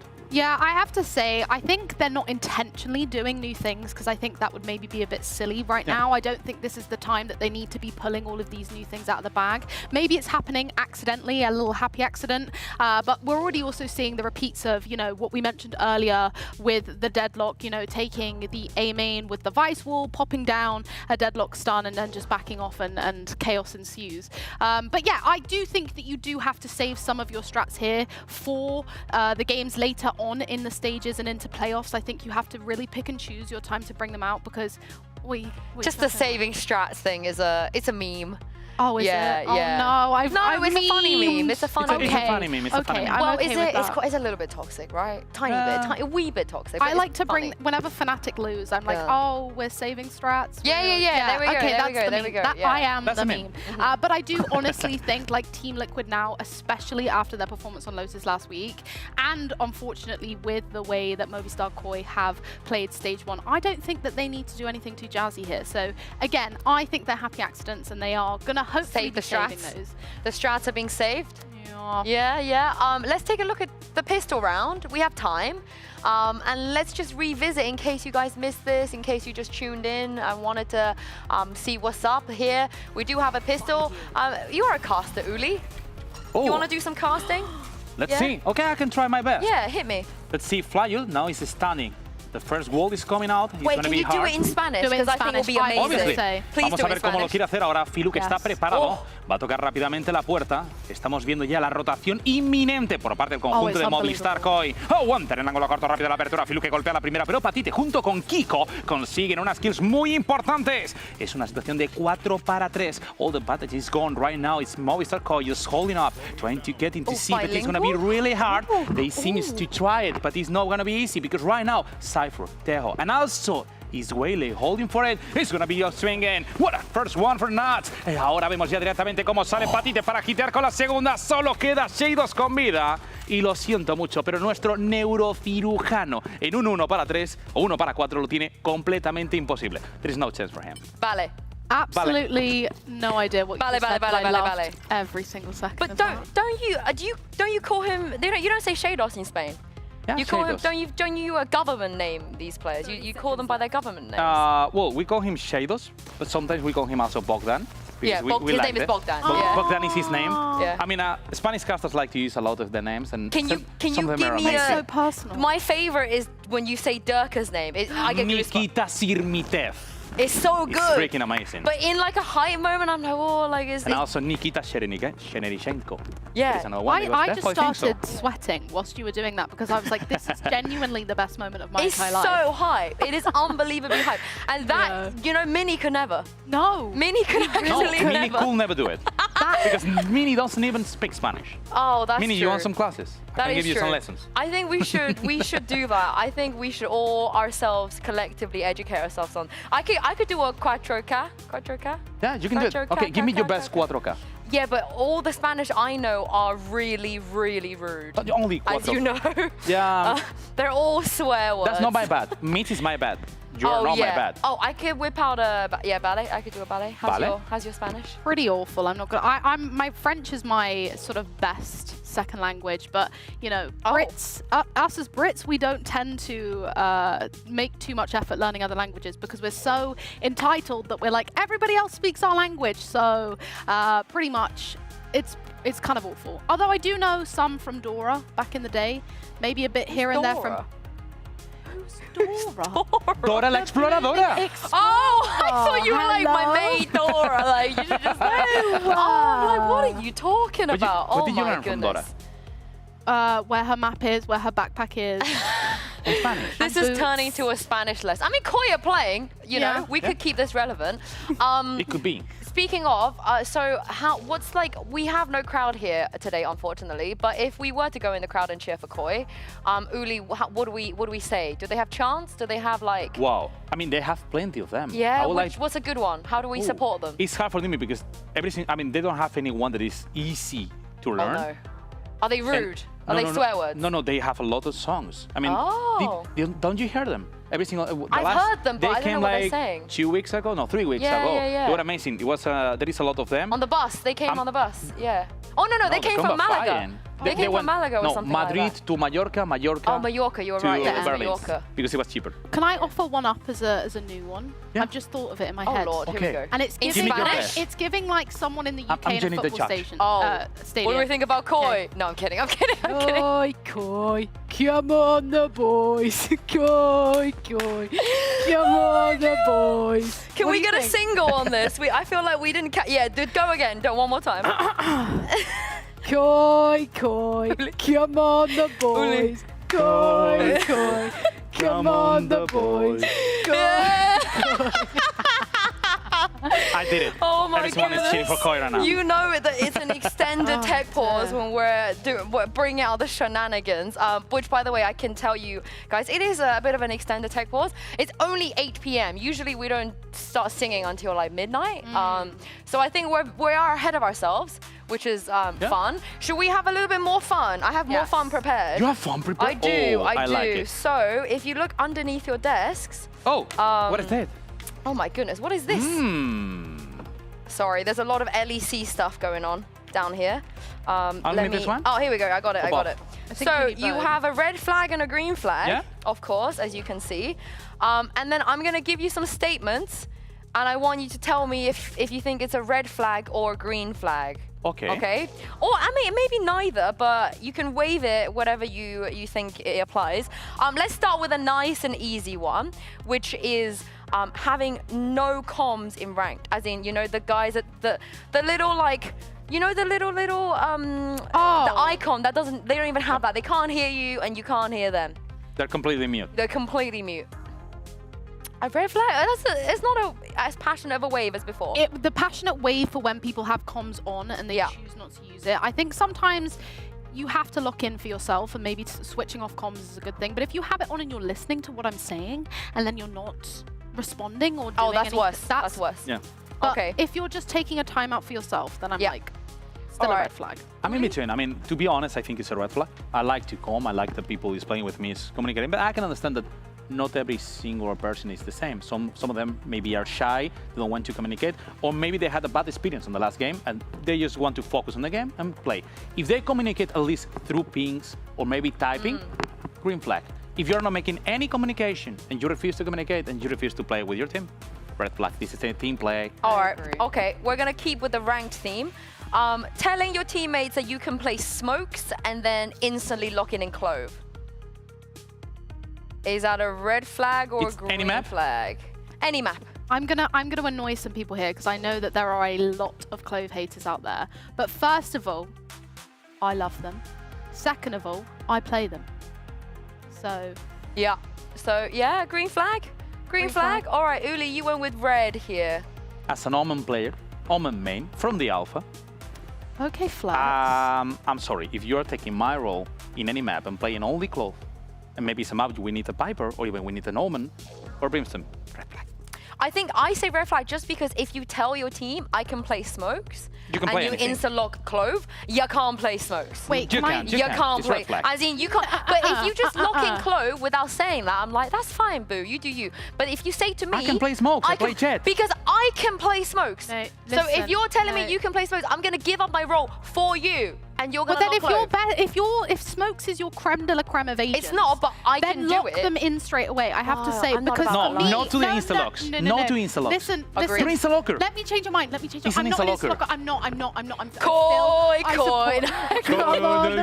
Please let me explain. Yeah, you explain. Okay, this is for all my Clove enjoyers out there. I've got your back, okay? Because I think sometimes you have to play selfishly, especially in ranks. I would say below Immortal, you will have people lock in Reyna, and you will have people lock in in Jet and they Reina will just supporter. play for themselves. So if you have an instance like that where you have people locking in, no, they're not giving any indication that they're going to comm, I will pick Clove because I'm like, I at least want to be able to facilitate my own plays and be aggressive if they're going to do that.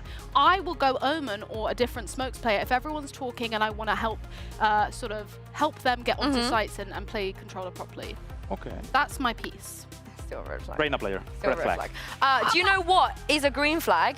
Is getting an update on what's happening with our game. So I can tell you guys that League officials have confirmed we are experiencing a server issue. Due to this, they have made the decision to move the game to a different server. Thank you guys very much for your patience while we set this up and get back to the game. And meanwhile, feel free at home to play along with us. Yes. I know Sliggy, you're watching. I don't know who else is watching. Maybe we've got maybe we have Melange. I think Sergio Ferrer is watching us for sure. Oh, Sergio, doesn't he have to watch a Spanish stream? Yeah, but for the analyst. Okay, hi, Sergio. I mean, I'm Spanish. He's looking at me. All right, now. F Sergio, I love you. Sergio, F Sergio. Also, Masa. Okay, let's carry on. I want you guys in chat as well to play along. So, bringing this to VCT, watching VCT and not feeling like that Pansy is your favorite caster. I think that's a huge red flag. I think I'm just asking you questions about my personal opinions at this point. It's not even like I legit like opinion. them all. Yeah, I like them all. But Pansy's the best. I mean, Pansy is unique. I mean, Okay. Pansy is one of the best on every single game she did. Yeah, but she gets nerfed by being with Minnie, so like that's how much she has to go through. That's true. Red flag. I mean, she being has with to Minnie. go through that much, you know. She has to go through that much. And when it comes to other things about VCT, a red flag or a green flag, Harbor Enjoyer, not in ranked, in VCT, not in pro play, not in ranked. Is being a Harbor Enjoyer in VCT a green flag or a red flag? I love Harbor. In both senses. I just think they're really fun and I don't understand why they're not played more. I feel like they're essentially, in my mind, in my ascendant mind, they're a Viper that you can move. Do you know what I mean? Like his wall, it regenerates and you can move it. Have you ever had a conversation with Sadak? I feel like you two will get along. You two every time I see Sadak play Harbor, I'm like, yes, king. Eat them up, eat them up. Yeah, okay. I just think Harbor's really fun. I think the cove facilitates a lot of plants that, you know, we're not seeing a lot of gecko at the moment. And I do think that it helps enable them to get that plant down safely. We're seeing a lot of wall bangs and spraying through smoke still. So I like the safer way of doing things. I have to say, I like it in Icebox. Icebox, I really like it. I mean, you can get the plant easily. It's gonna do some job properly, like maybe the Sage all times. And also you can try to get smoke and also play with it. But on any other map right now, it's a huge Yeah, but red it flag. sounds like you are an enjoyer though. Like you enjoy watching Harbor. I enjoy watching Harbor. I enjoy when they are using it on Haven and they're just denying any operator pick, or even when they're playing it. But right now, I mean, you cannot get rid of Viper. Viper is the best because she's gonna have...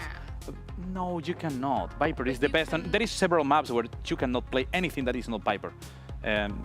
Maybe if you're Batu. I do like Batu on Viper. I feel like that does share that narrative. Like, if it's Batu on Viper, I agree. Anybody else, disagree. Not Suigetsu? No. Not Sui? No. Sui? I feel like there's some very good Viper players. Nats? Nats? No. Batu over Nats? I mean, you could even say Chronicle as well. No. Oh, not Chronicle. Oh, I would put. I mean, Kron's a great Viper player, but Nats, right? I mean, is this not a red flag to not think Nats as Viper is the best? Red flag. Is that less? Actually, no. Less? Because I would like to say that Tom Biz, and I'm being edgy and quirky here. Like some of these, I'm not actually thinking about what I'm saying. But Tom Biz did bring up the lack of not versatility, but changing up the way you're playing Viper on split with that. Is he slagging off Nats? Is that what you're saying? He Tom was. Biz. He did a whole bit in last week's segment about his Viper ult mid, and I have to second that. Wow. I think he's getting a bit predictable on the Viper, so why not bring out the Harbor? I cannot believe that Tom Biz is not part of the Cats Nation. I think that is that is one of the few. Well, but that is quite one of few red flags that Tom Biz has. Yeah. That is Tom's biggest red flag, I think. Not being a Nats Viper. We're just out here slandering the poor guy.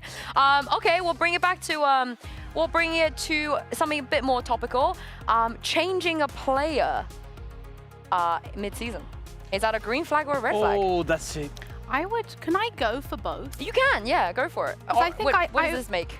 Orange? No. Yeah, orange, right? Orange flag? I respect like trying to change something if it's not working, but I think middle of the season is such a risk. And I think week 4, when you are already out, am I catching the drift that we're dropping here? I wasn't dropping anything, but I'm picking up with what you're I'm putting down. Yeah, when yeah. you're already knocked out, well, I would say no fault of your own, but it is. But like also because Apex lost their game. I just don't see much point here. Maybe it's to get in early for then to make like reps, get the reps in. Get the reps in. Yeah. But I don't even know if that's still on the cards. I will normally accept any kind of decision, to be honest. But for this one, it's a huge red flag. Ooh, why?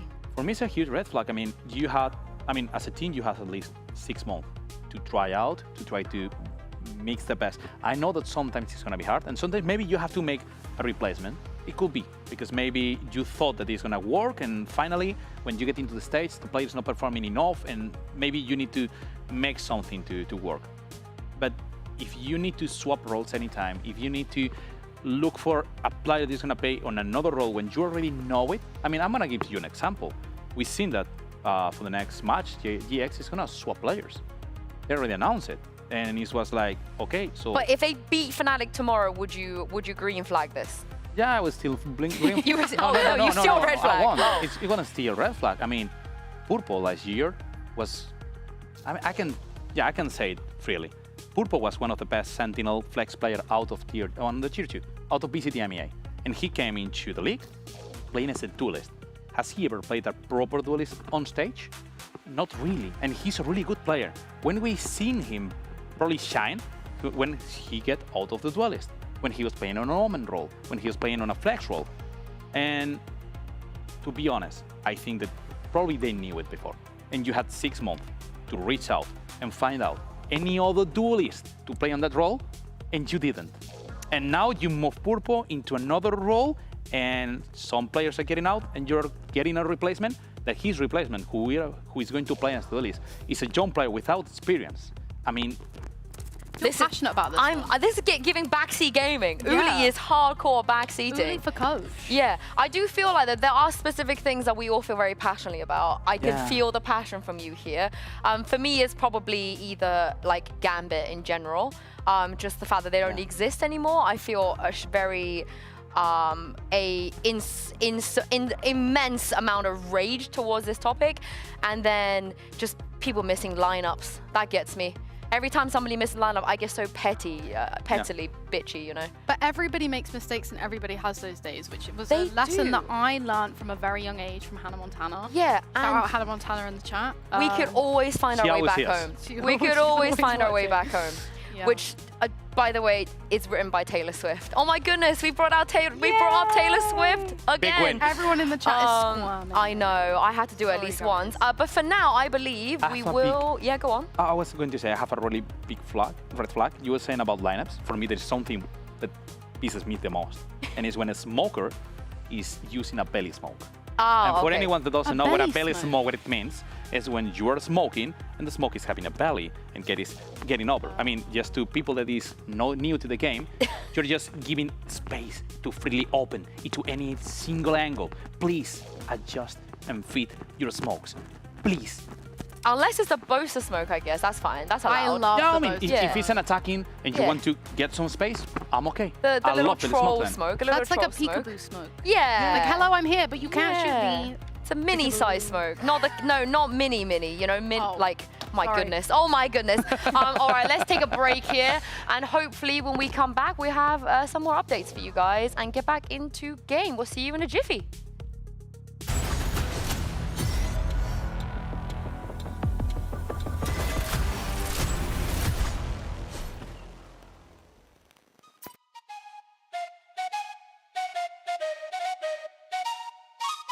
Let's go.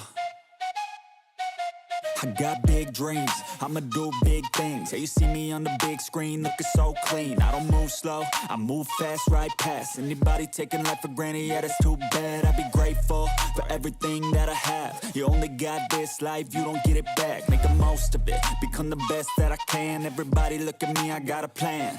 You gotta work hard, play hard, do it from the start. Cause how you do anything is everything is art. Stay consistent and do it every day. Don't let fatigue get in your way. Cause 10% of something is better than nothing. You better do something if you wanna be something. I can feel my stomach rumbling, I'm hungry. Big things coming, I ain't bluffing, yeah. No, I don't wanna stay the same, yeah. So I keep pushing through the pain, yeah. That's the only way to make a change, yeah. So I fight every day and train, yeah. It'll all be worth it. One day it'll all be worth it. So I keep pushing through the pain, yeah. That's the only way to make a change, yeah. I've had enough, I'm making my own luck. Adrenaline, my drug, I'm sick of feeling stuck. I got this, will not quit to the top, I promise. Cause I've had enough.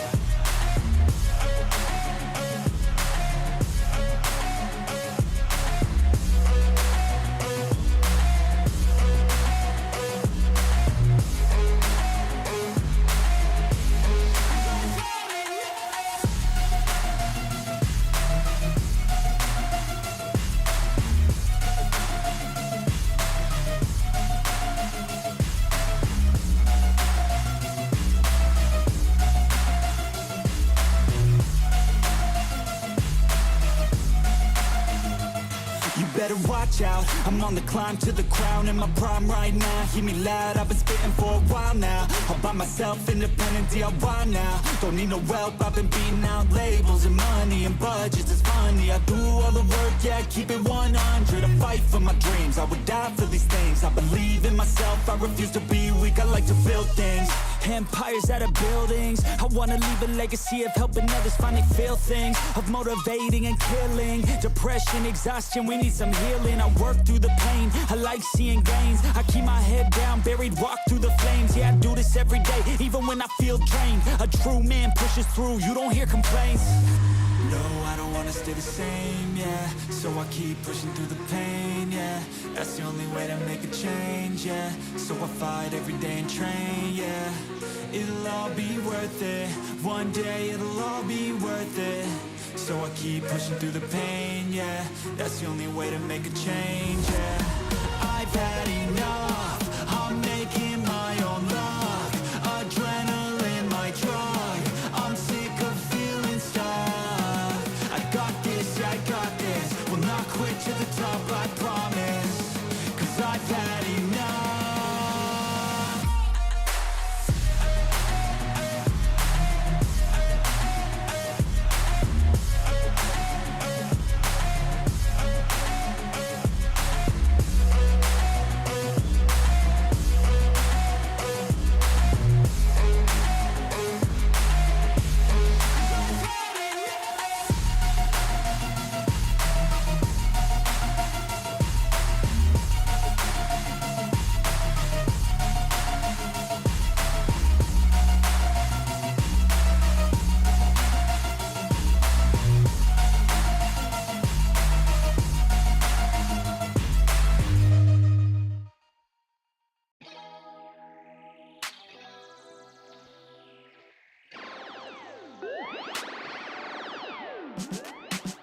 Feeling good, feeling great on my time. Won't let a hater block my shine. I'm just living my life. Too busy chasing good vibes. Chasing good vibes. Chasing good vibes. Chasing good vibes. Too busy chasing good vibes. I'm feeling good, feeling great now. A hater can't play with my day now. Get that negativity out of my face now. In my city, I'm the man of my state now. Yeah, I'm living life to the fullest. Baby girl, you're talking to the realest. Energy and joy, you can't steal it. Good vibes all around. Baby, tell me, can you feel it? I woke up, so I'm blessed. Just another chapter in the test. I know I'm doing better than the rest. Got a smile on my face, showing teeth for the crest. It's no sweat, I'm a vibe in my own right. Go time in the sun, yes, I'm gon' shine. So fine, got a baddie on my phone line. Feeling good, feeling great, chasing these good vibes. Feeling good, feeling great on my time. Won't let a hater blind my shine. I'm just living my life, too busy chasing good vibes. Chasing good vibes, I'm chasing good vibes. Chasing good vibes, too busy chasing good vibes.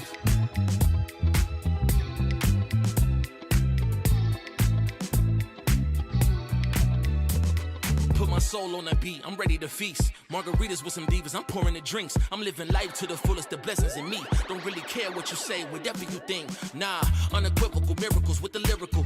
With the homies tryna pop like the cereal. Lucky Charms, got a model on my arm. Go watch on my wrist, garlic parm. No alarm, fireworks, I can feel it in the sky. I got love in my eyes, but there's money on my mind. I see passion and pride, I despise all the lies. I've been around the world, so I'm down for the ride. Good drinks, good people, and good times. Fast cars, pretty women on FaceTime. More money, more fun in my life. I'm just tasting my shots with good vibes. Feeling good, feeling great on my time. Won't let a hater blind my shine.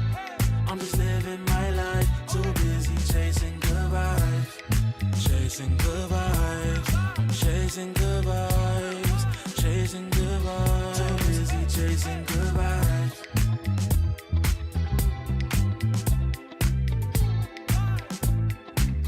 Too busy chasing good vibes.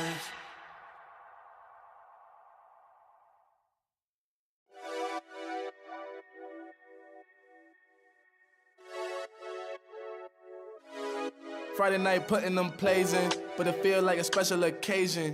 So let's go out, go blazing, hit the dance floor, let go frustrations. I might have a hidden agenda, but my intention's pure. I'll give you all that I got, and I hope that you don't need more. It's okay, just take my hand now. Damn near sweating your hair out. You got me creasing my sneakers. That's usually something I care about. Couldn't see the path, but it's clear now. You was in my dreams, but you here now.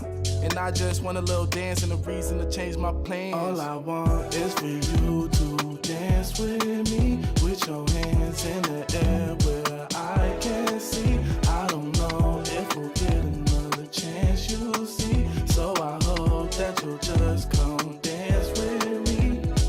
We outside, did you hear what? I called the ride cause I'm going up. And there's something mixy going in my cup. Don't say much cause they know what's up. You know it get cold on the late night. We getting all close like it's day night. You looking so fly, you could take flight. Now I got this feeling that I can't fight. Your curves got my urges flaring. You got me by the collar and I'm not caring. You see how the people can't stop staring. I'm trying to make you mine and I'm not sharing. Okay, let's bring it back a bit. She said you could have whatever if you ask for it. Well, I just want to have a little dance and a reason to change my plans. All I want is for you to dance with me, with your hands in the air where I can see. I don't know if we'll get another chance, you'll see. So I hope that you'll just come dance with me.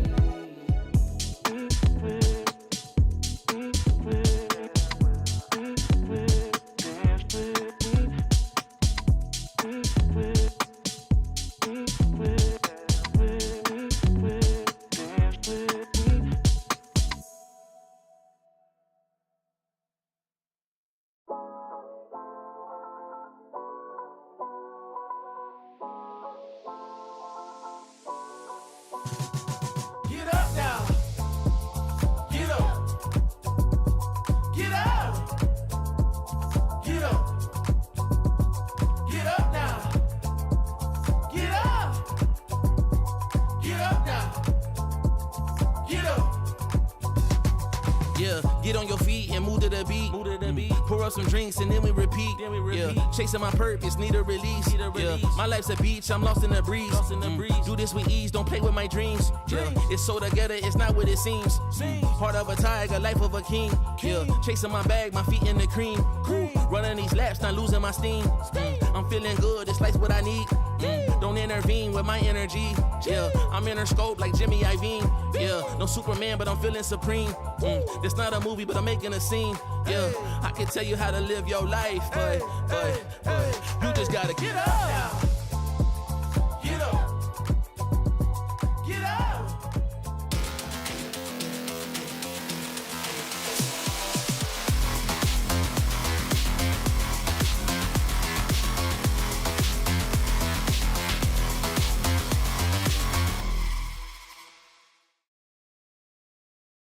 Welcome back, my patient fellow viewers. We are going to be jumping back in. League officials have changed the server and done the round rollback. We'll be going back in with the score being at 3-0 to Team Liquid. So once again, thank you for bearing with us. Fingers crossed, all is good as we take our time just to get this one started back up. But as said, a quick reminder, it is that 3-0 lead towards Team Liquid. And we'll be going into really the first big round here. Now, there was something you highlighted there, Mini. Yep. There's a glowing icon on our screen that we can see. Filu. Yeah. He's playing Raze. He is playing Raze. He's playing Raze. Now, he's done well enough. He's got that rocket ready to go, right? Right? So we want to see something maybe built around that or utilised in maybe a proactive way. Something around it. We'd like to see it used. The last time I casted Koi, they did a highlights obviously for you. They did a very good job of making me annoyed that they didn't take the easy out and use their ults. Okay. They were trying too hard to not use their ults, it seemed like, and they've had a long time to think about the round. They've been staring at that silently. So I'm hoping that this Raze ult is something that they're going to plan around. Hopes. They don't need to. They don't need to start with it. Just, no. I want to see it used this round. It's there. Give me at least 2 rounds, please. We also have Serial 1 away from ult on defense, and it'll be interesting to see if, with this Rebel control, if they're able to snatch it away. Okay, let's see how this looks going forward. Not good is how it looks so far, but we hope it gets better than this. Clearly a couple of audio issues here that we'll work towards resolving. Yeah, Team Liquid again with another weird setup, like something I've never seen before. Deep Trip, Deep Cam, and an Omen and Cypher playing together a Mound. So more looks from them already. Bear with us, folks. We are aware of the issues. It's going to be worked on as we speak. Clearly not going how we'd have liked, but for now, Liquid making it past the first hurdle of keeping everyone standing on this pressure building towards Mound. Filu, again, you've heard it, and now we will see it being invested. Rocket Pop, does it get used for any value here? Just going to be taking space with it. So in reality, at least going to be using it to claim that C site. And hopefully now Koi do protect the plant this time. You can see they're looking towards that waterfall. A bit of a cancel there because you did hear the Deadlock ult coming in. And actually did manage to catch. Going to be denied at least this bigger reward here, but a battle breaks out. Liquid with the pre-take here. Fighting back in, and once again, stability not to be found for Koi. Down to just 1 here in a 1v3. Soulcast has a lot to deliver on, and this is an incredibly hard situation. You're desperate for a pick. That's what you're after. You're really wanting something on your side, but you've got Util still there with Patitek investing it from the Teo. Soulcast at least going to get the plant and the time on his side. But the challenge now coming through, Soulcast has to isolate. Beautiful! Takes away Serial. Anyone else fancies to go, oh, 1 by 1 they tried! But Nats, the full stop to the sentence, denies that going any further wrong. But there was pressure on that side, Mini. There was a back and forth. Beautiful from Soulcast, unfortunate at the end. It seemed like Koi this time overcompensated a little bit, but it was off of the back of that Team Liquid getting that Deadlock Orb and getting that ult. Playing for that ult. They're very good. This is what Team Liquid are good at. I think to contrast with Koi, I think the ult usage from Koi can be a little bit rough at times. But on Team Liquid side, they know when to collect these orbs. They know how to play the setups. Playing a bit weaker towards C in this mid round, but having that Deadlock ult to retake and flood in. Okay, so if you are just tuning in, it is 4-0 in favor to Team Liquid. We know the UI is in the current state, so we're going minimal here. It's like you're in the game. Where if anything, we're just immersive here in EMEA. Yeah, it's like you're back in the scrims, you know? Rolling back the years now. But obviously for Koi, economy now is going to be up against it. I'm sure if you do want to know the full economy, Sliggy did say live he was going to be writing out the exact figures on the screen, so do make sure you check that out. I don't think he needs to write it out. I think it's all in his head. It would be nice for the people. Every player. It'd be nice for the people, obviously, and the ult orbs as well collected. So huge shout out to you there, Sliggy. Make sure you keep. I'm going to get a stream up actually, just as you should. Yeah. You'd need that info too. For now, for Koi, it's looking for opportunities, maybe getting a bit of a read of how this game's looking. A little bit of a spot coming through. A lot of Nothing much gained here, but yes, it is space more than anything. And just having that Viper pressure towards the A side has weakened C up, but Team Liquid seem more than happy to give up the space on C every single time so far. Yeah, and I kind of like the tempo of that pre-take almost that we've seen from them as well, kind of toying with how they want to approach it. This is a different look for Koi though, starting their walk through towards Waterfall. Plant being tested, but no one challenging from Waterfall. This time a higher focus through from CT. So sadly for Koi, a little bit of a, not, I don't want to say a misread, but I like what they've done to try and take some space, be proactive in the post plant, but away we go. Liquid now back towards the side. What do they have to deny it? The pressure from Waterfall has to be there. Flyer doing well, but it is Liquid cleaning up. Just one really remaining, and you look at the spacing here. Grabino, you've got Kiko just holding him basically, and that's what he's going to do. So another round on the board for Team Liquid. They will be up to 5. And you can see how paranoid Koi are about that Waterfall spam now, to the point where they're just sending 4 players to go deal with it. Unfortunately for them, nobody there this time. Nats is repositioned. But nice to see some of that thinking in those, you know, a lower economy round, they have to take some risk. Certainly do. And then I need to see, I assume this is around we're going to see a little bit more of a fight back from Koi, hopefully. They've learned their lessons throughout these early rounds. Do they have what it takes to get even past Rubble? We've been seeing that Liquid are solid at holding this. It's interesting they group up with 3 Koi outside Rubble, because it seems like if they get pressured, they usually run away. This time Grabino's thinking about it, but out quite quickly. And again, Team Liquid with the heavy mount setup, again, leaving that trip deep on the mount side.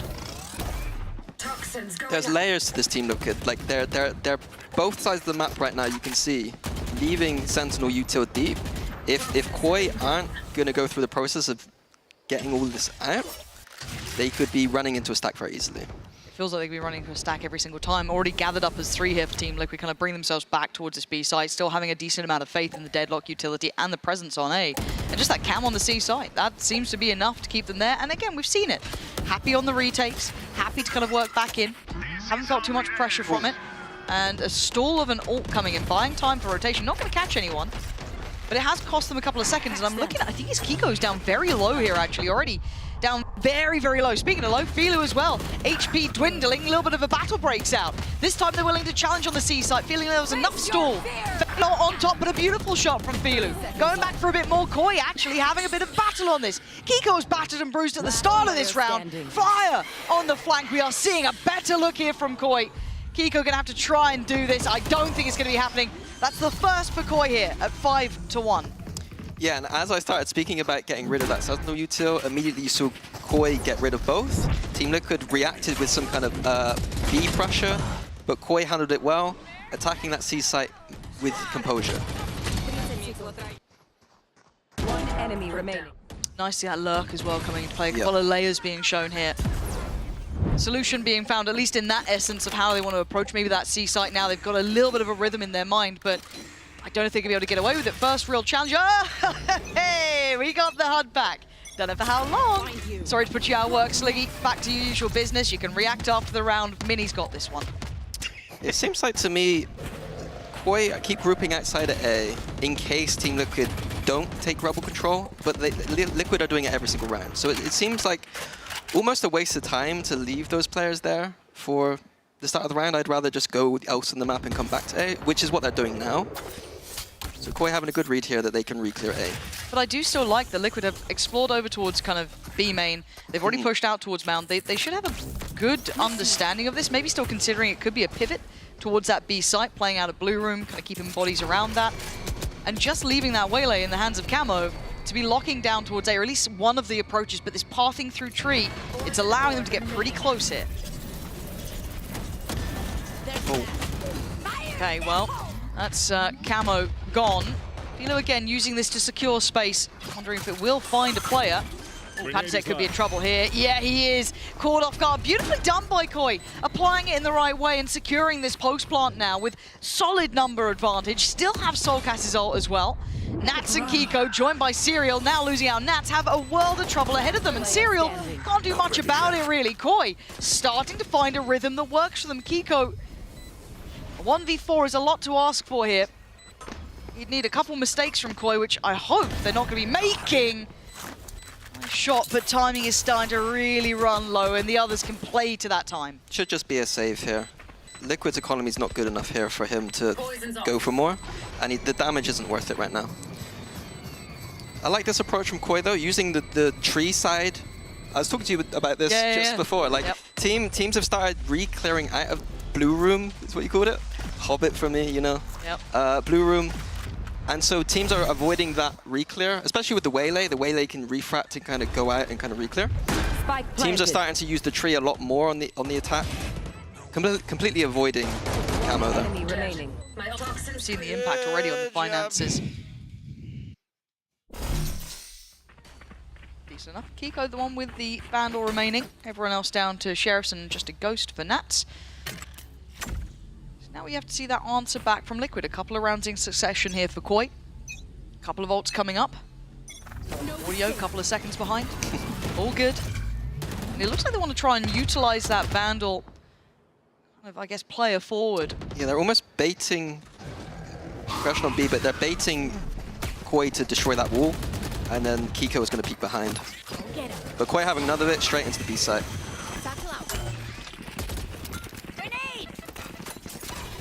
Bilu, yeah, nice. Nice so far. Not afraid of the challenge. Camo with a quick reminder, but Koi putting bodies behind it. This is solid. This is the big gun, and this boy's got some space. Kiko, got to be kicked. Oh! I thought there was a chance on that, but Gravino really catching it back in hand, and that's going to be a formality. Well done to Koi here. I feel like Mini, we're very critical of them when things aren't going right, obviously, and fairly so. I think we've been asking a lot more of them. The last couple of rounds, we've started to see some of that hit home, it feels like. Yeah, they're listening for this rubble control, seeing what's happening. If the rubble control happens, they're getting out of there, moving away. And when they feel that rubble isn't being pressured enough, they'll explore that area. So, very simple Lotus gameplay, but some of the teams in EMEA right now aren't doing that, and Koi are. Let's choke them.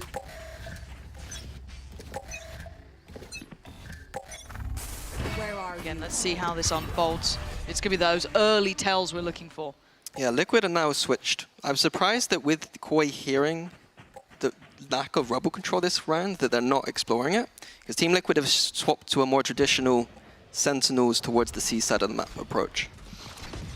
It's quite the vast amount of utility in the way, so it's going to be, if they go late, it's going to be rough there. But they've already cleared the util towards B, which is pretty valuable. Gives them a pivot option later on if they do want to explore either through door or straight through main. They have that there. And even maybe a look back towards A main. I think Team Liquid are trapping now. Yeah, you see, the Waylay's got the ult ready. If there's any trigger at all for Team Liquid, the ult's going to come out, and we're going to see salvos, we're going to see maybe a paranoia, and we're going to see a big fight towards rubble now. As Koi maybe expected, it feels quiet here almost, right? A little too quiet. No challenge on this, just the Prowler. And nothing else behind it. I believe I've seen Team Liquid do this before, so it wouldn't surprise me if Koi feel this is happening from the preparation and know that C should be the place to go right now. They've got the right read, but there are bodies here. Serial and Nats both waiting, so this won't be easy. Philo is going to be hindered from the way in, but he keeps his life. It's Flyer to find Serial. Nats on the trade out. Already captured there, going to be keeping one with him. Beautifully done by Nats, composed as they did try and flood towards the site. Oh, the cross is being dominated. Nats in control here, and time being a factor. It is a 3v2. Soulcast and Gravina trying to work this one out. The ult going to be utilized as well at some point here. Nats again, just powering forward. Very well handled, almost funneling Koi around the map. Yeah, I said that C should have been the site they go, but at the same time there's a Deadlock and a Cypher, and Deadlock's got an ult. We saw Serial use the wall to delay, and then it was able to get a nice little Deadlock ult off. Without that wall, maybe there isn't like as much of a funnel. But yeah, textbook Nats Sentinel hold. It's lovely to see that from Liquid though, because it did feel that Koi were really trying to test the waters wherever they went, getting quite a nice read, but those traps being prevalent wherever they went. As you said, there was that reactive play that could come in on towards that rubble side if there was commitment behind it. Here again, early control does of course go to Liquid on this, but it could be re-explored. But speaking of explored, Filu, once again, having a glance towards B, we can see what's on the other side. 3 players there. Again, Koi should feel that Rubble's quite weak again. They've thrown that early fade eye and it's seen nothing. So I think Flyu can call people back to explore.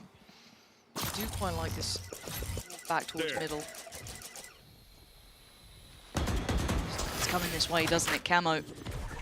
There's a little presence, but slips back towards the site, but you can already hear the util being invested. which then once again forces the hand through towards Tree. We were happy to do this before. Yeah, the problem this time is Flyo has Viper ult. So if Team Liquid aren't quick here to try and deny the A side of the map, and Koi are quick enough here to get that Viper ult down, it's going to be a very difficult situation for Liquid to deal with. Is only him so far. Camo, gotta be cautious, falls away towards top site, gives up the site. Feel go walkabouts. This is a lot. That's 3 players. Reward is there. Nice follow up as well. Controls the space in the Viper ult in play as well. Here comes those lurks. Yeah, last time around we saw it being Flyer. Cass looking for his timing. Don't know if he's going to get it because you can see this. Nats outdoes him. Late to the party, but fashionably late. Oh, Kiko! That's outrageous to find that in the dark. Flyer going to be kicking himself a little for that one, to be called out by the spam, but it's Shados now in a 1v3. No util to bank on. Does well. Does so well. If only he'd kept the gun in hand, if anything. The time's there for Nats. Liquid again, yes, pressured, but out on top at a 7-3 scoreline. Yeah, I think that's a VOD review round for Koi. The Viper ult in post plant, I wouldn't feel happy losing that. The spam through was unfortunate though. Sure. That was ridiculous. But Flyo should be safe. Tucked in, safe away. Yeah, let the others kind of take there. There it was. Player standing. Oh, that is going to be a real bitter one. Oh my god, I killed 3 people in the smoke. Yeah, it is quite wild. And hey, look, I don't want to say critiquing, but we were keeping our eyes towards the ult usage. Feeling very close to getting it back now as well. Is that 3 ults now he's had? I think so, yeah. I think this is the third back on. He's done well. The first 2 had worked wonderfully. Camo with the operator, that's something new. This controls the line forward, makes it very difficult for Filu to work up here. Gonna be forced off the angle by the Prowler. Hold on, pressure! We were complimenting these ults, and that's why. Filu does it well. Takes the space away, but Camo gets it back. Plays it from Blue Room as Kiko. Rewarded on the angle as well. Overwhelmed in the end, but they've got control until then. Tipped away by Serial falling. The sight is not theirs. Nats trying to thread the needle on the timing, but Camo barely alive. Been caught by the ult as well. They had to fall off from this. Really, what option does he have here? Operator on a retake. Just doesn't feel good. No, and the economy's low. I don't mind if Camo's going to look for one. It looks like if he gets it, he'll commit, but should be saving if he gets nothing. Yeah, there it is. I mean, Soulcast going to deny it. And it felt like Liquid for a good amount of time there actually had the benefit of the trades coming in. This was a great opener, but the fight back was great here. And again, the double in from that Blue Room, beautiful, but well controlled by Koi. They keep it up in this game. 4 rounds for them now. This is when it tipped over. Yeah, Soulcast, I think, was the one. Yeah. There we go. Very influential. Nice for I him. like the call from Koi. It seems like Team Liquid have done a lot of re-clearing of that B space, and knowing that, you know, numbers might be there, and Philo could get that ult off potentially.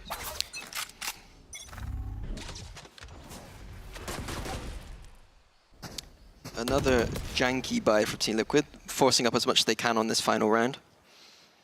Nice little B exploration. They've been proactive, but they've never gone this far. Strange, they have a good read that the Killjoy turret isn't there. He plays behind. Nats needs to try and play his life. Go, I don't know if he's getting... He is alive! That is quite surprising, because Koi... Well, they're knocking at the door here. Soulcast, a challenge on his hands, though. Paranoia, gonna force him... Oh! There's the Scrim Soulcast coming out to play. Camo, backhanded. And now Patek becomes the kind of, I guess, big guy with the Guardian to play in. But Kiko is going to at least be able to pick up that Vandal, but they don't have that same access point, but they also don't have a plant yet. Yeah, Koi have the gun advantage, but they feel very isolated right now. That doesn't feel favorable. What a shot! Belting shot towards Filu. Now they're going to be a little bit divided on this. It gets tricky. Grubino now pressured, but he comes out on top. This is the tipping point. The scales firmly in hand of Koi, who navigate the threats. They keep their composure and get up to a 7-5 score. Yeah, I think after how good Team Liquid came out of the gates here, I think Koi will be not over the moon with this, but happy. We take what we get, and we are going to be going into a normal break, so we'll see you after this.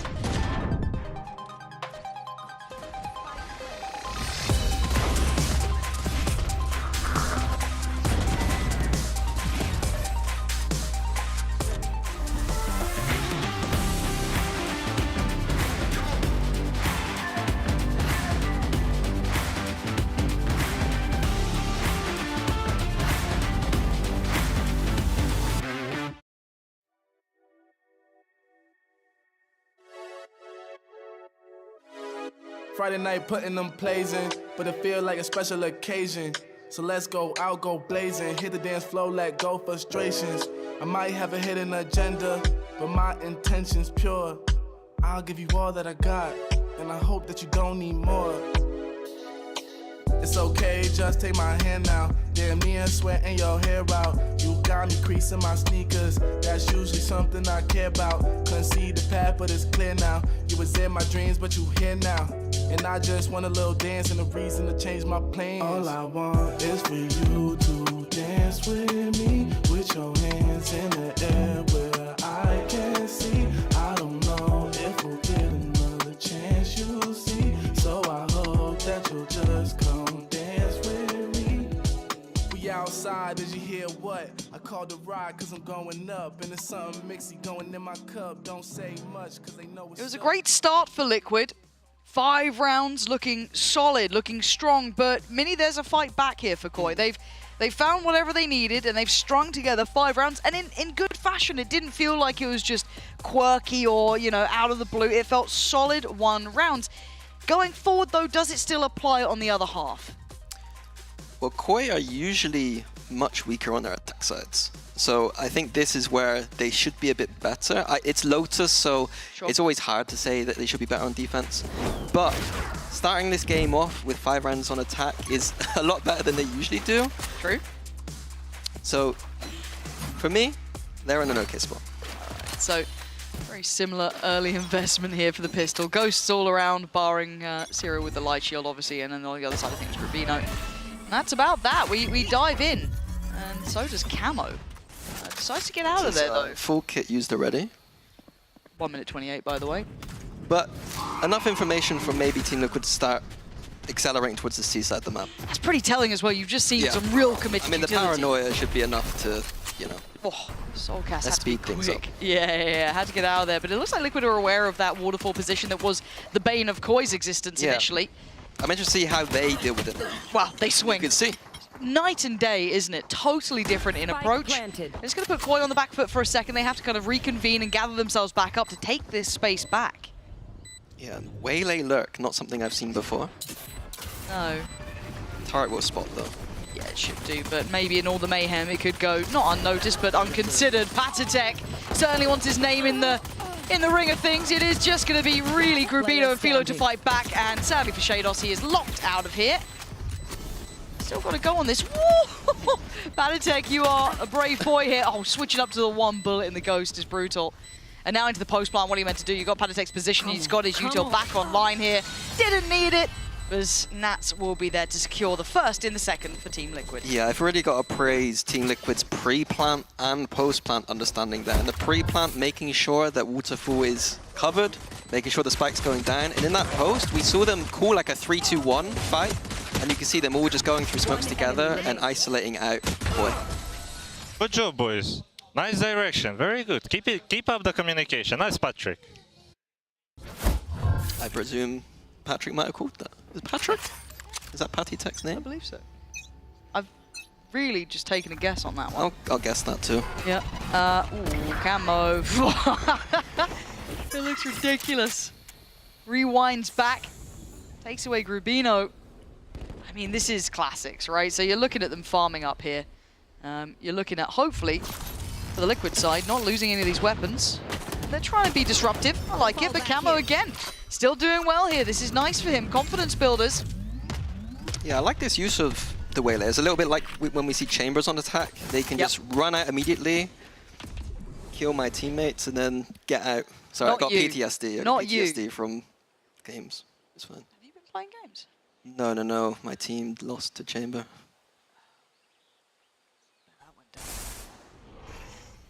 Anyway, so yeah, the Waylay is just able to do something that, you know, you don't love having to use big parts of your kit early into rounds, but it's a look that they can have in some of these rounds. It's good to set that expectation early as well. It's something that's going to be obviously conditioned into them. Whether or not they do it again, who knows?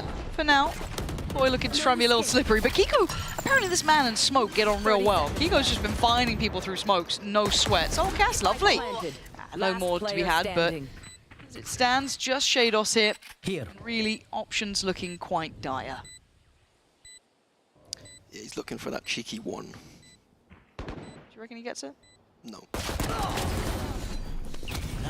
Wasn't even nervous. No, he gets not even a little bit.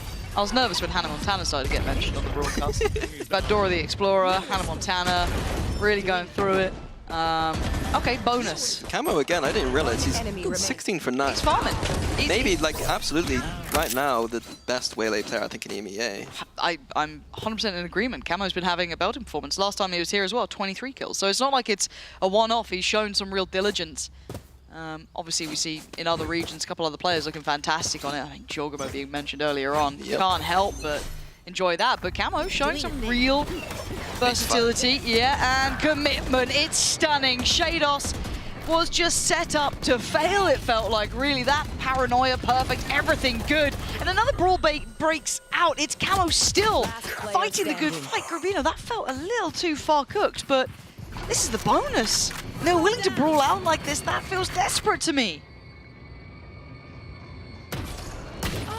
Oh. Well. I don't think this is going to go. Oh, Nats is going back. Nats, I don't know if we needed to go that far. Uncharacteristic. Yeah, that was a very un-Nats thing to do. Yeah. But, I mean, with Patatek's reposition, it is a very hard round for Soulcast to do much about. I think he's off ski. Accepting fate here. Yeah, he's out of there. I mean, look, that was a bonus round. Maybe you can take a couple extra risks if you're Nats or whomever else, but I'm surprised that Koi was so willing to be so brawly in that, so risky. I don't mind the fight back, but it feels like you're taking kind of coin flip fights, which is a lot to ask for in these sort of rounds. They read the round well. They sent 4A, and if you can't win a 4A round when the other team goes rubble, like, I mean, if I was to run it back, I'd be happy for Koi to run back a 4A, making the read correctly. The refight, the initial... they got caught out by the initial deeper dive by the Waylay, and then the refight didn't look pretty. But this is it in motion. Nice pick. Really lovely. That's one of the things. Team Liquid haven't shown their attack side on this map because they beat Foot 13-1. So they don't know these micro things, these micro angles. Like when I said earlier that they'd be on the server practicing these rubble fights, you can't practice it because you have no idea how Team Liquid are going to take it. Maybe you can formulate some kind of idea. Craft, but yeah. But if you were to say round 1 is going to be dash on top of rubble, you're probably going to be like, don't think so. Surely not. Well, for Koi, it is timeout time. This has been a bit of a rough start because again, the 7-5 half always feels very competitive. Feels solid, and it feels like that gets broken in half if you get those first 3. Converting the bonus just breaks the spirits because the finances are going to be lacking, to say the least. And again, that bonus conversion, they are really building up some bank for Liquid, and for Camo, got to be confident starting to come in as well. Yeah, I mean, I hope he ummed it a little bit that Koi should be happy, but ultimately it's defense side of Lotus, and this map is a map where attack side is going to be where you're putting up most of the numbers. Yeah, let's see. Koi, let's see what you've done in this timeout. All eyes on you here. Maybe not even for this round, but the one to follow. I need to be reminded why this was your choice. This is their choice of map here to kick off on Lotus. Really, the only one to do damage in this one would be Philo. You've got Ghosts to supplement, a little bit of util here and there. Yeah, still the outlook for Nats too. Can be a field day for him too. Farming. Let's see. Liquid, very direct in approach, not really fixing their words. Yeah, made the read again. Again, it must be nice to have someone like Nats just being on these calls. It just feels like he has like a cheat in the game. It's wild. Just such good reads on the opponents. Reads with his lurks and now reads as an IGL. Camo bonking head up against the window. Whoever made that noise, absolutely trolling. Camo though, trying to be towards the forefront here, still util. Yeah, again, you don't even need to look at just one. It's so many. Patatek there with a little bit more stall. You've still got the deadlock util to layer in, the paranoia to try and set this in motion. Kiko, Patatek making light work of all of them pretty much. Soulcast has gone down. Yeah, Shados gets one consolation prize at this point. Beautifully handled. Liquid, simplistic in approach, and they don't need to do more than that. No, direct approach, but again, open sight. Yep. Easy for them. Koi did what they could with the retake, but too much util from Team Liquid. They didn't have to use too much util to take that site. Have it all for the post plant. One enemy remaining. Philo does have the Razor back on. Yep. So they were good on attack. Certainly were. And this would be hopefully what that timeout was for, to get them locked in for this. This is now 4 on the bounce for Liquid, though. Momentum starting to build, and they have Palitek's ult. Hopefully not going to pull a governor. That was hard. Filu up for the fight. He loses, and they lose a big piece of the puzzle there. Would have liked to seen that maybe utilized in a different way, but early damage done. Soulcast clean with it. Palitek and Serial go down, and the B side gets controlled. Grubino re-establishing presence over towards Rubble. Every fight going their way. Yeah, it was a nice, it was a little bait and switch Rubble distraction, but Soulcast has done beautifully this round. It's going to be a difficult spot for Cats. Thoughts on Cats? Swarm grenade out. Okay, I don't think Clancy's well. I'm not against it. I'd just like to see it do something. Now it's just Nats, so okay. Don't know if this is going to go well for him. Soulcast has had a bloody round. 4 kills, it was the first even at the end there, like, him kind of, it felt like he's like, I'm good enough to hold this angle. Nice confidence there from Soulcast. Hopefully that might be something that Koi can run with. But yeah, I think that Team Liquid are doing a very good job of, like, there is this debate whether Waylay is good or not. And I think that Team Liquid are showing enough here for me to think that they're helping me in my debate that I think he is actually a pretty good agent. Maybe it's not quite as useful as Euro across the board, but I think on certain maps, absolutely fun. Circumstance can allow. They've got 3 ults here to play with. Oh my god, Camo, you are quick today. Pace is the name of the game, it looks like. Camo going to be leading the charge, but unaffected by all of this. And no one seems to be aware. A massive gap in the approach there that seems to be well read. And once again, Soulcast is the one to hold this back. Liquid running into a brick wall. Yeah, it's like they've never seen a Viper Orb before. Just, you know, can we go through this? Can we not? The answer is no, you cannot. It's not Cats this time. Pats. It's Pats, yes. Now, Pats, huge fan of. I'm not extending this one. No? No. Afraid of... Yes. Got it. Yep. Presence found from CT, not a big surprise. Oh, big ult though, that could be quite nice. Filu, Belter. Oh, and a follow-up too, Koi. Just trying to fight back, they're just shooting.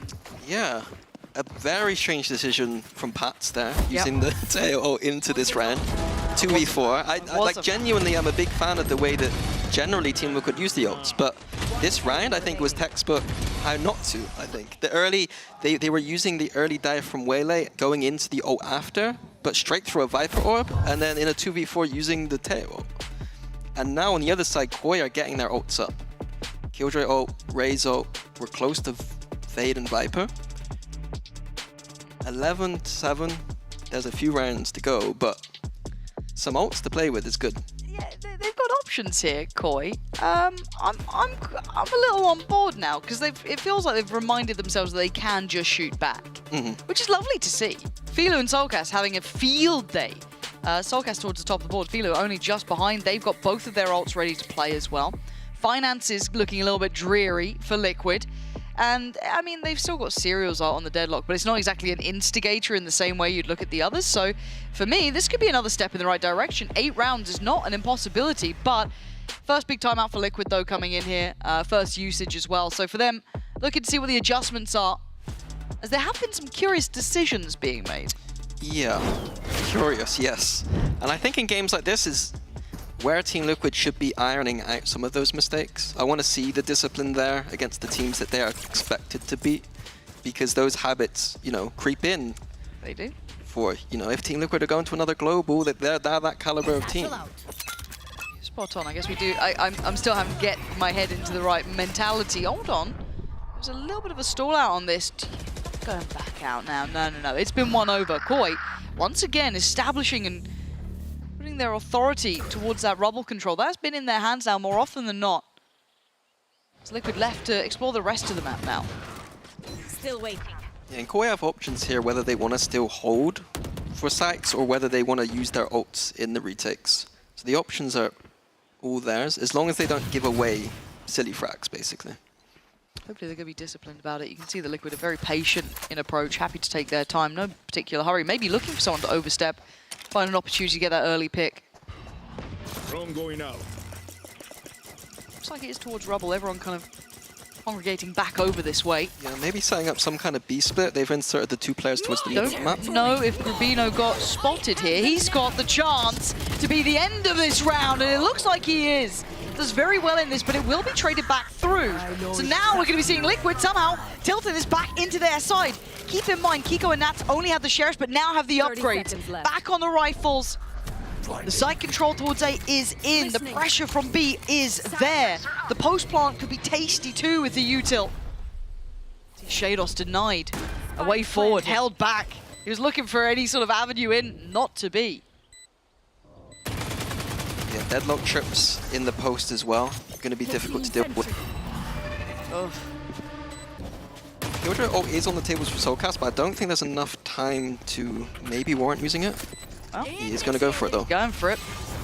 Shados light on bullets, but hoping for the right time at least. This does clear through towards tree now. Serial could be forced to go forward. Their patience, where was the patience there? They had to play forward, sure, but Serial so ready, and Koi looking a little stunned that he went for it.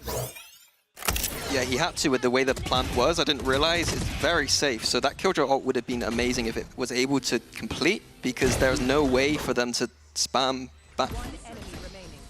No one ready for the swing. Yeah, I think that round, honestly, Kiko with the... We've been looking at these lurks on B from many different players. Kiko, finally the one to find success with that lurk through. Saw a couple of ults here.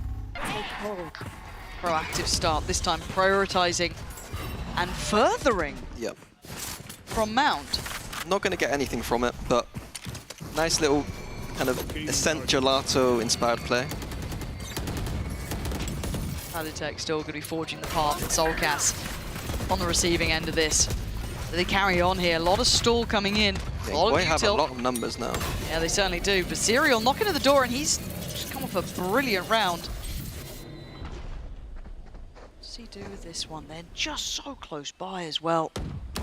Oh, Flyer, where did that come from? Camo's just gone down. That was over towards Tree, so yeah, fancying their chances towards the B side, but it's not going to be subtle. Shados should hear all of this. Ults now from Koi though on this retake.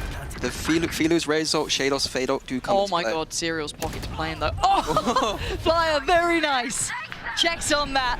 Maybe just feeling something was afoot. Nice try on the jump approach for the trade, but actually the spacing not quite right for Soulcast. But the run and gun works out well. Puntek goes down, and the numbers sit with Koi. Kiko couldn't hear it, but he knows it's happening. Has to go forward. Oh, it's stunning. Shados, he's the one to keep it. Koi getting half and him closing it out. Koi are back in this with 8 rounds. It feels like finally, like Koi in those kind of late round, kind of clutchy kind of situations, finally getting one over. Oh, he was actually showing through the smoke. Yeah, I did. Yeah. Oh, I thought he'd have a little bit more of a room to play in. Oh, damn. Too thick. Unfortunate. And now the buy, I mean, it's not good, is it, for Liquid? So this could be a little bit of a run back for Koi. They got ults still to play with. They got options. They've got gunners on their side now.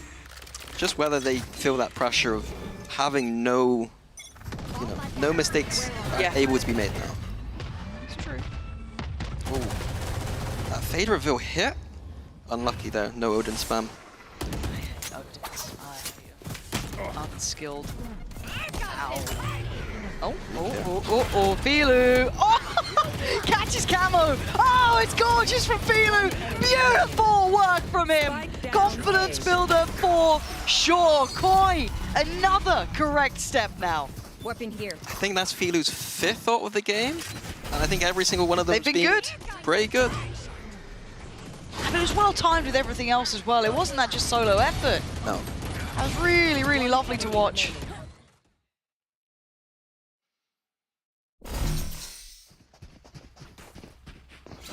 I think Team Liquid do have another timeout to play with. I'm surprised we don't see one coming in. Coach Mini would have called the timeout, would he? I mean, if I heard the calls and I liked what I was hearing, I probably wouldn't, but... Okay. I'd just like to put you on the spot. I called timeouts too late, but it was tactical. Spiteful. Spiteful, yeah. Generally, I had a higher, like, I thought that Boaster was, yeah, it's fine, it's fine. Okay. Okay. Boaster was better than the other IGL usually, so I didn't need to get involved. Fair enough. Sadly, once again, we have failed the challenge of Mini not mentioning Fnatic in the cast. I tried. It lasted 22 rounds, folks. It's probably the best felt we've a done lot so longer far. than 22 rounds. Yes, working with me does feel like a lifetime of pain. And so does the Odin. Yeah. I mean, I like the little bait, like, usually when you see the Odin spammer like this, it's... Oh, no, never mind, it's not a bait at all. Ooh, that was just tailor-made. Velu being escorted out the door. Liquid read that like a book. Damn, and they even got fire at the same time? Yeah, Patite got a timing into C. Takes a lot of damage for it, but he's still done so much. And spots out Soulcast here. But he's been big man so far, Soulcast, but he's gonna have to respect the utility. Patitech forging the path for the boys forward. Deadlock util on top just to secure him, put him back in his cage. And they've got the plant because of this. Yeah, tough retake here for Quaid. Not really much to work with at all.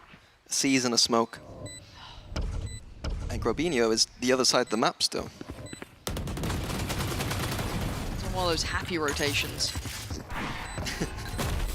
The vintage reference that 4 people get, but Soulcast stepping into the ring. It's Camo, gets cleared, but it's Kiko to hold it together, and Nats to sign it, seal it, and deliver it. 13-9, but Koi looking much better than I've seen until this point. Even in the loss, we were asking, what is he competitive look? That was competitive. Yeah, their first maps are usually not this close, so I'm happy that Koi got it this close. I want to see what their preparation was like on Split, though. We're going to find that out after the break.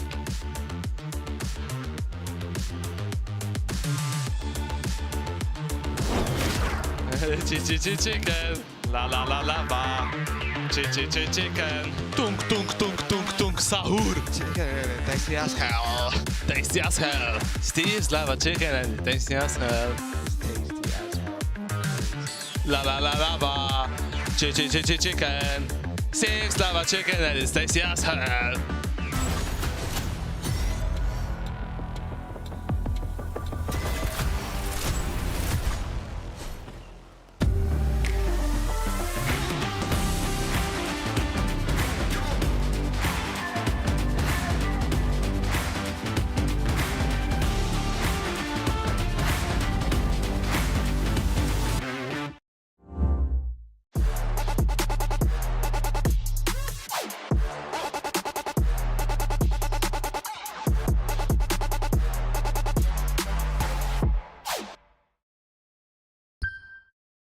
Just waiting for the defuse to come on through, the time ticking down. All you need to find is one headshot. Might just be able to clock this one out and send them to the grand final. It's all left on Vanya's shoulders. There's one way to do it. That is the way to do it.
Now broke, so me in the past tense, yeah.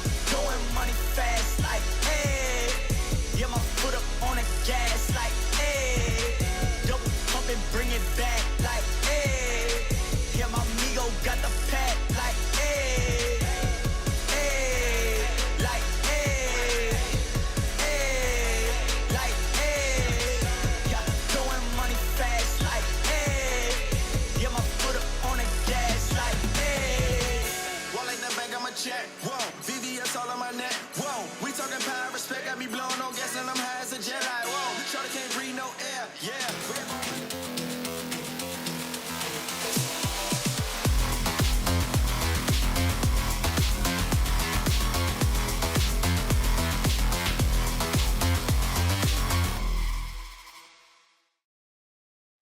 Team Liquid are one step closer to making playoffs after that performance on Lotus. I am your hosting, so I'm back here with Uli and Meg.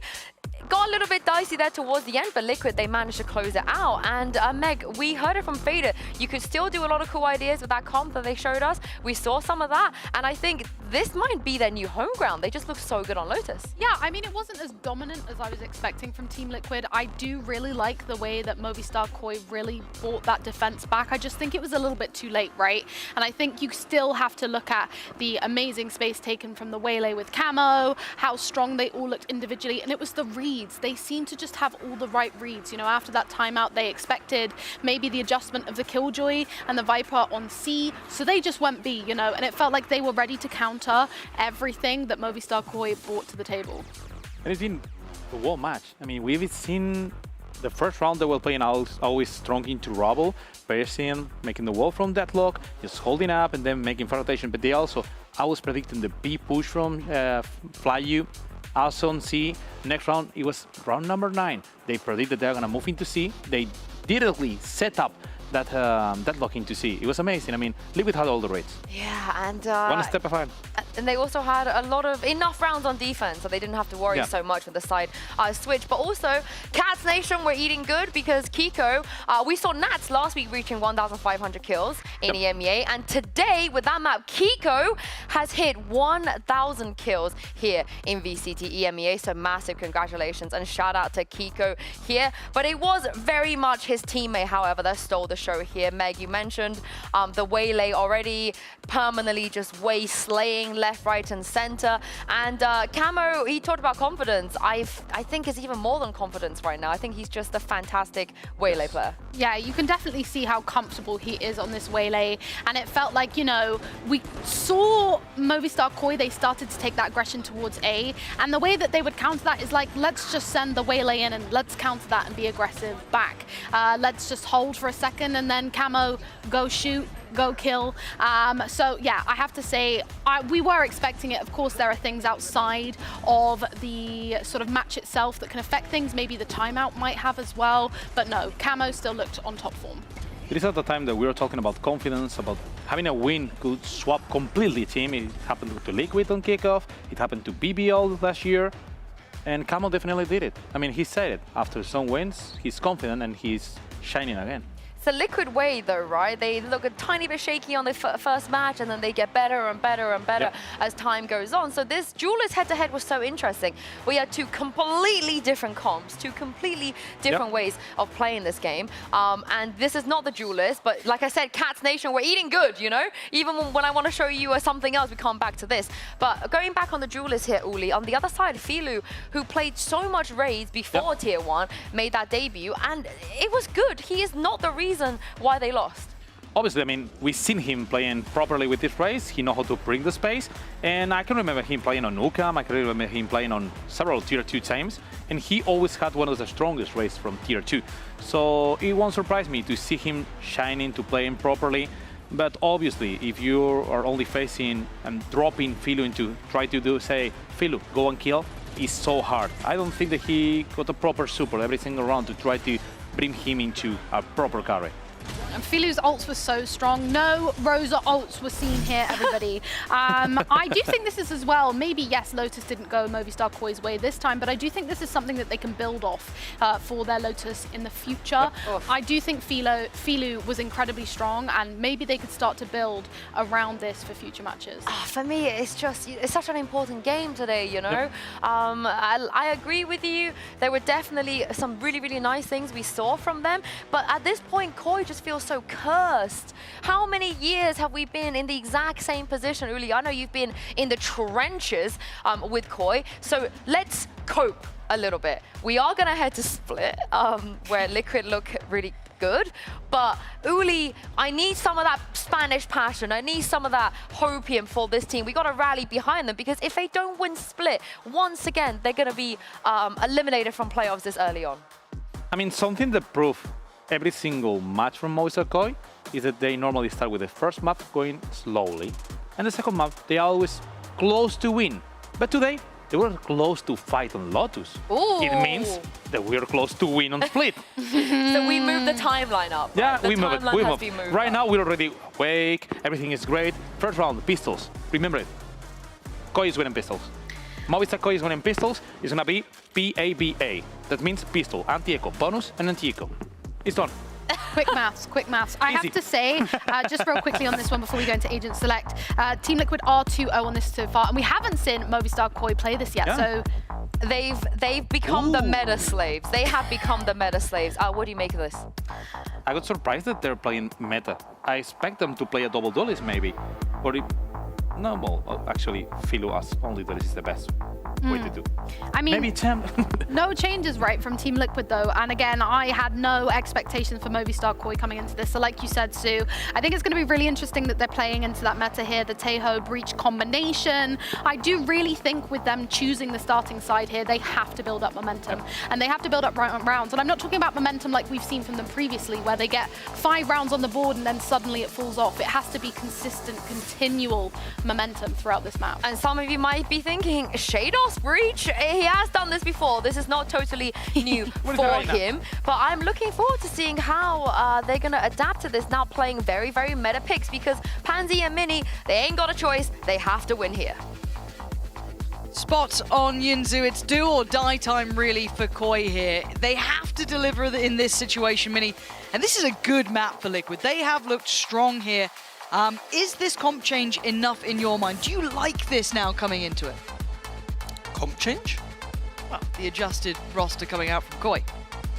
Oh, sorry, yeah. We haven't seen Koi on this map, I don't think, so far. So I do like the comp that Koi are running. I think it's the most kind of standard meta approach, but like the best approach, if that makes sense. Sure. Some teams are leaning, EMEA are kind of leaning into the double dive a little bit more that Team Liquid have on the Raze Yoru side. We see globally, though, the Yoru solo with the Veto Breach being more popular elsewhere. I like it, though. Okay, this is a lot of pressure now on the Koi side. And to do this in this map is not going to be easy. But as the desk was saying, that you didn't hear, because Minnie's out there socializing. You know, hey. I'm a professional. Well, we'll see. As the desk was saying, though, Koi did look more competitive in that map 1, right? They are building back into this. They've shown signs of life. This is a hard game, though. Koi now going to be on the defending side here, leaving Liquid on the attack. Yeah, immediately Team Liquid taking middle this early against the Vipers, great sign. Belting shot as well, Nats. But not so good on the ramp side. No, so he's been found, but this crunch scares the life out of me here. I do like Koi taking this B main space. This is something that we saw, sorry, but Fnatic doing a lot and having success with so far this split. Kind of, you isolate the split, taking this duel. Serial, he's got so much on his plate, right? Exactly. He does go down. Grubino's there to claim it, so that's exceptional for them in that 2v1. It looks like Kiko wants to find an answer back by pushing the extremity here. Nice for him. Does need to overstay his welcome, but he wants to! And maybe that's why. Huge damage now, and Philo has to readjust his course. They know where the other two were initially. They'd seen them over towards main, and that cross is being watched. Camo with a great shot, Flyer with better. It's all down now to, well, a 1v1. Camo up against Flyer, who's low. His HP's only down on 10, and Camo trying to toy with the timing here. The timing is on his side. Liquid, get it started right with the first. Unfortunate for Koi. I think that Kiko was the reason that Team Liquid was able to push that round over the edge. I liked what I saw from both teams this round, to be honest. I think both had good ideas. We saw the quick reactions from both. So we could be on for a good game. Enemy remaining. Fingers crossed. We'll see.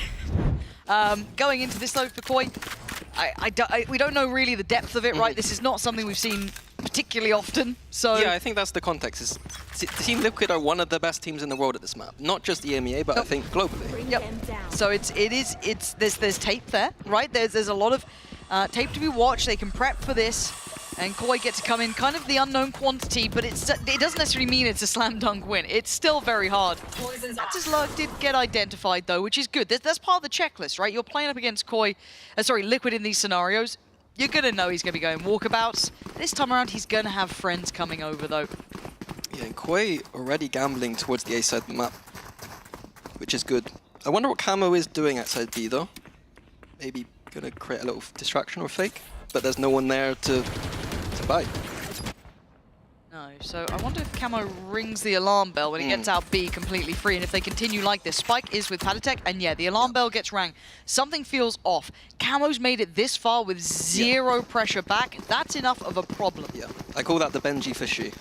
That's Benji Fishy's Heretics approach down to Ecos, walks out with a ghost. Boys, they're not here. Come back to me. Or he just kills them all with the ghost. The other Either half or. the time. Yeah, so this should at least facilitate a plant. They've got a lot of security on space here. Camo not only checking quite deep towards CT then, but also now positioning up towards heaven. 25 seconds, but no issues when it comes to timing. They know the red carpet had been rolled out. It's all good. Plants in. And really for Koi, what are you meant to do now? This is a tricky one. You don't want to give our orbs over. You don't want to make it too easy for them to build up the economy off the back. I think you go for it. Use salvos and stun. Ultimately, the orbs are going to be transferred either way anyway. Just try and make sure it's not someone too useful.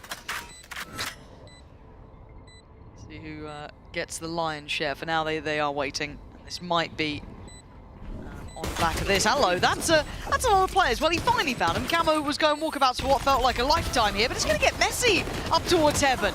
An opportunity made, and Flyer and Grubino now with a little bit of room to work in. The time is going to be low. I think with the util from Serial, with hopefully Nats and some util, there wouldn't be many opportunities. No, there's not. So I'll give it up towards the clock. Again, it's those little things from Team Liquid that I'm keeping track of. Not just this game, but over the split. Those little lapses of discipline in those rounds. It could have been like a very clean round. Economy got slightly hit there with the kind of unnecessary overpeaks. In this game, it might not matter, but, you know, it's almost like poker to some degree. What is the better play? And that was not the better play. It is interesting because, again, it's always one of those things that only really gets punished in the bigger games to an extent, right? Like, as said, are Koi going to be able to take that away from you completely? No. Was it a big issue? No, but if you are one of the teams that are probably going forward into internationals, you do have to think bigger scale here, where teams are very dangerous in those anti-ecos, will always min-max results, at least hopefully. But into bonus, it's looking pretty tasty. Only Paditech the one down on the Ghost. Everyone else pretty well geared up. And for Koi, it's everything. Team Liquid just making a little distraction at middle, keeping the two players there, and then immediately going to be bursting into B. And they've made a great call here because it's quite weak. Grubino, a lot on his plate here. It's so hard to hold from Pillar. Grubino does get out in time. It looks like he has found some semblance of safety towards CT. But there's a lot of bodies here quickly for Koi. Open plant here is big for the post-plant Team Liquid. This site is already quite difficult to retake for Koi. Having that open plant means that there could be relurks coming through. Sticking around here though, you can see where Kiko is, you can see where Paditech is. Ooh, little cubby to play from for Kiko, that is lovely. They are stalling him out. Unless they get something fast, they're not going to get anything at all. Kiko going to be forced out of his comfortable position. Nice from Soulcast, nice from Filu. Perfect until Nats fights back, but Camo gets cleared. The flood was exceptional. The layering of the utility just uncomfortable to hold, forcing them away from these positions. And Koi finding the fight back. Yeah, in terms of the macro game, I think that Team Liquid completely outplayed Koi that round. But if Koi have a nice little set retake, come in, and it's unsuspected by Team Liquid, then they're going to take that. Beautiful. Good job. Exactly like we talked about. Good job, okay? Maybe had that in mind. Some plan, yeah. Yeah, again though, we've said it, right? Liquid have a lot of tape on them on this map, so if there's any repetition or something that you can identify when you're coming to this game, going through those protocols and being rewarded by it this early on is a huge confidence booster for Koi as well. Tournament life really on the line for them now. Now Koi expecting another B main default from Team Liquid, ready with a trap. Nothing this round. Back to middle for Team Liquid. They've already slipped ahead of this one. Camo, let's check towards vent. Spots nothing. Yeah, it's a little bit concerning that Team Liquid get vents so quickly, but in reaction, Koi already have B main, so it's not like they're just losing space. They are reacting with space of their own. Looks like it's building towards this A hit. Still some versatility, but they have no one towards B main. It feels almost like too much of an unknown to try and bank into it, and look at the amount of players funneling through these vents. Very much hoping for this A approach. The extra body here, but can he hold what's coming his way? Yeah, Shados opting against it, gonna give up Heaven Control and maybe try and complement the cross. Does Grubino get to live as well? Another question, a lot of pressure, but they have been able to kind of gap close towards it. Still staying alive here, the C's fantastic, but unconfirmed damage now. Grubino still trying to find anywhere to go. Look at the amount of support coming in here. The util absolutely primed. Soulcast, Flyer, and Filu behind the curve now. Full control in play. Nats' position, the slow lingering death that can creep up. Is there Camo going to spot them all out? Does Nats fancy a go? Patience is normally the name of the game with him. It's gorgeous from Nats. And that should really be the round sewn up. Yeah, going to be a save here. Needs to be. Economy not great for Koi. Again, this round I think that Koi didn't rotate appropriately. I thought with that B main information, the information happening around the middle of the map, I thought they'd be able to get across to A a bit quicker. Three down. Maybe they don't get the save off. It is just Soulcast left, and he'd love to keep that Vandal. Don't think they're going to go too far for this, but Nats is considering it. I think Soulcast might be safe. I don't think Patatech can get there in time, though. It should be fine. But still, yeah, kind of talk me through that one. Yeah, so... Sorry, my mind's gone completely blank. You were discussing the rotation, I was going to the so you were hoping they'd kind of rotate in maybe a particular way, but it felt like... so Team Liquid opened up the middle, got Vents quickly. Koi, in reaction, took B main. And usually when you have B main, you feel a little bit more confident that you could rotate away towards A, because reverse clearing that space is very difficult. Yeah. We saw it the round before, Serial was by himself. But to Team Liquid's credit, those people on site, on the A site, they were utiled out for like what felt like 20 seconds. Yeah, it was just non-stop. Going into this, the buy for Koi is a little bit weird. Flyer is going to be the one suffering, obviously down on the Stinger. Everyone else kind of at least getting minimum Bulldog flag. Taken again, this looks very similar. Pathing straight through Vents this time around, though, you can see that they have the additional, almost, I guess, default hold towards that deep B main space. You still obviously have Nats holding that back A space, and it just feels like the pendulum swing. You're looking at Nats now taking a lot of space on the other side. He's walking up towards A. We've got a battle breaking out towards the mailroom. Filu trying to go walkabouts here, and he's been caught. Soulcast that time, very heads up. Koi ready with 3 people here. But Fire banged out by Patatech. Little late on that one. Kiko already ahead of it, and Liquid making it past all the checks, all the hurdles, and just an awkward position for Grubino. I love this ability to be so versatile in attack, having this kind of 1-3-1, playing off those extremities, taking that map space, and then it felt like they lost out on that A because of, Soulcast's nice positioning, good timing, and very heads up. They went, cool, we can pivot over towards B. We still have that B main lurk, or that B main at least presence. We're good to go for it. Yeah. Really well done. Yeah, it's your standard approach to split. And despite the composition having that double dive explosivity if they need it, they're running a more kind of double sentinel approach where you just have the extremities on lock. If you get pressured on middle, you can unlock on the extremities. If the extremities get pressured, you can unlock towards middle. Right now, Team Liquid are taking middle a little bit too easy for my liking. Koi did react with having Filu and Vents, but just the Euro and Vents alone isn't going to be enough to get through, all the util that Liquid can throw them. When you got a breach and a tail, you're usually thinking about traps. Like, once they get to Vents, is there going to be a stun, like a little tail set piece? Yeah. Something like that? I think that would be my approach. You see Soulcast has the tail ult online. Well, I can see the tail ults online. That's the kind of thing you could do. Bait them into the Vents, tail ult across. I don't know if they'll do that on their economy situation. They're a bit low money. It's an option. But again, it's not like Liquid have reinvented the wheel with this. It's your standardized 1-3-1. It's very well done the way Liquid are doing it. But there's plenty of ways, I don't want to say necessarily counter it, but there's a lot of different ways that you can get around it. Be it fight on the extremity, take one of those spaces away, right? We saw that earlier on with that double stack towards B main, or as you said, little trap piece towards middle. There's plenty of options here for Koi, not probably in this round. So it's kind of keep your minds for one coming up. They also have to be cognizant that ults are coming online for Team Liquid too. They're not going to go into a slow 1-3-1 default as much and try and take Vents early. They'll probably end up prodding out a little bit and then just using ults too. Filu thinks he might be in trouble there. There's a lot of players on this side of the map actually. 3. The Koi side. And a battle breaks out. It's Soulcast to find Nats, but quickly traded in. And all the fights so far, waving the banner of Liquid. Yeah, heads up fights. You're not going to win them out with classics, but it feels like get this round out the way. Let's focus on the one we had that timeout for and get ready for it. Yeah, even min-maxing here, Camo getting the orb. Should get the plant here as well. Ult will be on lane.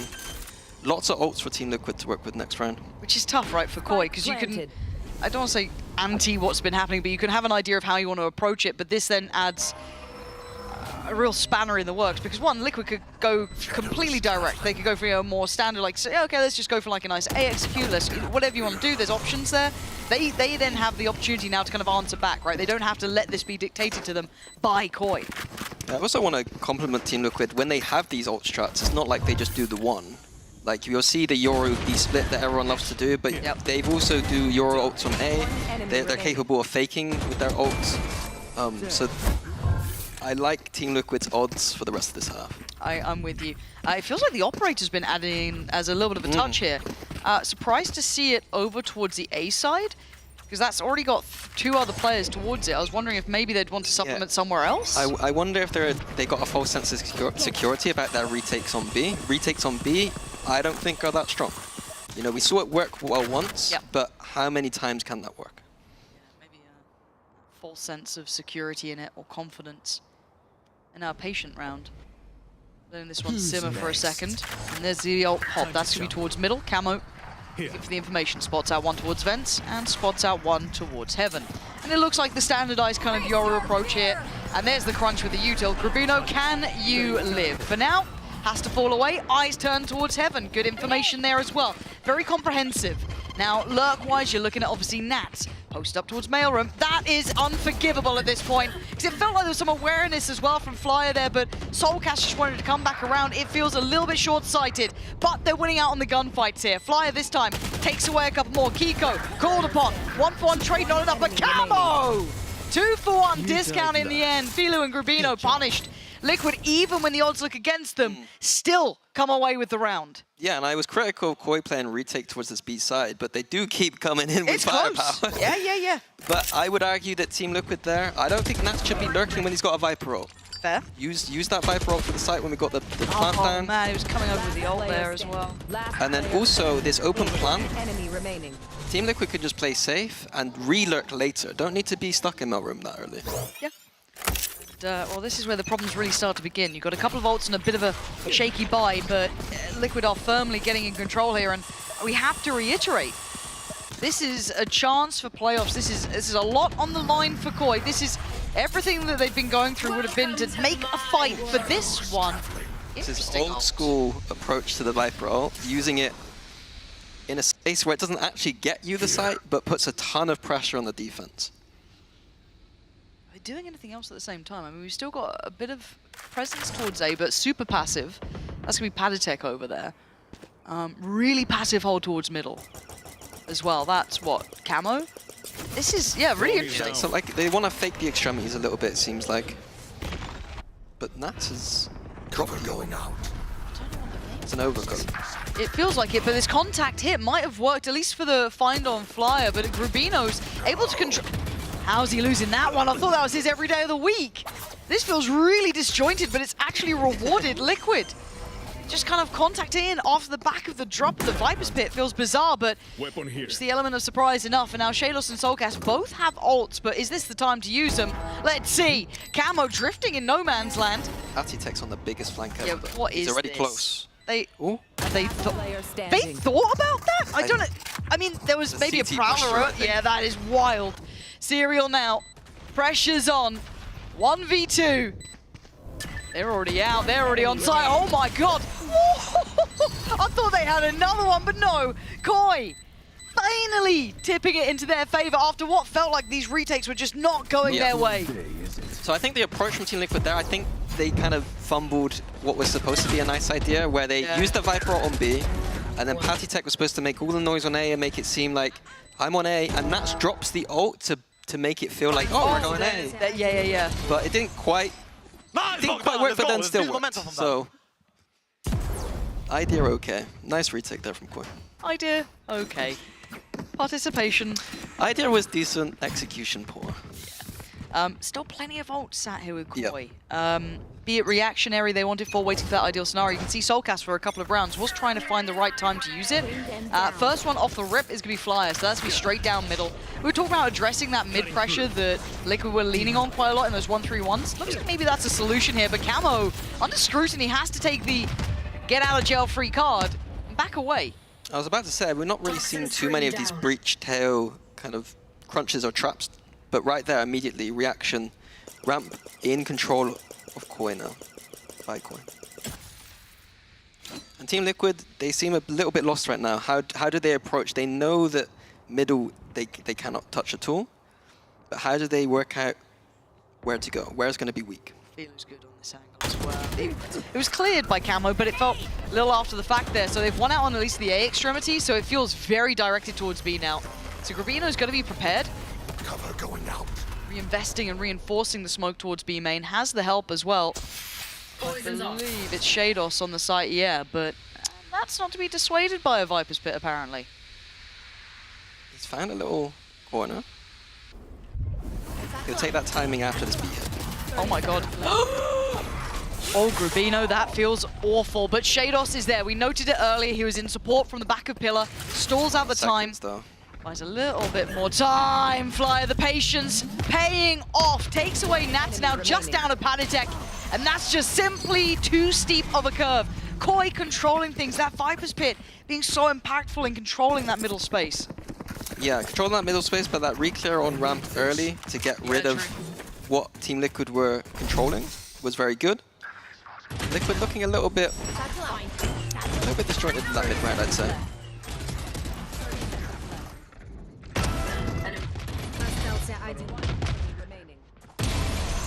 Let's keep it rolling, keep it rolling. Economy weak now for Team Liquid.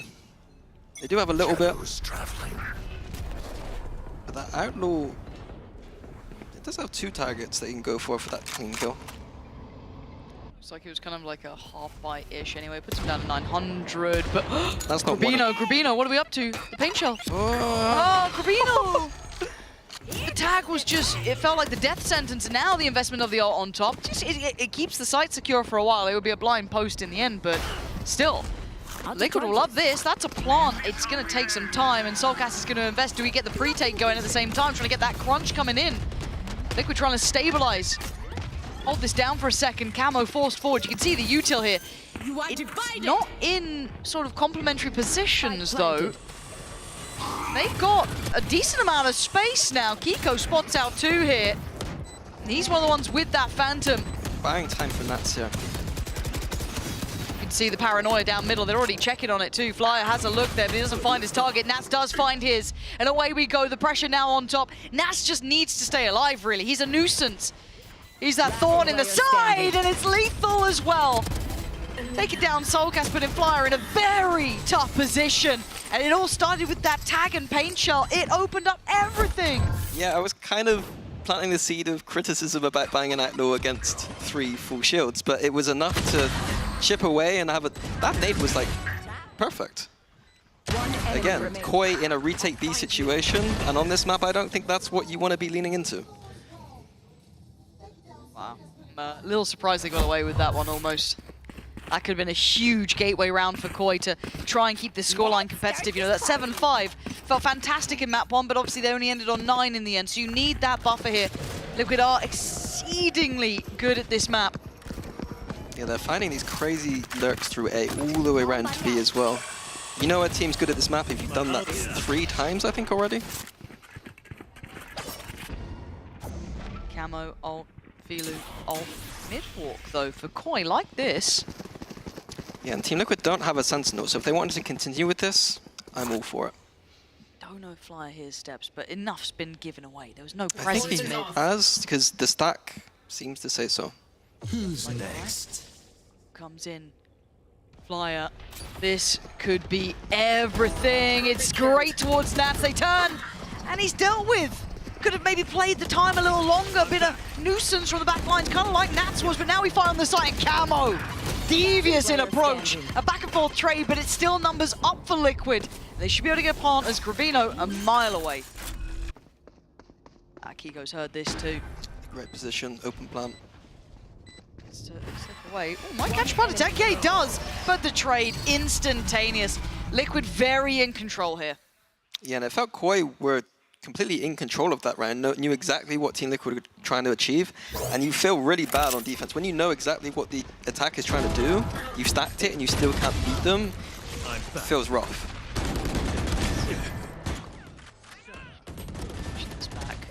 Last player standing. Again, just the trading so good. Sorry, Patty. I should call for you that he's over. I think this is a must-win round for Koi. I'm with you. And close rounds feel great in the moment, but at the end of the day, it's only 3 that have been converted for Koi, and the chance is starting to dwindle, and Liquid looking to lock in here. Focus up. They invest the ults, they get the information, and away they go. Camo, so clean. That time outdone. Shados rolling back the years. Catching 3 on the push-up.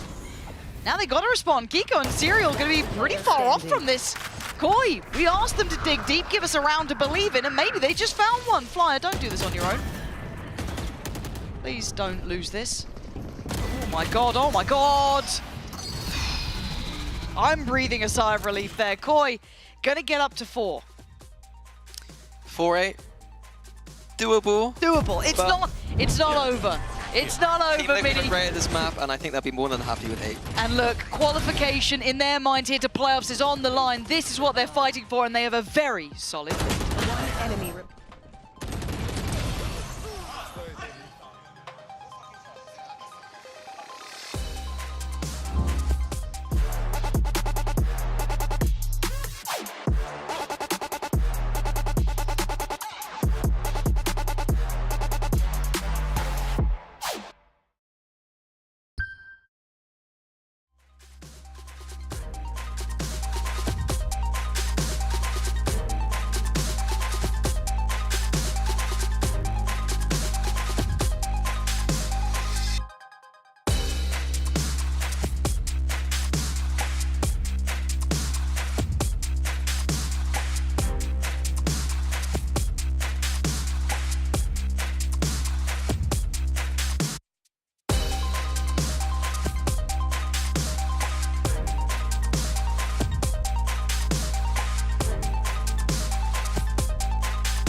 Team Liquid sitting on 8 rounds. Solid on the half. Looking comfortable. A couple of pressured rounds from Koi, but overall keeping well above the line here. Looking ready to go. Give me some hope for Koi. Give me a couple of things, a couple of key pieces here, Mini. What would make the difference now for Koi? What would be enough to maybe keep them closing the gap here? I need some hope, Mini. Tell me something. Tell me something. I need to see some breached Teo stuff that we've not seen before. Okay.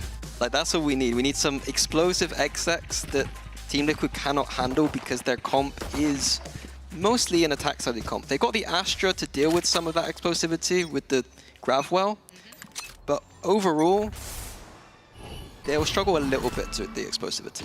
So, Soulcast, Shados. Set me up something pretty. Don't want it to look anything other than beautiful for now. Very direct towards A here, though. No taking any detours, no pressure down middle. It's all towards the A side. A little bit of, oh my gosh, this spam. Damage. Yeah, Paddy, unconfirmed obviously towards Grabino, but... Soulcast and Grabino low this round. Softened up for this retake. Soulcast. I didn't even see that. 15 HP. How long's he got on the util? I'm not too sure. But again, he's playing very passive, probably just playing for those salvos, if anything. But already the pressure sign him out. The Prowl Ascent towards the pillar. They do need to start building towards the site now. On.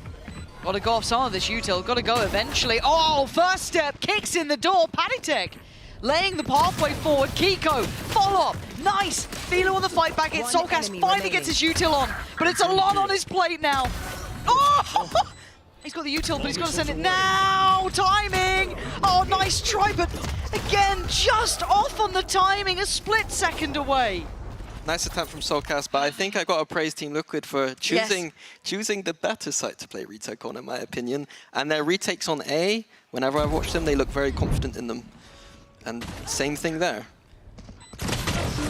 Gutting though. Soulcast, it felt like it was so close, but he was just under so much pressure there. Couldn't get past Serial quick enough to send them in. You can see it really close. Nice Patrick. Very good call. Team Liquid, they were even, to praise them, I gotta praise them somewhat, they were even re-clearing vents, reverse re-clearing the vents for a lurk. Like, these little details are things that I love to see. They are the more advanced team, it feels like, in this regard, but this is a big investment here for Koi. Starting to really try and draw on anything they can. Stingers coming out. If they can get past the grav wells, they'll be in a good spot here. Zero's going to start ringing the alarm bell though. Players on the way, he's not alone, but Philo going to take over towards the backside. Look for the drop down in spots one. Zero going to try and readjust towards the front. Really nice readjustment there from him, but now Chaos kicks off. Nats in unison with Kiko, keeping things on their side. Philo left in a 1v2. Philo brings down to a 1v1. Camo's only got a judge. This is tricky now, 50 seconds. I got the spike. Get a plant. Camo opting for the pistol, is like silently closing the gap and a big upgrade. Flash in, falls away, Philo unawares, gets out of danger, but Camo too, just so quick with it. Was that sick? Was that, like, did you see the flash? Was that a fake flash? I've never seen that before. He's thrown it towards CT to make it feel like he's retaken from CT. I think that's kind of sick. Let's watch it again. Is it intentional? Maybe. You can't see the flash until it pops, right? I think so. One enemy remaining. I'm not sure. I think so. Okay, so what happened? He threw it into CT, and it's not visible until it pops. And so he's completely outplayed him there. That's actually kind of fake flash. Very nice. I've just been throwing my pistol all this time. Crazy. The Heaton? It's a classic. It is a classic. Literally, it is mostly a classic. For now, double digits for Koi. That was the round of Koi, and now they're back down to the Ghost Sheriffs. I mean, you're starting to see the writing on the wall. You can't ignore it. And Kiko starting to hit bangers. Serial again, looking really comfortable, even under all of this pressure on Chaos, and they cut off the other two. Shalos and Soulcast had to respect the utility that was eventually invested, isolating the players on the side. Serial's comfort just comes into its own here. And now just Soulcast in a 1v5. And that's going to be 11. Chances falling by the wayside. An in-zone flawless here. And Koi, this has got to be heartbreaking for them, but for Liquid, a positive step in the right direction. Usually for Koi, I would be a fan of this simple B approach against Team Liquid's comp. Quite often it's going to be weak on that B side of the map, but the problem is an Astra can immediately do that grav well, and you've seen, always there. I think in both rounds now, the impact of that stall. Philo's got, I'm just looking at lifelines for Koi here, right? This is the round. If you lose this, you're kind of saying this is done.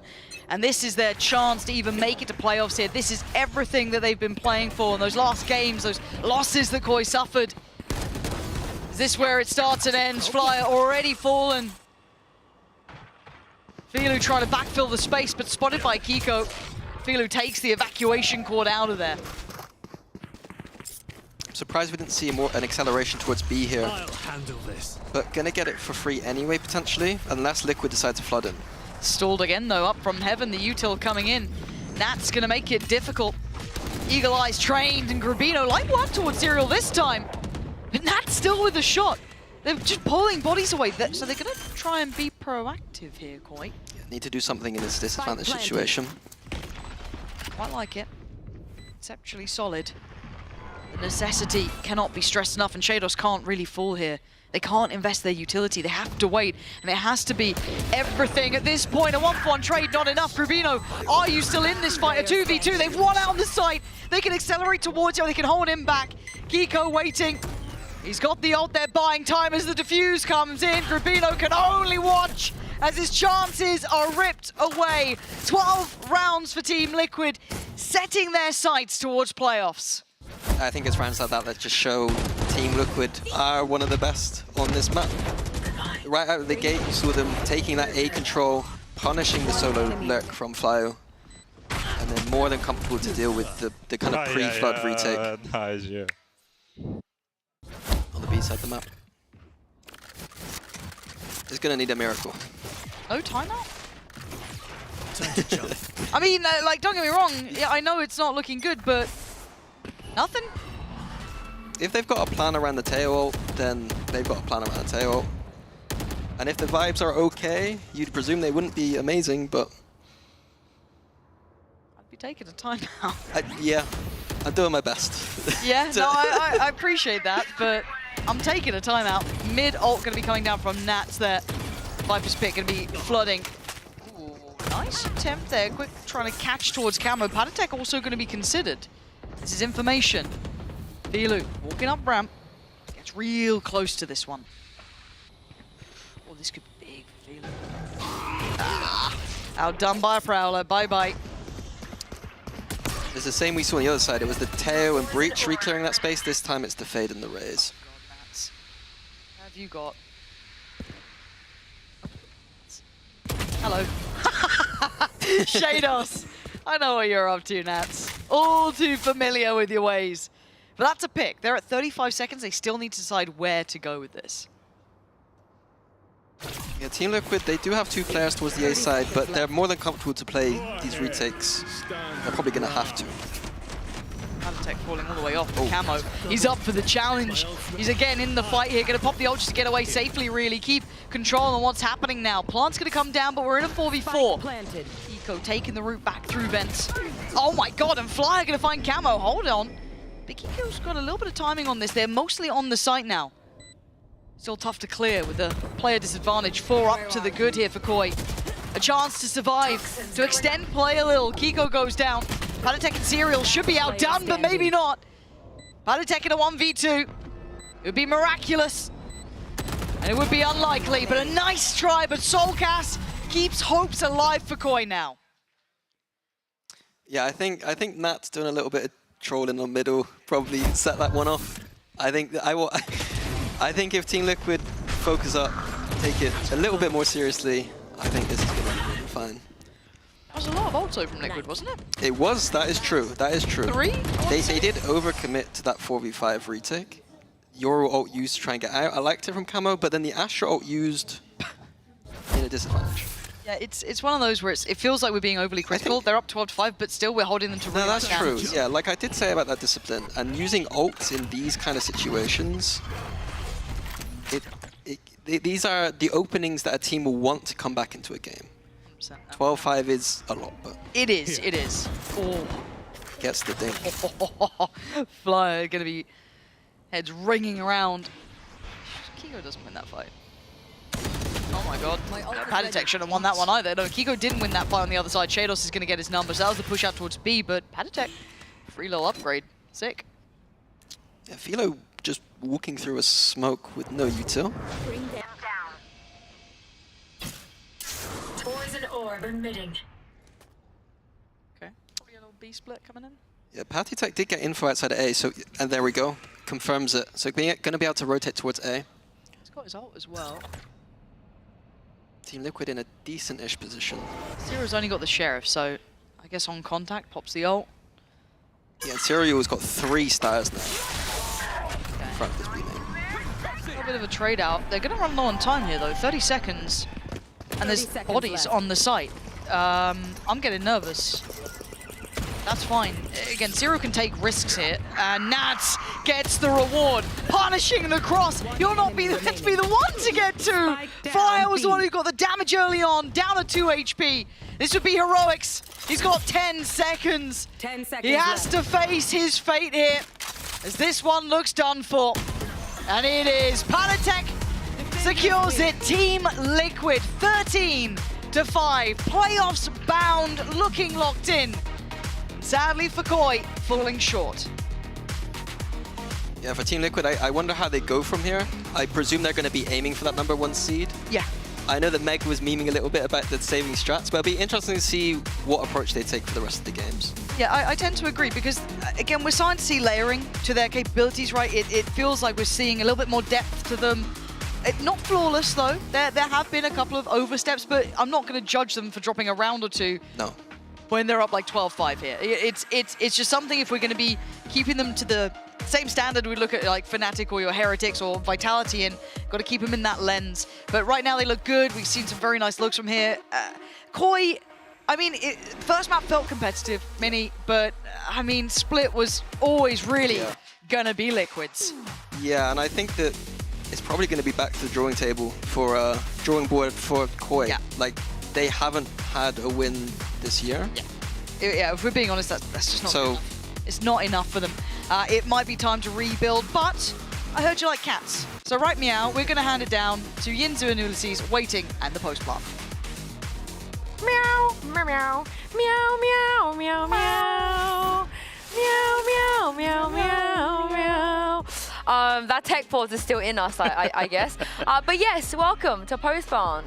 Pansy was right. We will be joined by Cats in just a moment. It is me and Uli here for now. And Uli, with that game and that result, it brings the end really to Koi Split. They will have one more game next week, but it doesn't matter at this point. You know, they will not be going to playoffs. And what a sad way for them to end here, because they had so much potential. Yeah, it's sad because they don't even have win any single map right now. And that's completely sad, but at least they can focus right now. There is no pressure, there is nothing to fight against, just to maybe try to bring some championship points, but also to improve, get that experience into the stage that some members were lacking, and also they were saying on socials, we lack of experience, we didn't have that much matches.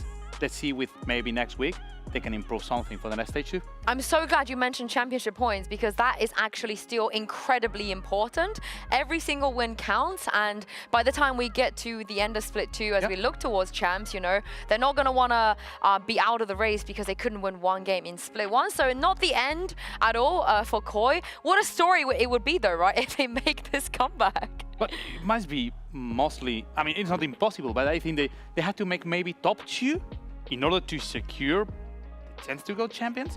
Oof. I mean, I don't think that they're even thinking in playoff. I mean, they have to think on playoff, not think on champions or even Master Toronto. That's too much right now for a team that never secured a second win. And for me, the decisions they make, it's never a bad decision. You know, the comps they chooses, the roles they're giving their players, it always, on paper, it gets us excited, right? It's a good decision. But I think you're right. Maybe with some reps, they can maybe come back stronger. Also, I don't know if it's pressure, confidence. However, we've seen that they always struggle on one of the maps, and mostly on one of the maybe strongest side for them. It's like, how you did it? How is going on? I mean, today, obviously, they have Team Liquid facing them. It's always hard. It's not easy when it comes to having to face Team Liquid. And speaking of Team Liquid, I am now joined by Kiko and Nats here in the studio. So please welcome Cats here to the couch. Hello, guys. Come and sit, take a seat. I'm glad you brought the panda, Nats. I wore this today. What do you think? It's like 3. I don't think the camera can pick it up, but it's like 3 rings that makes a panda.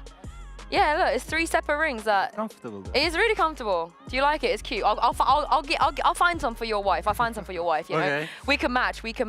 But congratulations today, you guys. We didn't get a chance to speak to you last week, so I'm glad you guys are here now. Playoffs again. This is becoming a regular thing. How exciting, Kiko, is that? I mean, it's definitely a change from last year, so you know, it's going to be interesting and fun. So I'm happy.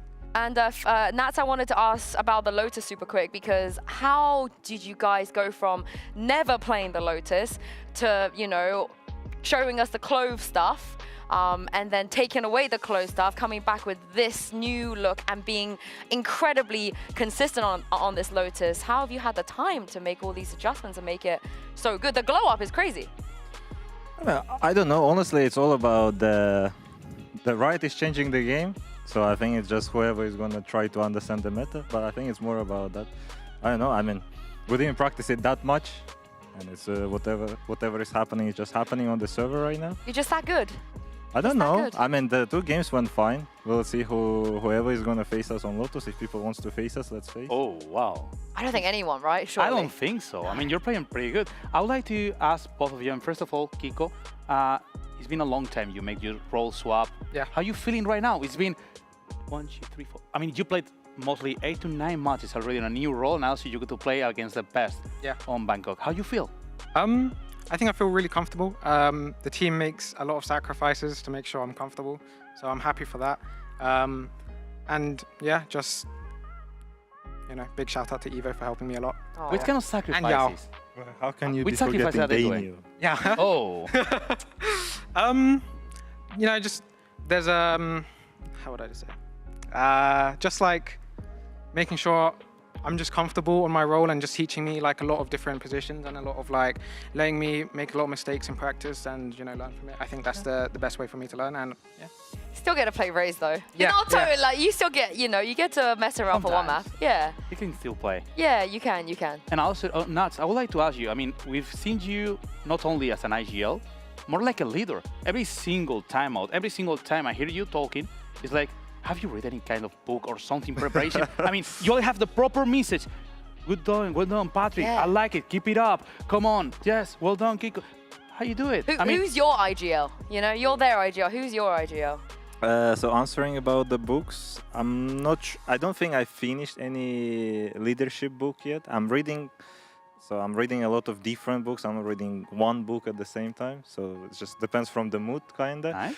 But about the leadership, I think it's coaching stuff helps a lot. Our performance coach, Leandro, helps a lot. Honestly, I think if the coaching stuff wouldn't be how it is this year, I don't know how it would go, because they help a lot, they give direction, they say, it's kind of as him, I'm learning a lot on the mistakes, and yeah, I think it's just like a lot. Evo is helping a lot, Daniel's helping a lot, performance coach helping a lot, Eamon helping a lot. Even Eamon? What do you mean? What's he doing? No. I mean, he's so experienced. Oh, Kiko disagrees. No, Eamon's not doing much. I don't know what to be honest. Are you? I hope he's listening that right now. He but- will. So, He will.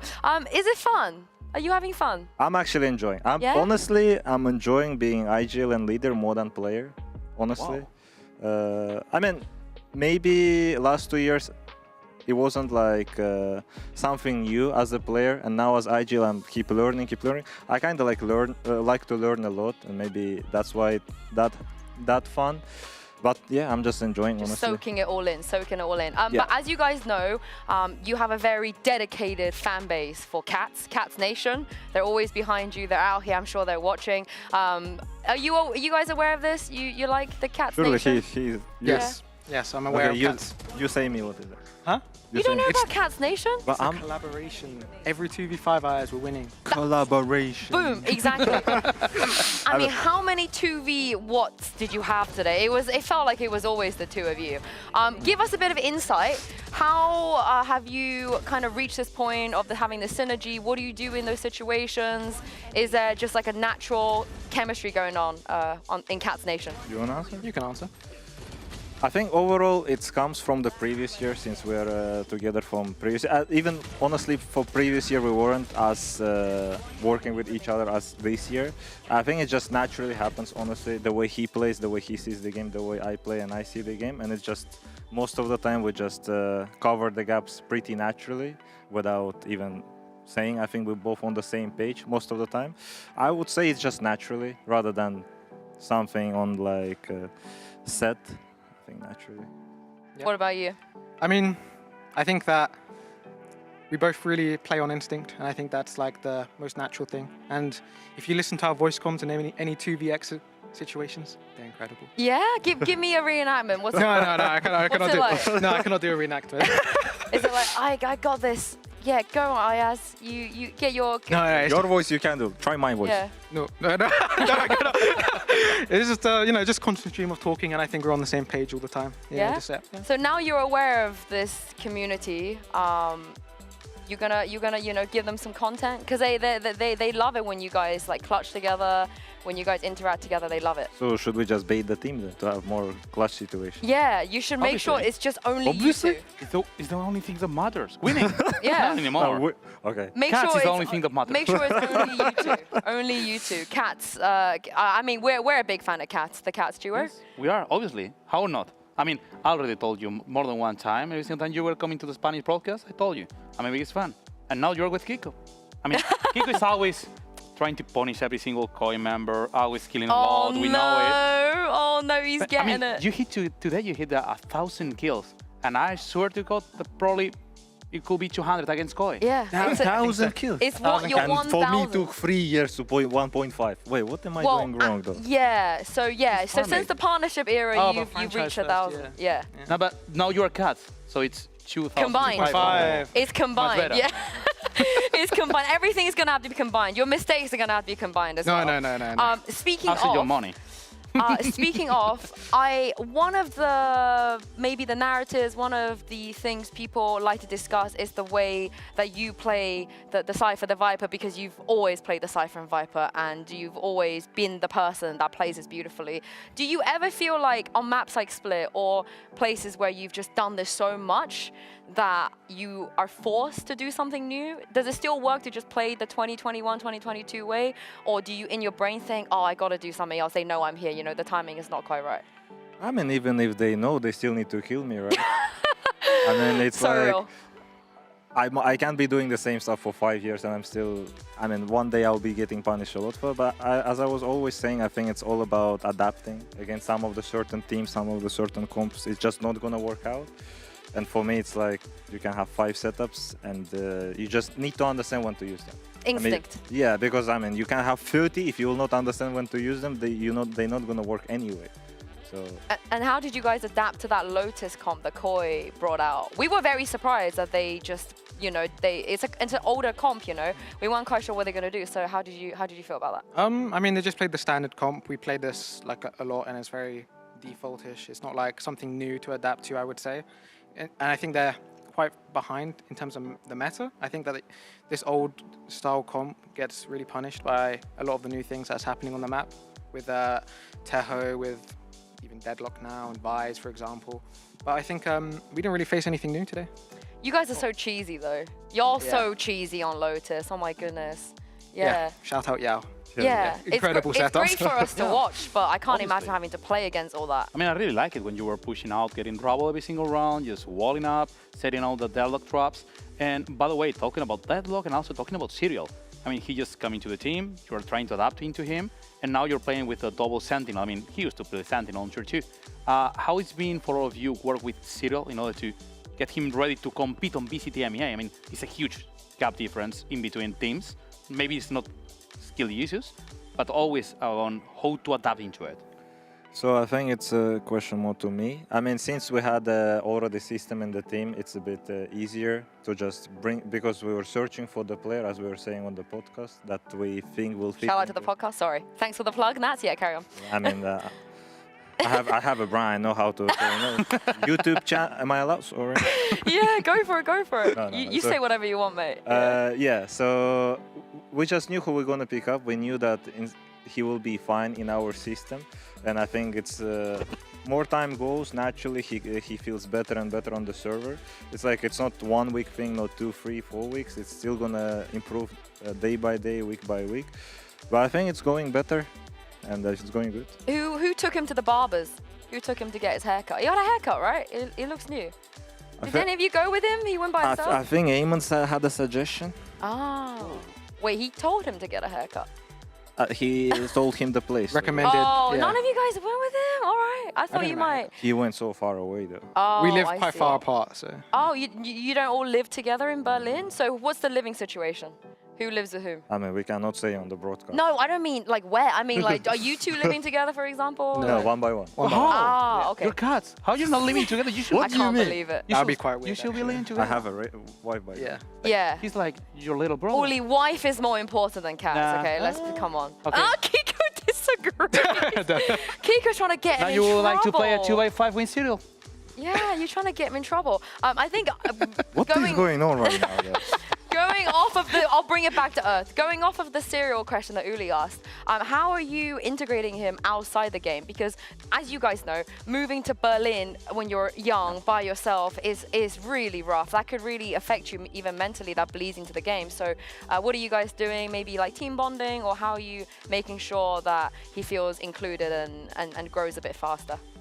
You want? I mean, okay, he is living with the staff, so I think it's like a lot easier to transition from last year. We were living together, but now this year we decided that we're gonna live alone. So I think that him living with all the staff, I think it's like it's easier to integrate into the team, and it's like more comfortable. Because last year was a bit scary even when I moved here. So Yeah, right. Yeah. The food, the Yeah, the weather. It's sunny now. It's starting to get sunny, which is the really, weather really is nice. good. Yeah, the weather is great. What is also great is you guys making playoffs. So let's take a look at the standing, because with your win, a lot of things are now a little bit easier when it comes to permutation. So Group Alpha, we have the 4 teams locked for playoffs. And yes, you guys are correct in assuming that even though Na'Vi are 1-2, they actually have a chance to make Seed 1. They just have to win both their games. And Giants Go and on. Apex is gone, right? Yep, they're completely eliminated on Group Alpha. But in your group, you are the first to qualify. And if BBL beats Gentlemates tomorrow, then that locks in Foot and Casey and BBL. So that's a very big game for tomorrow as well. And I remember a lot of players sitting on this couch throughout the season talking about Group Alpha, Group of Death is so hard. But it kind of turned out, Kiko, that your group is quite deathy. It's so hard. Everyone's kind of, anyone could beat anyone, that kind of vibe. Do you agree? I mean, yeah, I think that their group is just more top heavy, and I think our group is, everyone's like pretty even, and I think it could go either way, to be honest. How do you feel, Nats? Who do you think is going to make it actually for the rest of it? I mean, let's see how the BBL will play against Gentlemates. I just think, yes, overall, for watching to the other group, I mean, on the paper they are stronger, but I think nowadays, especially how the right is changing game and the meta is changing, I think it's no more that you can actually say who is going to pass the group stage, 100%. You don't know what the team's going to bring. Even if you go with the anti-strat team, can just change the comp, and it's just impossible to anti-strat. That's why, I mean, yes, on paper the group Alpha is better, but I think nowadays everyone is even, especially the teams who is switching to the comps. You need to adapt a lot. So I think it's just my opinion about that. Playoffs is going to be hype. And also moving into playoff, you never played against Alpha group yet on the stage 1. Who is the team you want to face the most? I mean, surely Vitality. We didn't play we didn't play Na'Vi, we didn't play Fnatic. We played Vitality and Heretics. Yeah, on kickoff you play them. Who you want to face? Get your revenge. Vitality, I would say. I want to play them again. I would say Fnatic. Whoa, why? Fnatic and Vitality, I like it.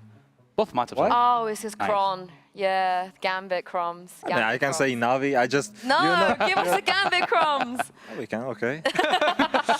As you wish. Thank you, Naz. Thank you, thank you. Of course, your next game, it'll be your last game of group stage. It's going to be more about seeding. It will be KC, and that's the last time you faced Sadak. You weren't IGL yet. I don't think you were quite IGL yet.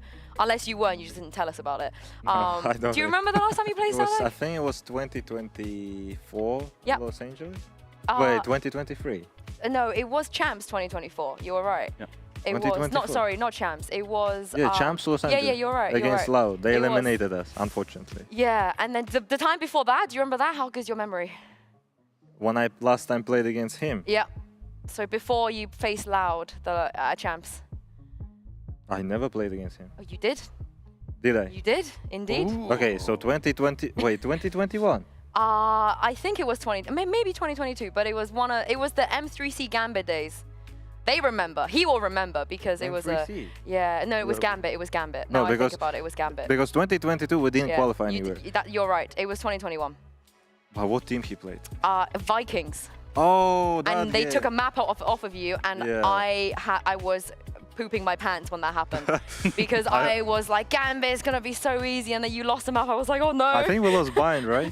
Yeah, it was. I think I was 1-12 there that game. Oh wait, no, no, you weren't. You weren't. Nobody remembers that game. Nobody remembers that game. I remember, unfortunately. No one remembers. But how are you feeling this time around? Because obviously he's gone on to achieve a lot. You've gone on to achieve a lot. Very different places, different teams. Have you been watching some of the stuff Casey are doing? How are you feeling about this? I mean, I saw the way they play. I mean, it's interesting to face that kind of play style because I think they play kind of their own meta. No one is playing the way they play. So that's why it will be interesting to face that actually on the server. And yeah, I mean, they bringing something theirs, and he's bringing his ideas, Sadak is bringing his idea. Would be cool to face it. Would be cool to face Ench again. Oh yeah, oh my god, the Gambit crumbs, keep them coming. How are you two feeling about this Casey game? Yeah, I'm excited. I think it depends on for the seeding. I think that if KC win this week against, who is it? Oh my goodness, it's Casey is Foot. playing Foot. Foot. Oh yeah, on Friday. Yeah. That's a big game. And Huge game. we'll see what happens. They're the only team that can take first seed if we. But wait, how is that gonna be if they lose to Foot and they win us? Well, if BBL wins tomorrow, then all 4 of you are qualified. There would just be seeding games on Friday, and then that comes down to a bunch of other things that needs to happen. Oh, yeah. So just make sure you just win all your games. You know, just win all your games and hope for the best. Yes. What about you, Uli? How are you feeling about that one? Well, I think it's going to be a good match. I mean, right now it's hard to trust that much on Karmine Corp compared to Team Liquid. I mean, Liquid is playing pretty good. Every single match you are just improving, showing new micros, showing just trying to swap everything you're doing on a match. By the way, talking about swapping things, something that we were talking on analysis before. Meanwhile, we were not on live.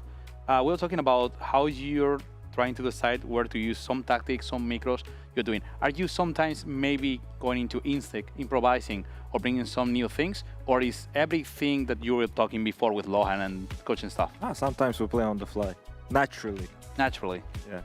You practice a lot? We're grinding the game. We're living in the game. Oh, they by the way, not talking about practicing a lot. I mean, when are we going to see some Yoku from Cats?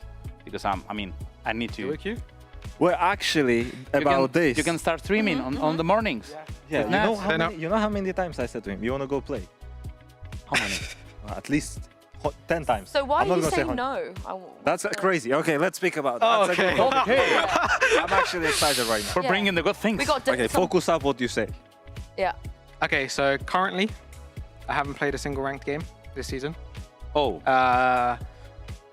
Wait, what? Yes, and it was my No. routine for kickoff as well. I didn't touch a single ranked game. I think it just makes you a worse player. So people just gonna stop playing the game right now. You're not sure. I'm not You know trolling. how like people lie. No, no, You're not lying. No, I'm not.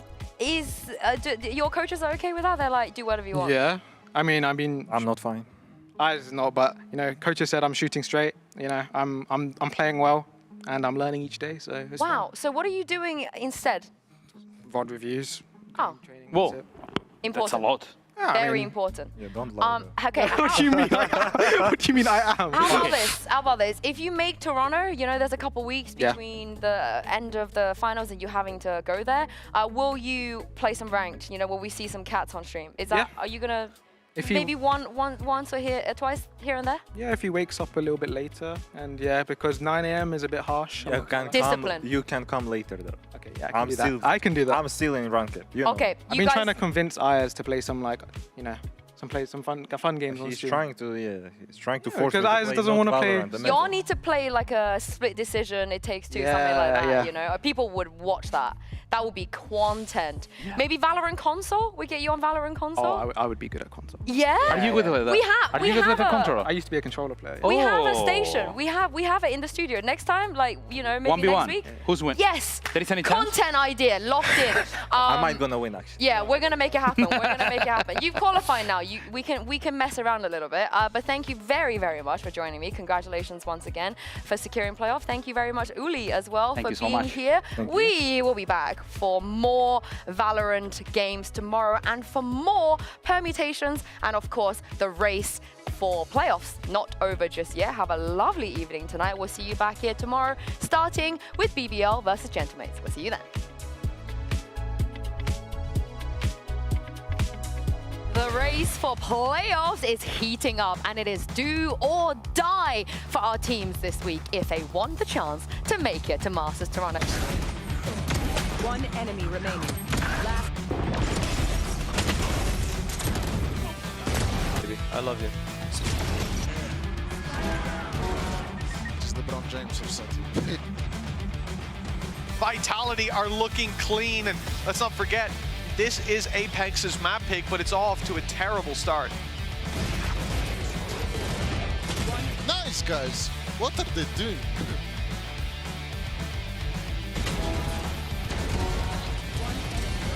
The spike is set to explode. Masterful conclusion to this map for Vitality. It is do or die for Apex. Let's go, guys! Fluorescent, my goodness! For Apex, this seems like the bounce back It's all falling apart for Apex. Someone check his PC. What's happened? The waiting arms of Vitality wrap around and squeeze any life out of Apex's chances for playoffs. This one's got everything. Playoffs hopes, elimination pressure, and two teams with something huge to prove. One enemy. Look at him. He knows what he's done. Eyes. Spike planted. One enemy. Chicken chunky, banana donkey. One enemy. One. Good job, boys.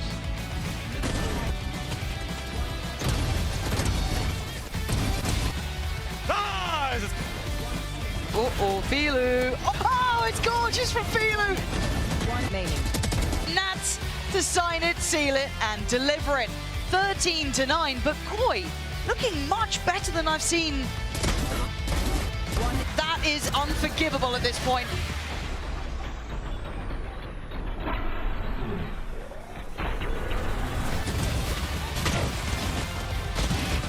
One enemy. One enemy remaining. The fuse comes in. Grabino can only watch as his chances are ripped away.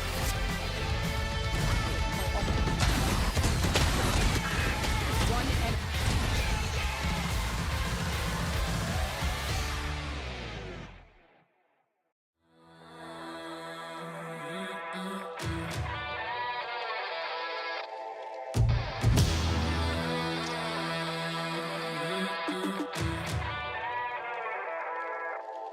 Yeah, motivated, I'm focused.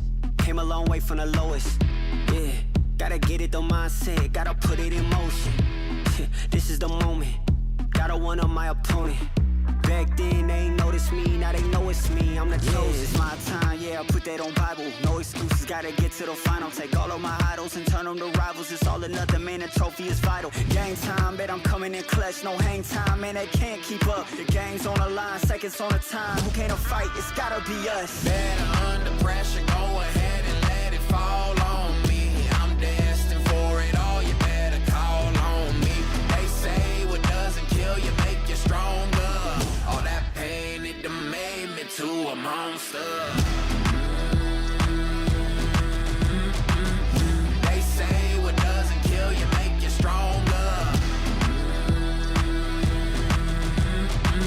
All that pain, it done made me to a monster. Yeah, whole lot of times they doubted I wouldn't be who I am without it. Sleepless nights, I counted. It all paid off, it's really astounding. I had to keep the faith to elevate. Hope for better days, they were coming. Now we can celebrate, knowing every day is abundant. Yeah, it's my time, yeah, I put that on Bible. No excuses, gotta get to the final. Take all of my idols and turn them to rivals. It's all or nothing, man, the trophy is vital. Game time, bet I'm coming in clutch. No hang time, man, they can't keep up. The game's on the line, seconds on the time. Who can't fight? It's gotta be us. Better under pressure, go ahead and let it fall on me. I'm destined for it all, you better call on me.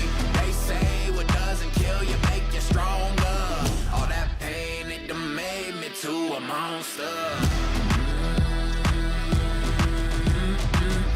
They say what doesn't kill you make you stronger. All that pain, it done made me to a monster.